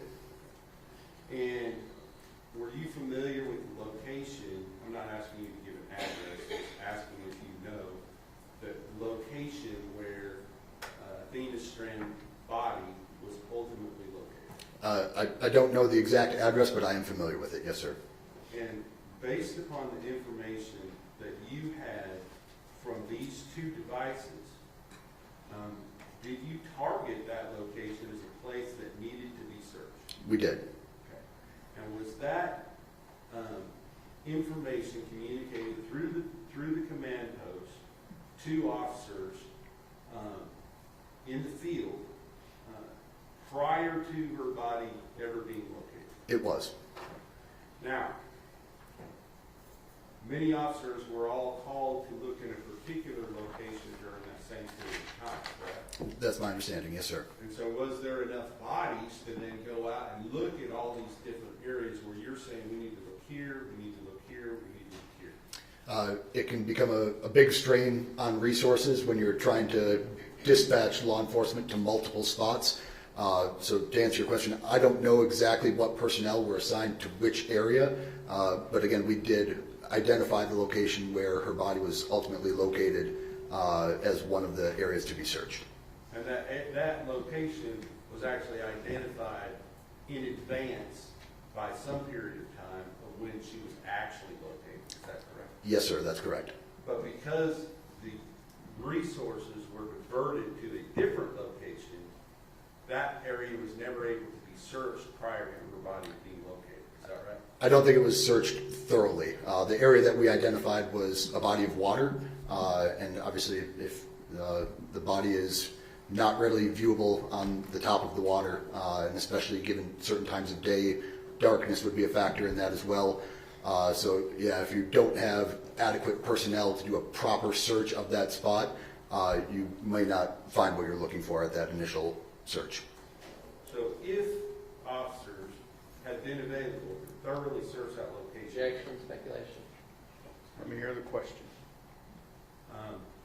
Is it your opinion that if officers had been available to thoroughly search those locations, that her body could have been located earlier in the day? Objection, speculation. Sustained. With regard to your work, you said you were working with Mr. Sedgwick, is that right? Yes, sir. And he is also a member of this CAS team. Yes, sir. And then, does the CAS team often, in preparation for a trial like this, or to sort of analyze the data that you have, do they prepare something called a CAST analysis? We do, yes, sir.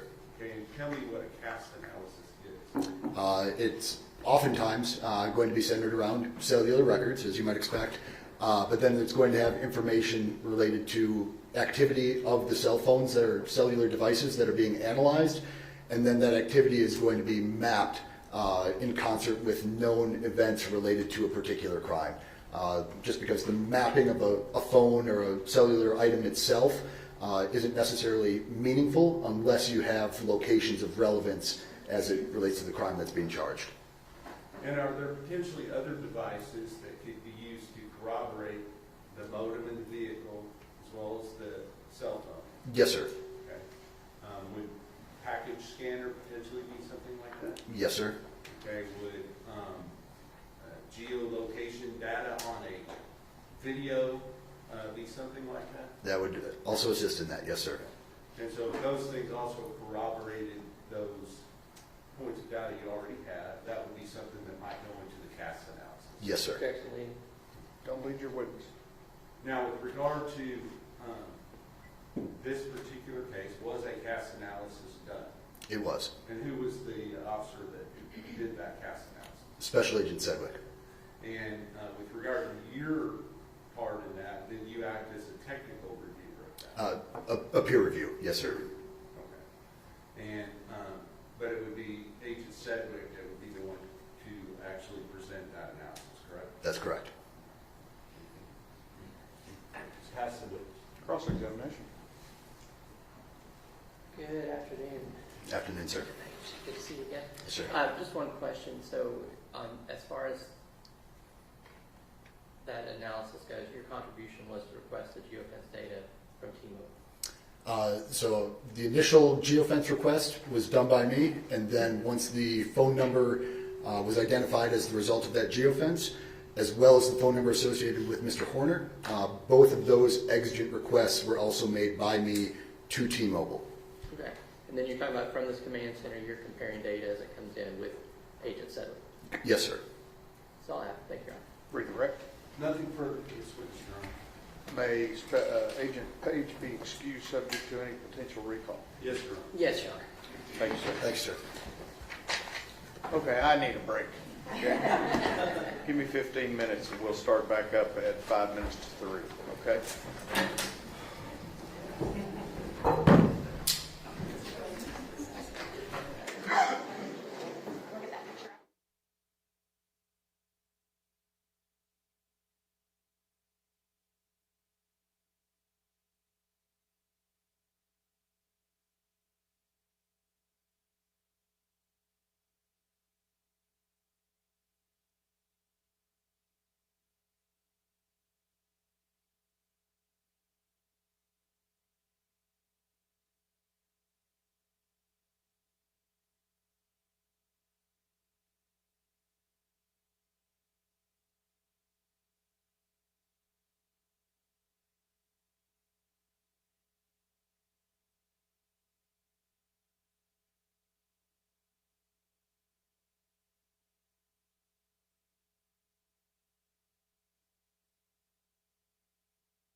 Have a seat.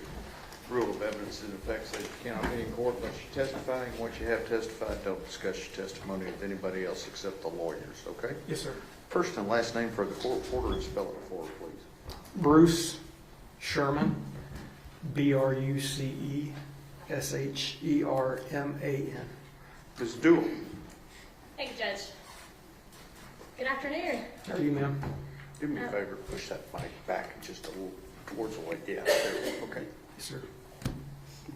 Can you go ahead and tell the jury how you are presently employed? I'm a lieutenant with the Texas Department of Public Safety. And what do you do for that? I'm in our Internal Affairs Division. We call it the Office of Inspector General. Okay. Now, back in December of 2022, how were you employed? I was a Texas Ranger for the Department of Public Safety. So the same overarching thing, but a little bit different. Yes, ma'am. All right. How did you become a ranger? I started with the Department of Public Safety in 2007, and as a highway patrolman out of the academy, and I was a trooper around several places in Texas. I started out down in the Beaumont area, and then I've been in North Texas since 2008. I worked in Denton for a little while, and then I was in Rockwall before I went into the narcotics service in our criminal investigations division. And I conducted investigations into drug trafficking organizations for about 3 years before I went to the Rangers. And how long were you a Texas Ranger? From 2017 to 2023. So not long after this case, you made a move. Yes, ma'am. All right. How did you initially become involved with the investigation and the search for Athena Strand? Yeah, the initial call that I got to be involved was really for a support role. I got called by one of the Ranger lieutenants. It was actually not from my area, but covered the Wise County area. And he just requested for me to come out and offer some sort of support. And so I responded to kind of the command post, if you will. I don't remember the exact location, but I remember there were a lot of people doing a lot of different things. Is that normal for, I guess, a large scene to have multiple rangers involved? Yes, ma'am. And do you recall about how many other rangers were out there? You know, when I got there, just a handful. I would say, you know, somewhere between 4 and 6. But I know that there were others out in the field that were tracking down, you know, potential leads, following up on things. Some of them had gone home to take a little break because they'd been out there for countless hours. And so just the ones that I saw, there was a handful of us out there. Was this an all-hands-on-deck situation? Yes, ma'am. And you mentioned a lot of people. Was that a lot of other law enforcement agencies besides the Texas Rangers? Yes, ma'am. Do you recall who all you saw when you arrived? Yeah, I know the Federal Bureau of Investigation was out there. A lot of what appeared to be civilian personnel, people who were out there just waiting for an assignment. They wanted to help, and they were there to just offer any kind of help that they could give. But a lot of civilian support, but also a lot of law enforcement support as well. Athena Strand went missing on November 30th of 22. What day did you actually get involved? December 2nd, 2022. And when you were asked to come out, where did you specifically go first? I went straight from my duty station out in the Garland-Rockwall County area, straight to that command post again. I don't remember the address or even what city it was in, really. I can see it in my head. I just don't know exactly where it was at. And when you arrived, were you given a task by a ranger or anybody else at that command post? Yeah, initially I wasn't. I was there just kind of waiting for a lead to follow up on or some support role. But after a short period of time, there were some developments that were made, and I could tell just by kind of body language and some information that I was getting, things were rapidly evolving as far as the leads that were coming in. And at that point, one of the ways that I assisted was by using social media and working with our intelligence and counterterrorism division to try to locate potential online leads and efforts to preserve any information that could potentially be evidence. And at this point, was that lead that they had a suspect who was a FedEx driver? Yes, ma'am. And so what were you asked to do to preserve any evidence within social media? Yeah, one of the things that we did, certainly it involved online leads, social media leads, but it involved parties that were associated with the person of interest, which I think at that time, that's what we would probably call them, was the best lead, and based on the evidence that had come in with that lead, we were just trying to find out common associates with him, you know, any of their online accounts, if there were any abnormalities, things like that. And then, of course, our analysts with the Intelligence and Counterterrorism Division were helping me with that. They actually have a lot of better resources than I do. So we were collaboratively working to locate and preserve some of those things. And you said with him, so at this point, you were looking for persons of interest associated with Tanner Horner. Yes, ma'am. And you were taking anybody that you found associated with Objection, Tanner. Your Honor, leading. What were you actually doing with the persons of interest of Tanner Horner that you were speaking about? Yeah, we were finding any digital fingerprint, if you will, of them that existed publicly online. And so, you know, some of the most common ways that is maybe a Facebook account or an Instagram account, Google accounts, things like that that are publicly available. And then obviously, if we found something of interest or more interest, then we would use our Intelligence and Counterterrorism Division to look into those things further.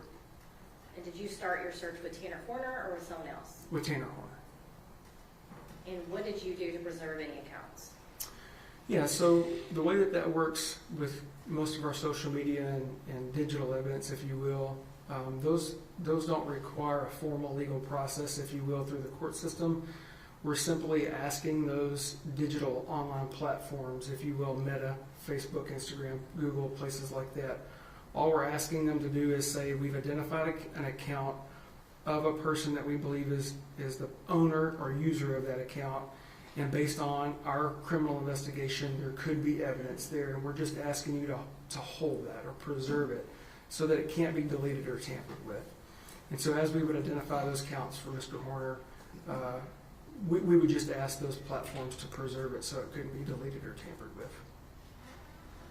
I want to dumb this down, but is this essentially a form that you fill out somewhere? Digitally, yes, ma'am. So what we do is there's what's called a law enforcement portal, and so once these platforms have confirmed and vetted us as law enforcement investigators, we have a portal we can go into, and we can use that portal to tell them what kind of crimes we may be investigating, but the accounts that could be associated with it at our request to preserve it. This puts a hold on the account to where it preserves the information. Is that what you're trying to tell us?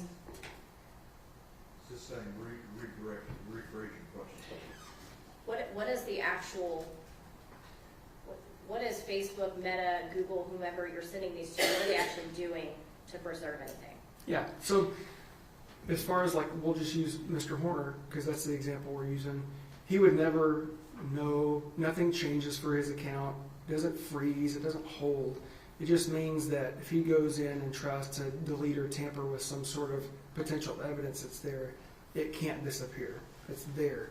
And so if we followed up within a 90-day period with a legal process, which would require probable cause, then we would still be able to have that evidence that can't be tampered with. So with the preservation request, does that allow you to receive any information? No, ma'am. And what would you need to receive any information? A search warrant or an order from a judge, a district court. And you were not the person to get any search warrants in this case? Objection, Your Honor, leading. No, ma'am. At some point, you were asked to do something different, a different task, if you will. Can you tell the jury what you were asked to do next? Yes, ma'am. So at some point, as that information was coming in, the leads had evolved. I was asked to go to his residence, or the residence of his family. So we went out there, and I conducted surveillance, along with several other law enforcement, between DPS and I believe there were some other agencies as well. But we were in unmarked vehicles, wasn't a marked presence, and we just basically were there to ensure or keep an eye on the residents for anyone that came or went, if you will, while we were waiting for a response from our SWAT team, if you will. They call it a special response team. And you say our SWAT team or special response team. Who is the our? Texas Department of Public Safety. Now, is this a Texas Ranger SRT team or a DPS SRT team? Both. Okay. So the Ranger Division, it encompasses our SWAT and special response team, but both are under the DPS umbrella. Okay. And at some point, did they arrive on that scene? Yes, ma'am. And where were you at that time? I was within sight of the house, and just kind of kept a visual on the house when they went in the home to look for Athena. Was this Tanner Horner's house? Yes, ma'am. You said when they went into the house, was an exigency search performed? Yes, ma'am. Can you explain what an exigency search is? That means that there's, in this case, imminent threat to serious bodily injury or death. And so we're trying to locate a physical person to ensure their well-being and locate that person. And who was the physical person you were looking for in this case? Athena Strand. Was Athena Strand found in this house? No, ma'am. Were there any other people in this home when the search took place? Yes, ma'am. And who was in there? Mr. Horner's mom, his grandma, and his brother. And what did you and y'all's team do with those individuals? We had them basically walk outside. So they didn't stay in the home, they didn't come outside. And then I was one of the people that actually spoke with them and just did kind of an informal interview, if you will. It was a recorded interview, but it was an informal interview outside during the exigent search of the home. And why is it important to remove them from the home? Well, it kind of goes back to preservation of potential evidence. And so we had reason to believe Athena was in potential harm, serious bodily injury or death. And so that's the purpose in serving that exigency search for her. And because of that, we wanted to preserve the scene. If there was any potential evidence related to her being missing or her being hurt, or in this case, her death.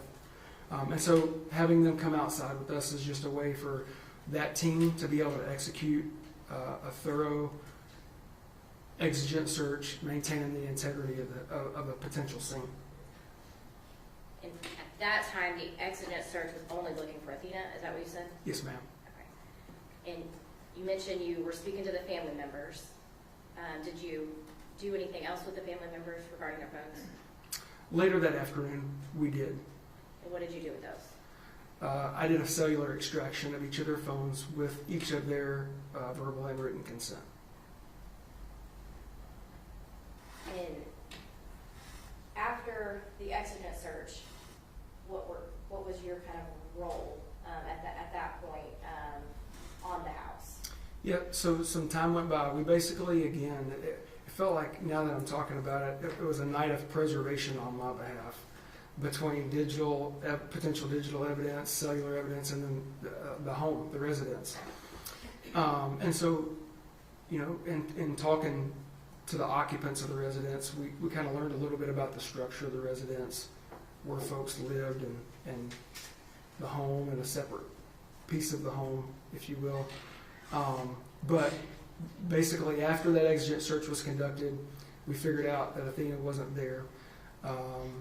We preserved it, and so we kept Mr. Horner's mama, grandma, and his brother outside with us. Of course, I was visiting with them for a long time, and we helped facilitate get their animals into a safe location so they'd be okay and not run off. And then we worked on, with another ranger, procuring a search warrant to be able to go back into that evidence, a residence, and process a potential crime scene. And why did y'all need a warrant? Because based on the information that Ranger Espinoza was receiving at an off-site location. So that's another kind of piece of this, if you will, is that while we're at the residence, Ranger Espinoza is nowhere close to us, to my knowledge. It certainly didn't feel that way. And so, you know, we're getting bits and pieces of information his end with Mr. Horner. And so as we're getting that information, one of our other rangers was having to procure a search warrant in order for us to go search that residence and process it. You mentioned Ranger Espinoza. At this time, so we kind of understand the timeline, Ranger Espinoza is with the then suspect, now defendant in this case, interviewing him. Yes, ma'am. And you and your team are at his home. Yes, ma'am. Okay. At some point, did y'all get that search warrant? We did. And so that kind of what we're talking about, this encompasses several hours. So this didn't happen fast. The surveillance that we did lasted for a good while. The search team was able to get together, respond, execute the search. These interviews were conducted. There's a lot of things that are transpiring at a pretty rapid pace, but it happens over several hours. And Your Honor, may I first witness? Yes, ma'am.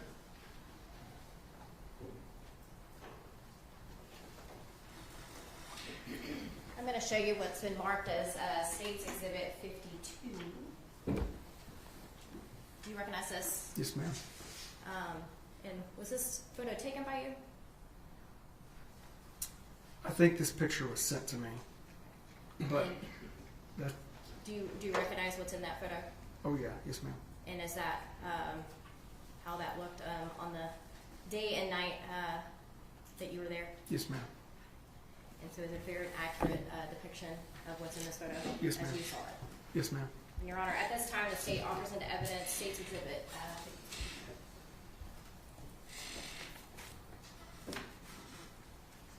No objections. State's Exhibit 52 is admitted. Yes, ma'am.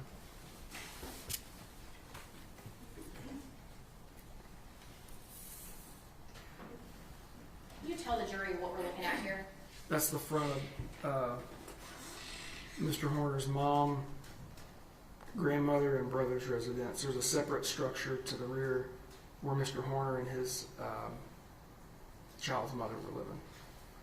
And so when you, as we're doing surveillance, I think was the word you used, on the home, were you guys just kind of sitting outside the house looking at it? Yep, so as you're looking at this, if you can imagine to the left, there's just a driveway on an empty lot, if you will, just down a block or so, and that's where I was backed into watching the residents, you know, to the left, if you will. But then there were other units, unmarked units, I remember being down the road to the right as well. And so we were trying to stay in communication with each other throughout our surveillance while we were waiting for the SRT to get there. And once your SRT team got there and the other ranger came back with the warrant, what happened next? Yeah, so the Federal Bureau of Investigation had a unit or a team come out and begin processing the scene. We're canvassed, again, they're in communication directly with Ranger Espinoza or the folks that are with him, relaying information, which I'm not privy to. He would best answer what those things were, but I know that they were back and forth in communication, and so they knew the things that they should be potentially looking for while they're searching and processing this residence. So they're canvassing for potential residents based on the information that Ranger Espinoza has and knows, and then During that time, Ranger Don Stoner and the FBI group had identified several cell phones in the residence. Come to find out, that was for Mr. Horner's mom, grandmother, and his brother. They all provided verbal and written consent for those. And so while FBI was processing the crime scene, at that point I did digital forensic extractions for their phones.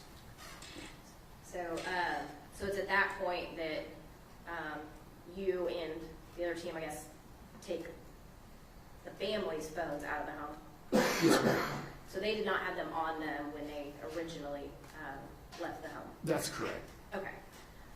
So while they're doing their CSI stuff inside the house, you were doing the extractions. Is that kind of the timeline? Yes, ma'am. Okay. At this point, did you have any other role in this search or investigation? No, ma'am. Thank you. No further questions. I'll pass. Ma'am. Yes, Your Honor, just briefly. Ranger Sherman, how you doing? Good, ma'am. How are you? I'm doing fine, thank you. The way that you described this search and the way that you described the approach of the SWAT seems like it was just another day at the office. But wouldn't you agree with me that it was just a little bit more than that? Well, it was a lot more than that.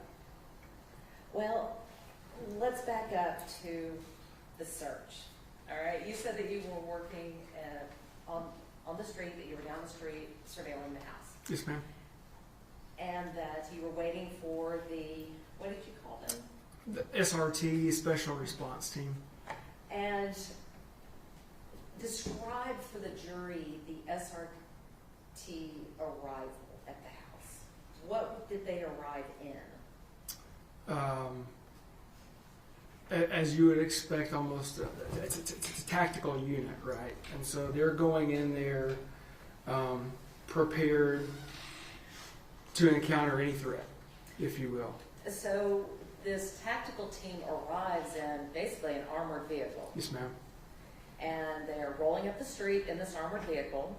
Yes, ma'am. How many are there? A team. It's So, not, okay. like you said, it's not a normal day at the office. So you have more than one armored vehicle riding up this residential street Yes, ma'am. with how many people in each vehicle? Ooh, I don't know. Were the officers just in the vehicle, or were they also hanging out on the outside of the vehicle? I don't recall that. Okay. But you have these officers rolling up, and they are in, and they're wearing body armor, are they not? Yes, ma'am. And they're wearing helmets. Yes, ma'am. And they have automatic weapons. Yes, ma'am. All right, so you have this tactical team rolling up this residential street to this small house, and then the officers swarm the house, is that right? Yes, ma'am. They didn't knock and announce and say, please let us in, they just broke on in. Yes, ma'am. And when they broke in, they're screaming, there's yelling. Would you agree with that? Those would be assumptions. I didn't hear those things from my location based on the way exigency searches would go with an SRT. That would be fair to say. And you said that they found his mother and grandmother and brother in the home, is that right? Yes, ma'am. And these officers, when they came in the home, pointed these automatic weapons at the members of his family, is that correct? Let me hear the question. Now, what's your objection? Yeah, I mean, it would be speculation. He's already said he was not there with the team, so he doesn't know if they pointed guns at anyone. So do you know if they pointed guns at them? No, ma'am. And you said that they were escorted out. Are you the one that did the escort outside? No, ma'am. Or were you aware that the grandmother was in a wheelchair? Yes, ma'am.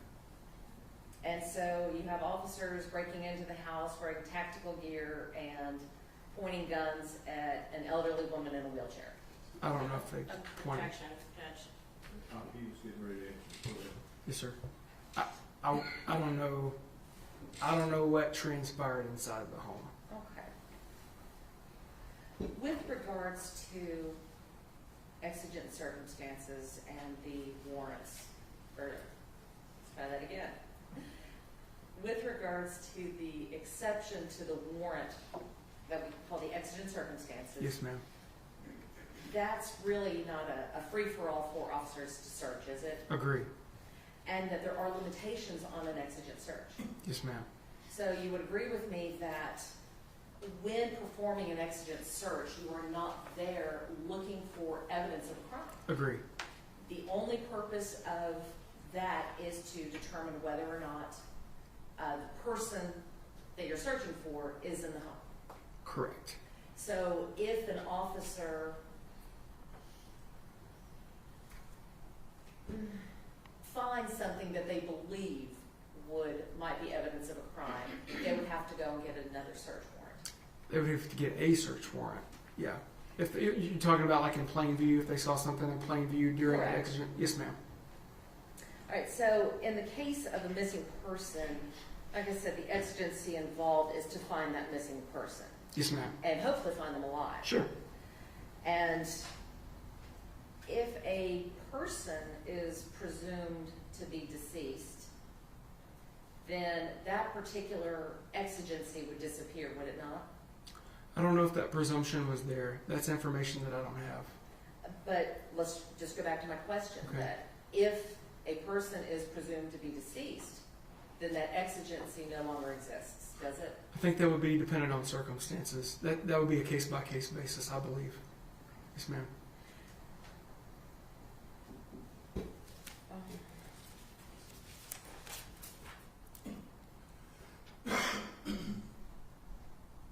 When you had Tanner's grandmother and mother and brother outside, you know what, Judge? I've got nothing further. Thank you, officer. Or Bruce. Bruce. Oh, Bruce. Thank Yes, you, ma'am. Bruce. You bet. That's my dog's name. I'm flattered. Redirect. Nothing further, Judge. And Mr. Sherman will be excused subject to any potential recall. And no objection. Thanks, sir. Thank you, Judge. Appreciate it.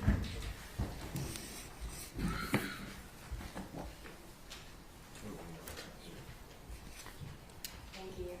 Who do you have next? FBI's Kurt DeRoss. I'm sorry? FBI Kurt DeRoss. Kurt DeRoss. Your Honor, may we approach? Yes.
The FBI, Federal Bureau of Investigation. And do you go by any special title with the FBI? I'm a special agent with the FBI. Okay. So if I refer you as special agent, that would be appropriate? Yes, ma'am. Okay. And how long have you worked for the FBI? 21 years. And what's your educational background before or during the FBI? So before the FBI, I graduated from Texas A&M, class of '99. I was an environmental science major and did environmental consulting for 4 years before joining the FBI in 2004. And when I joined the FBI as a special agent, stationed in Washington, D.C. for 7 years and moved back to Texas and San Antonio. I was then back to our headquarters and then back here to Dallas in 2019.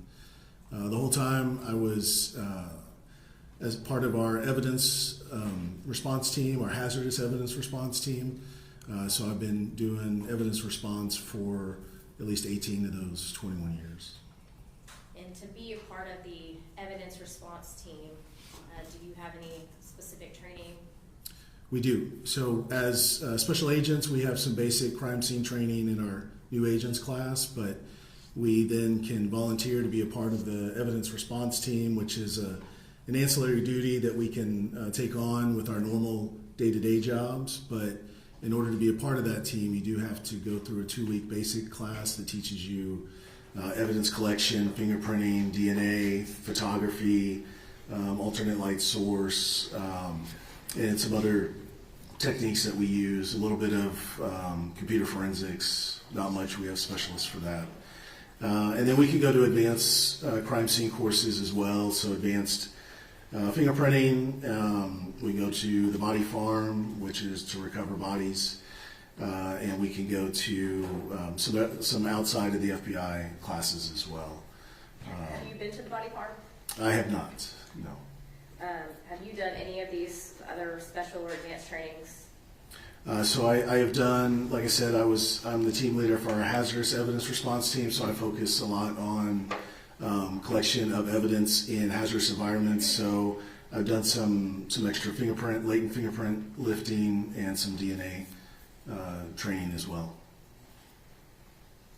Now, how did the FBI get involved in the, search and investigation for Athena Strand? Sure. So typically when the FBI gets involved in a non-federal case, we're invited by whoever the executive authority is for whatever agency, whether it's a sheriff's office, like in this case, or a police chief of a police department. We're asked to assist, and we have a method for doing that from executive to executive level. And then one thing that the FBI provides, the ERT at the FBI Dallas, we have 3 teams of 8 to 10 people. So that's 30 personnel. Some of them are still in the process of training, but I would say probably at least at the time of this, especially over half of them were fully certified with advanced training. And so we would be kind of a force multiplier. So anytime there's a scene or a crime that spreads across multiple crime scenes, lots of police departments don't have the crime scene capability to handle 3 or 4 crime scenes at a time, and so we can provide that supplemental crime scene processing. So the FBI in this case was an assisting agency because there was multiple crime scenes? Correct, yes. Yeah, it was a state warrant that we were assisting on, so they provided that warrant, and then we provided the trained personnel to conduct the search. And I think you mentioned you were a team leader. How does a team leader work in these teams? Correct. So with a team leader, it's my job to assign roles within the search. So we have various roles on each search. We have obviously a team leader. We'll have an assistant team leader. We'll have a photographer. We'll have a person that does sketching. We'll have an evidence custodian that is in charge of making sure the evidence stays clear and is labeled properly and is packaged properly. And then we have usually several searchers that will then go out into the scene and do various searches just depending on what we're doing. If it's a forensic search, then we have certain techniques that we utilize there. If it's just a document search, it might not be quite the same as a forensic search. So it's my job as the team leader to decide what steps we conduct that search, what personal protective equipment needs to be used to both protect the agents or the professional staff, the ERT team, and then what personal protective equipment needs to be worn to protect the crime scene as well. So we have our suits, Tyvek suits that we wear. You've probably seen them, on TV or something, but they have hoodies, we have booties, we always wear gloves, so that keeps our forensic fingerprint, our DNA, our fingerprints, our hairs, our fibers out of the scene for a forensic scene. So it's my job to not only assign those tasks, but to decide how people are going to enter that crime scene. You mentioned the Tyvek suits. Are those a certain color? Typically they're white, yes. And in general, are there certain standard policies and procedures that the FBI ERT team follows when going into a crime scene? There are. So we have a set order of how we process a crime scene, and first step is to conduct a kind of a one-on-one turnover with whoever initially had that scene. The FBI ERT is never, I feel confident in saying never the first one on scene. Typically, the local police department was there, or maybe our FBI SWAT team, or in this case, the Texas Rangers, SRT. So if there's another agency that's there, it's my job as the team leader to liaison with them, figure out what kind of situation, see if there's any evidence that is obvious and possibly transient that might disappear. We may need to collect quicker. Sometimes electronic evidence such as phones or computers can be perishable, so we need to react to those quicker. So all that would be discussed in the turnover. And then once I have that turnover from whatever agency was holding the scene until we got there, I would then go ahead and walk the scene with that person, and while the rest of the team is kind of setting up a little base of operations area, just simple table, chairs, places that we can bring out the evidence to, getting sign-in logs started and getting some of the other admin logs started about like what time we got there, who was there, other things. So we would then walk through the scene as carefully as possible with the proper PPE on to preserve the scene itself.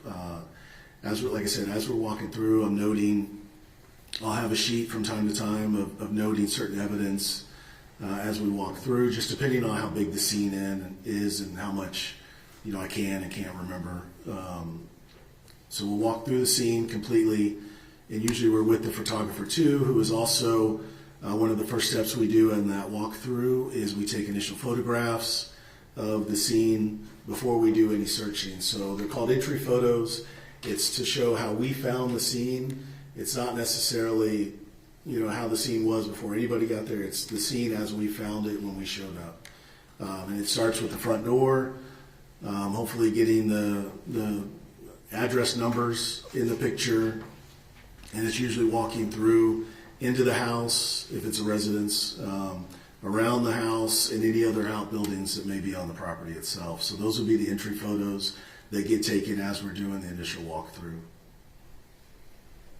And at some point, your ERT team was called out. Where were you guys called out first to? We were called out directly to the residence. It was 7628 Somerville Place Road, Fort Worth, Texas.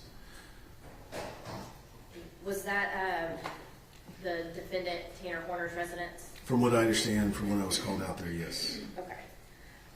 And when you arrive on scene, what did you see? Sure. When we arrived, there were multiple law enforcement personnel already there, multiple Texas Rangers, a couple of FBI special agents from the squad that was assisting Wise County, and they were kind of there holding the scene until we got there. At that point, the Rangers had already secured the scene from any kind of a threat, like a person threat at the house, so they cleared it, and they were just kind of waiting for us to show up. And so I got there, and the rest of the team got there a few minutes later, and we started to do all the things that I just described, kind of set up a little base area and start with our entry photos. And so I think you said when you got there, the Rangers had already secured the house. Correct, yes. Did you receive a warrant, like a search warrant for the home when you Yes. arrived on scene? Yes, we did, from the Rangers. Okay. And earlier you said part of your procedure is to do a walkthrough. Did you do a walkthrough with the Rangers in this case? I did, yes. And after you did that walkthrough, what did you do next? So after that walkthrough, we identified a couple of things that looked like they were possible items of evidence outside of the residence, around behind the shed, which was later identified as the defendant's quote-unquote bedroom or place where he stayed.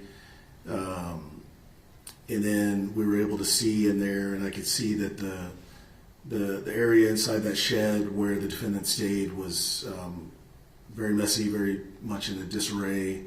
There's lots of trash, so I knew from there that the search was going to be a little bit more difficult because of the nature of that residence. It was separate than the main house. The main house was a little bit more orderly, and I kind of divided up. So from that walkthrough, I decided we're probably going to tackle this in kind of almost like two teams, one in the main house and then one focus. It just wasn't big enough. The shed wasn't big enough for multiple people to be in there. It's really big enough. We search in teams of two, just for checks and balances to make sure we always have two of our ERT folks together. So I saw, after that walkthrough, I saw what was identified as children's clothes back behind the shed in the grass.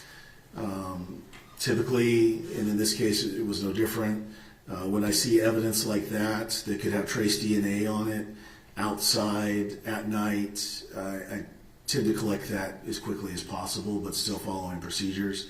I don't want the weather, the wind, or somebody else trampling through there to mess it up as we see it. So we started moving forward. Once the entry photos were done, I would have instructed the photographer to go ahead and get in-place pictures of those items, and then we would label them with our evidence tints and then go ahead and collect them so that they were out of the elements and we could secure those as quickly as possible. And so you noticed these items yourself on your initial walkthrough? I did, yes, ma'am. Okay. Were there any other items, I guess I'll call it evidentiary value, that you saw that were ultimately collected? There were, in his bedroom, I believe on his bed, there was a FedEx shirt and a hoodie that during this whole search, we had been talking to the Rangers, and that turnover, like I mentioned, they were telling us kind of what kind of clothes we might be looking for, what they were interested in. I believe they were interviewing him at the time of our search, and so little tidbits of things would come out from that interview, and so one of those was a FedEx shirt, and so we collected that FedEx shirt, and then a hoodie that was also found on his bed. So during this search, you were getting information that was being provided by the suspect, and were you also providing information back to others for the interview with the suspect? Yes, yeah. So as we located items that appeared to be, as we started photographing them, they fit the description of the victim's clothing that she was wearing that day. We told the Rangers, and they were able to phone that back to the interview team. So that's so Ranger Espinoza would have updated information while he was interviewing the suspect? Correct, yes. And Your Honor, may I approach? Yes.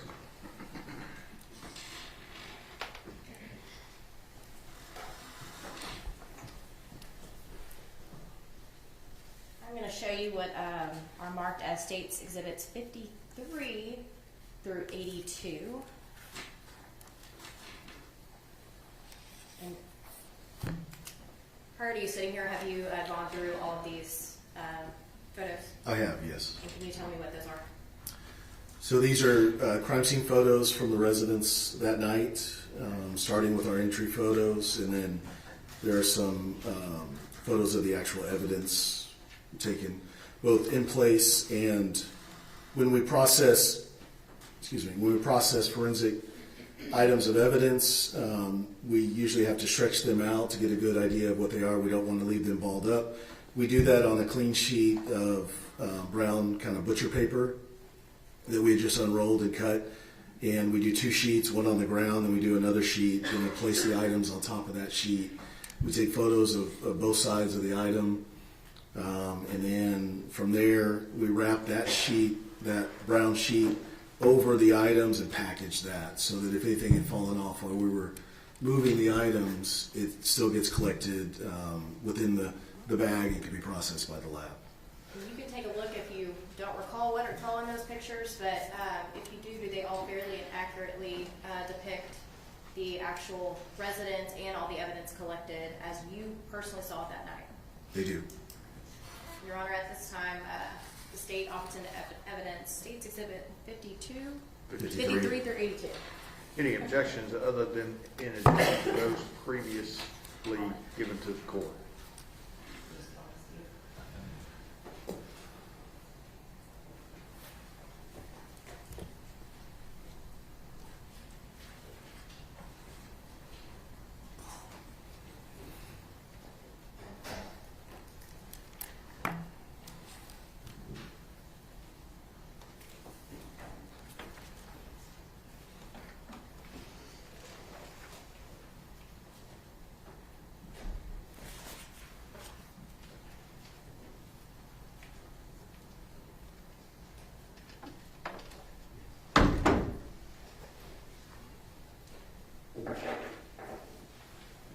No additional objections, Your Honor.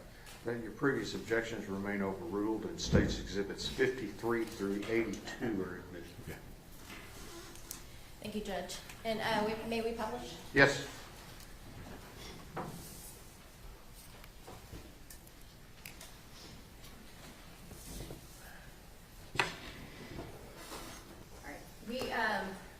We're talking about how one of the first things you do is do a walkthrough, and then you do, I guess, what we call initial photos.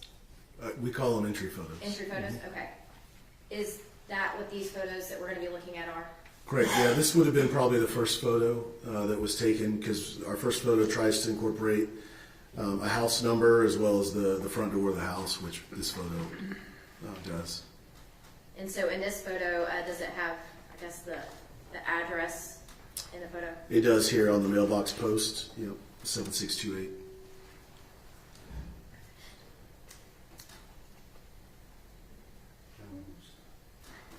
So this next photo, what are we looking at here? What exhibit number are we looking at? This is. We're at 50. Be sure to identify them by exhibit number. So this would be 54. Okay. I'm showing you what is marked as State's Exhibit 54. So that's the front of the residence. And now I'm showing you what is marked as State's Exhibit 55. Is that just kind of a slightly different angle of the residence? Yes. Yeah, we try to take all sides of the residence before we enter. Okay. And this is State's Exhibit 56. What am I looking at now? So this is, if you were looking at the house, the right side of the house, and then the shed over to the right side of the photograph is the shed where the defendant was, I assume, living. There's a bed in there, and that's where his clothes were. Okay. And State's Exhibit 57, what do we see in this? So now on the left side of that photograph is the same shed where the defendant was living. And then the building on the right was just kind of like a storage building. And then if you walk in between those buildings and around the back of that shed on the left is where we noted the children's clothing, child's clothing. So So State's Exhibit 58, it looks like this is a closer up view to that shed. Are we seeing anything else in here? I mean, there's items, trash, looks like recent trash outside the item. There's a guitar that may or may not have worked, but yeah, it's just kind of the front on view of that shed. Okay. And State's Exhibit 59? Similar, just a closer up version of that. And is it standard to kind of take kind of further out and then kind of go closer in photos, or how do y'all normally do that? Yeah, for evidence, absolutely, but even for our entry photos, if we decide sometimes when there's a lot going on, meaning there's a lot of items in there, then we'll kind of approach that scene. It's the photographer's training to make their photography look as if you're walking up to a door that you're going to then go in and search. And so, yeah, different angles is pretty common. This is State's Exhibit 60. This is just a slightly different angle. Yeah. Yeah, I think noting, so lots of times we want to use even our entry photos can also show evidence in place. So with the bed being there, our photographer would have tried to get as much as she could have on that bed without actually walking in. I'm showing State's Exhibit 61. Same thing. So she just approached the door a little bit closer, took another photograph. And State's Exhibit 62. Similar. So she probably stepped, just a little bit into the shed, and So she's kind of right at the door frame now. yeah. Okay. All right, now State's Exhibit 63. What are we looking at here?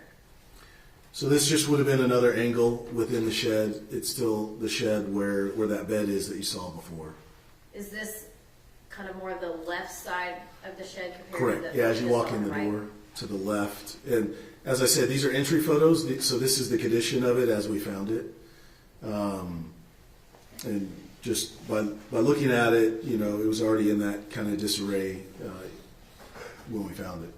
So this disarray was not done by your search? No, this is before we've done any searching. Okay. And State's Exhibit 64?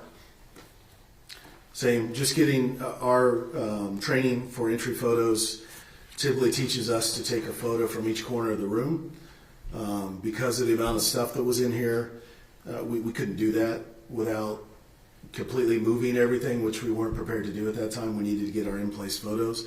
So I remember having this conversation with the photographer that let's just get, from the center of the room, let's just get pictures panning around. Okay. And State's Exhibit 65? So similar, now she's looking back at that front door. So she's doing that kind of 360 look as she pans around. In State's Exhibit 66? Same thing. Now she's turned to look at the bed and take that entry photo. Now, was there any floor space for you to walk on, or? Very little. Yeah, there was a lot of trash, dirty clothes, some kids' toys, just other items that were kind of just all over the place. Yeah. Now, State's Exhibit 66? So just noting the items on the shelf here, I think she would have just, like we said, we don't know what's evidence at that point when we're doing our entry photos. So when we see a shelf like that, she would have easily recognized that as maybe a place something could be. So she wants to get it in place, picture of it. And, in this case, there's some children's toys, there's, Tide Pods and just other stuff on the shelf. I believe there's a game console up there, so she might have been trying to get that in there as well. If you can see at the top shelf, that white box is the game console. Is that a pizza box? On the floor? Uh-huh. Yes, yeah. And looks like we're moving back outside. Talking about, I guess, the inside of the shed, was there any type of smell? From what I remember, yeah, it smelled like kind of old garbage like you hadn't taken out your garbage in days, and probably a mixture of dirty clothes as well. It smelled pretty bad. All right, I'm going to show you State's Exhibit 68. So slightly different angle. So what are we looking at here? So this is, now that she has gotten the photos of the inside of the shed, she's going to work her way around the outside before we start doing any evidence collection. So that's part of this process, is taking another photo of that angle as she's moving down that area between the two buildings. And I would have been right with her as the walkthrough. We would be behind her and she would be taking pictures, and then we'd walk and picture and then walk. And State's Exhibit 69. Same thing, just continuing that walk. You can see we're getting closer to that trash can if you look back at the other picture.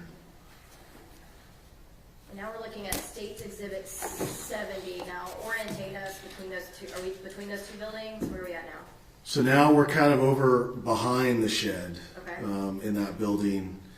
And this is the area where the ranger said they thought they saw some children's clothes, specifically a little girl's clothes. So we kind of keyed on that and wanted to get a picture of it before we walked back there and started messing with anything. But it's really hard on the screen, but you can almost see dead a little bit bottom of center. There is what looks to be like a little sock. Yeah. So that's the first thing that we noted, that from what we knew of the victim seemed to match. And is there also, it looks like maybe a cigarette package there to the left? Yeah, it could be. There was a lot of garbage just buried in there too. I think at one point they were just, it seemed like whether it was the defendant or other people who lived on the property were just kind of dumping trash there. All right, and this is State's Exhibit 71. And what am I looking at here? So kind of that, you can see down in the bottom of this picture, what's labeled number 1 from our evidence tent is that sock that I initially mentioned. And then as you got closer to that sock, you kind of looked around that other building. You could see, if you move up to number 2, that's looks to be child's underwear, from that distance. And then if you move on to where number 3 is, over there, just to the right of the number 3 are small in size, looks like little girls' blue jeans. And so kind of for orientation purposes, can you see that count? So where we originally saw the sock, kind of the front part of that trash pile, now we're seeing those clothes are kind of just all in line, the 1, 2, 3? Yeah, kind of around that other outbuilding that's next to the shed.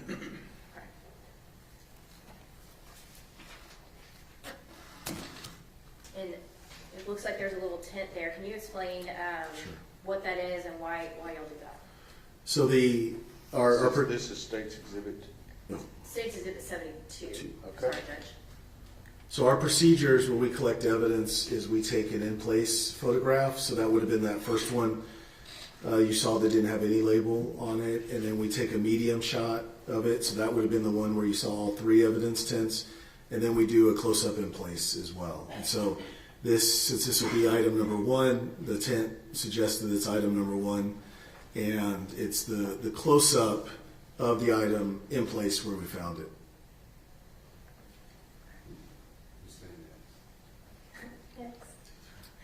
State's Exhibit 73. And so what are we looking at here? So that's that sock, item number 1. You can see it written there on the butcher paper. This is that brown paper that I was referring to earlier. So we always take a close-up with scale as our next photo. So we have the scale there, and then we have the photograph to show size. And then this item after this picture would have been packaged up with that brown paper into a paper evidence bag. Okay. And so what is the sock is laying on that butcher paper you spoke about earlier? Correct. And go next.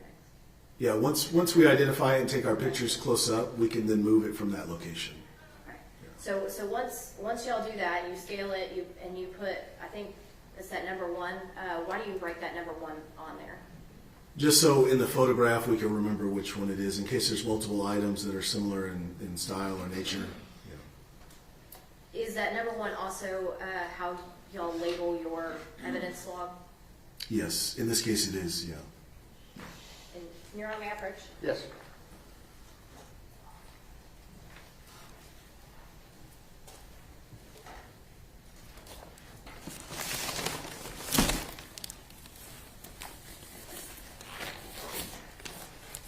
I'm going to show you what's been marked as State's Exhibit 83.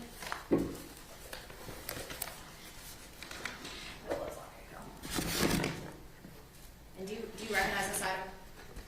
I do, yeah. This is our packaging and our labeling style. And this would have been one of our evidence items, number 1. And what is in evidence item number 1? It's listed here, child's light blue multicolored sock found behind shed on ground.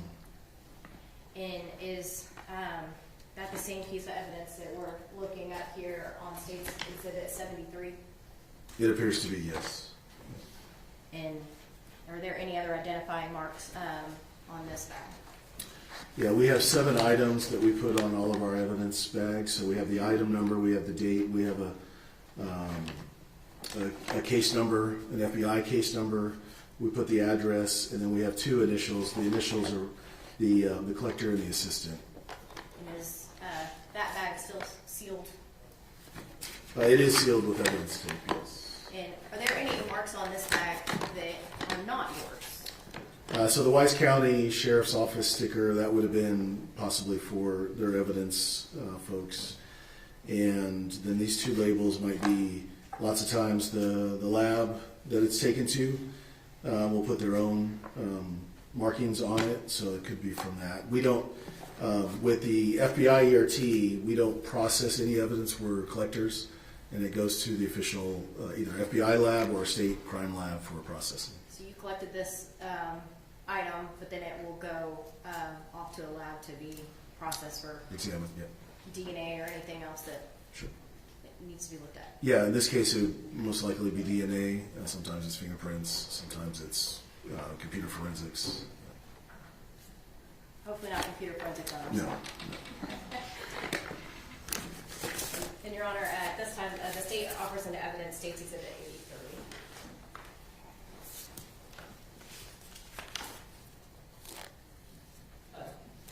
No additional objection. All right.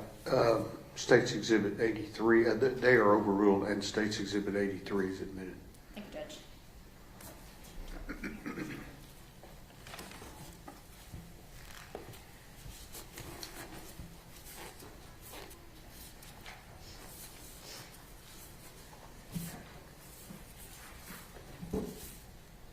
Now I'm showing you what has been admitted as State's Exhibit 74 here on the screen.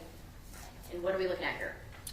So in the previous picture where you saw all 3, 1, 2, 3 items, this would be the second item in that row, which appears to be a child's underwear. Looks to be female underwear. Now I'm showing you what has been admitted as State's Exhibit 75. And what are we looking at here? So this would have been a picture close up with scale of those underwear after they were removed from the location that they were originally found, as per our standard procedures to take those scale photographs on that same butcher paper like I was talking about. And is there a number listed on that butcher paper? There is number 2. And did that correspond with the yellow tint that y'all had next to the item? It does. Your Honor, may I approach? Yes.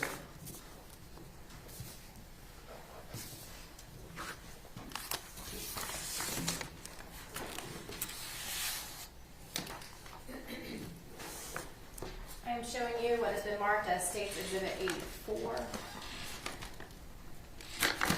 And do you recognize this item? I do.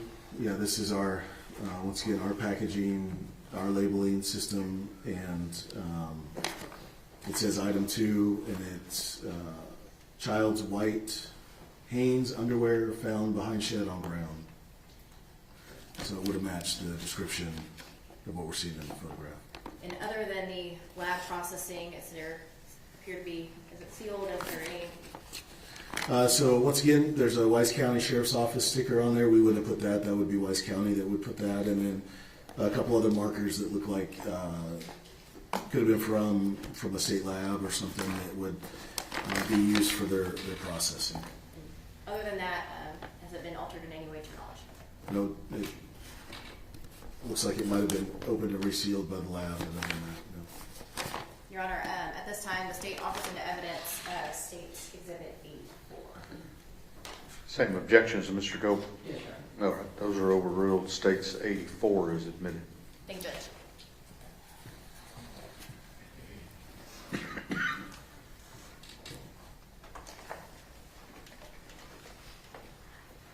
Now I'm showing you what has been marked as State's Exhibit 76.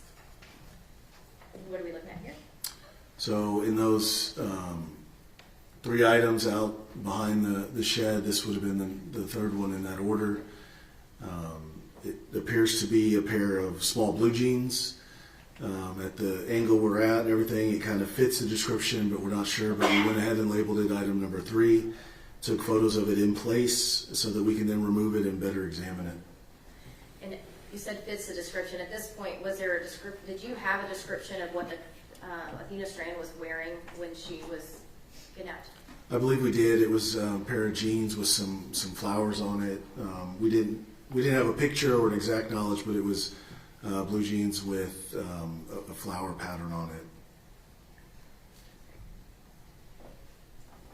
And what are we looking at here? So as with the other photographs, we would have removed it from that area to better examine it, get it out somewhere where we can spread it out on the brown paper, the clean brown paper.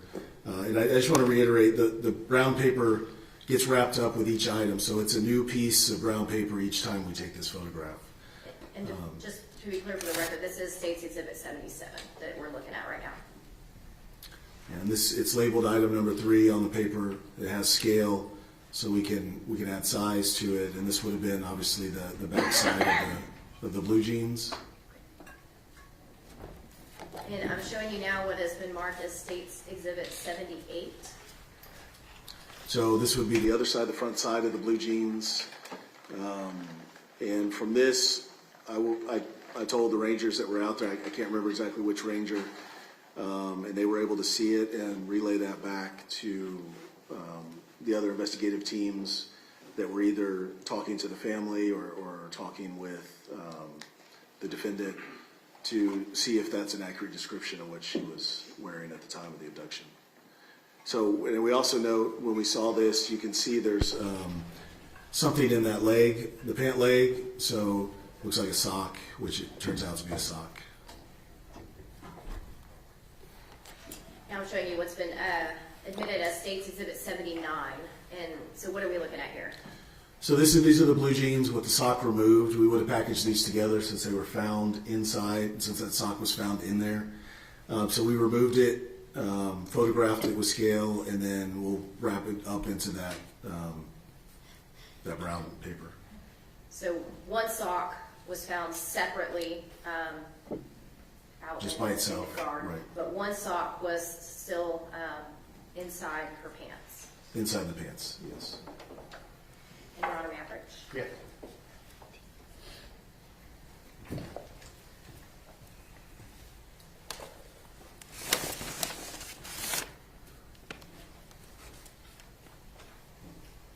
I'm showing you what has been marked as State's Exhibit 85. Do you recognize this item? I do. It's our packaging, our labeling system, our item number, and the description of the item is youth denim jeans with flowers on pocket and one light blue multicolored sock and pant leg found behind shed on ground. Does that also show that it's item number 3? It does, yes. And kind of like the packages before, other than the markings and resealing from the lab, has it been altered in any way? Yeah. Nope, just the additional markings from the lab and the Weiss County Sheriff's Office sticker label. Your Honor, this time the state offers into evidence State's Exhibit, can't read, 85. Same objections, Mr. Gold? Yes, Your Honor. Those are overruled, and State's Exhibit 85 is admitted. Thank you, Judge.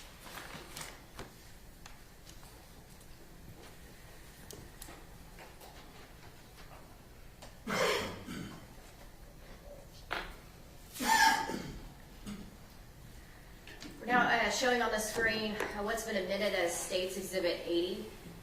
And what are we looking at here?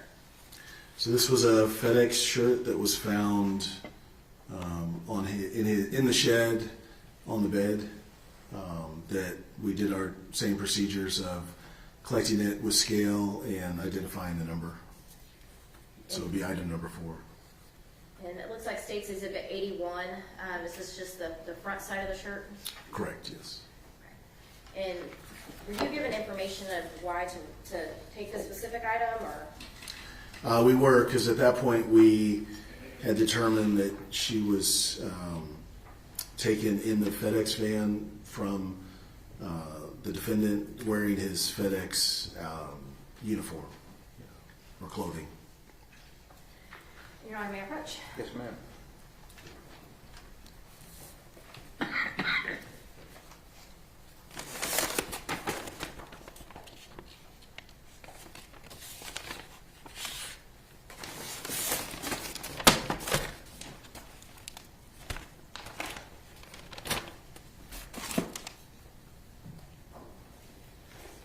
I'm showing you what's been marked as State's Exhibit 86. And do you recognize this item? Yeah, it's labeled item number 4. Same labeling system that we use, and recognize the initials. Extra large black and purple shirt with FedEx found on bed in shed. Other than the labeling and the sealing from the lab, has it been altered in any way? Nope, just the Weiss County label and the marks from the lab. Your Honor, at this time the state offers into evidence State's Exhibit 86. Same objections, Mr. Gold? Yes. Those are overruled, and State's Exhibit 86 is admitted. Judge.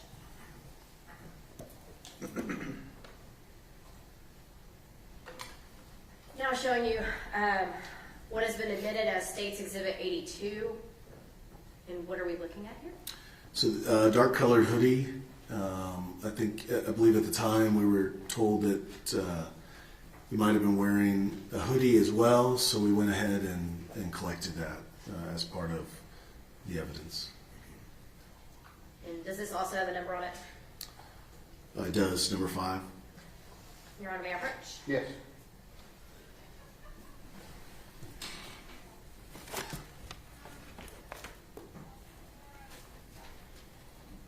I'm now showing you what's been marked as State's Exhibit 87.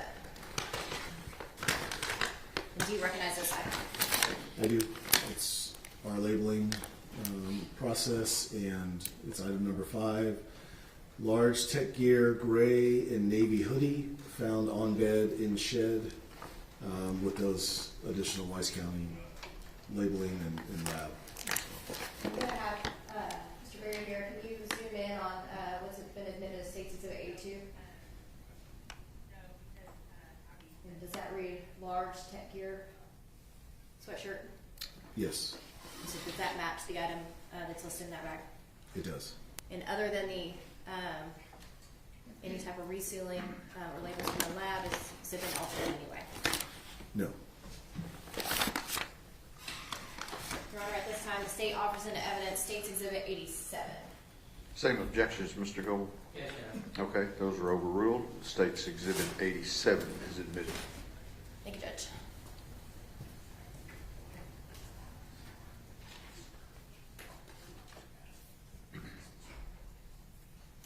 Your Honor, may we approach? Yes.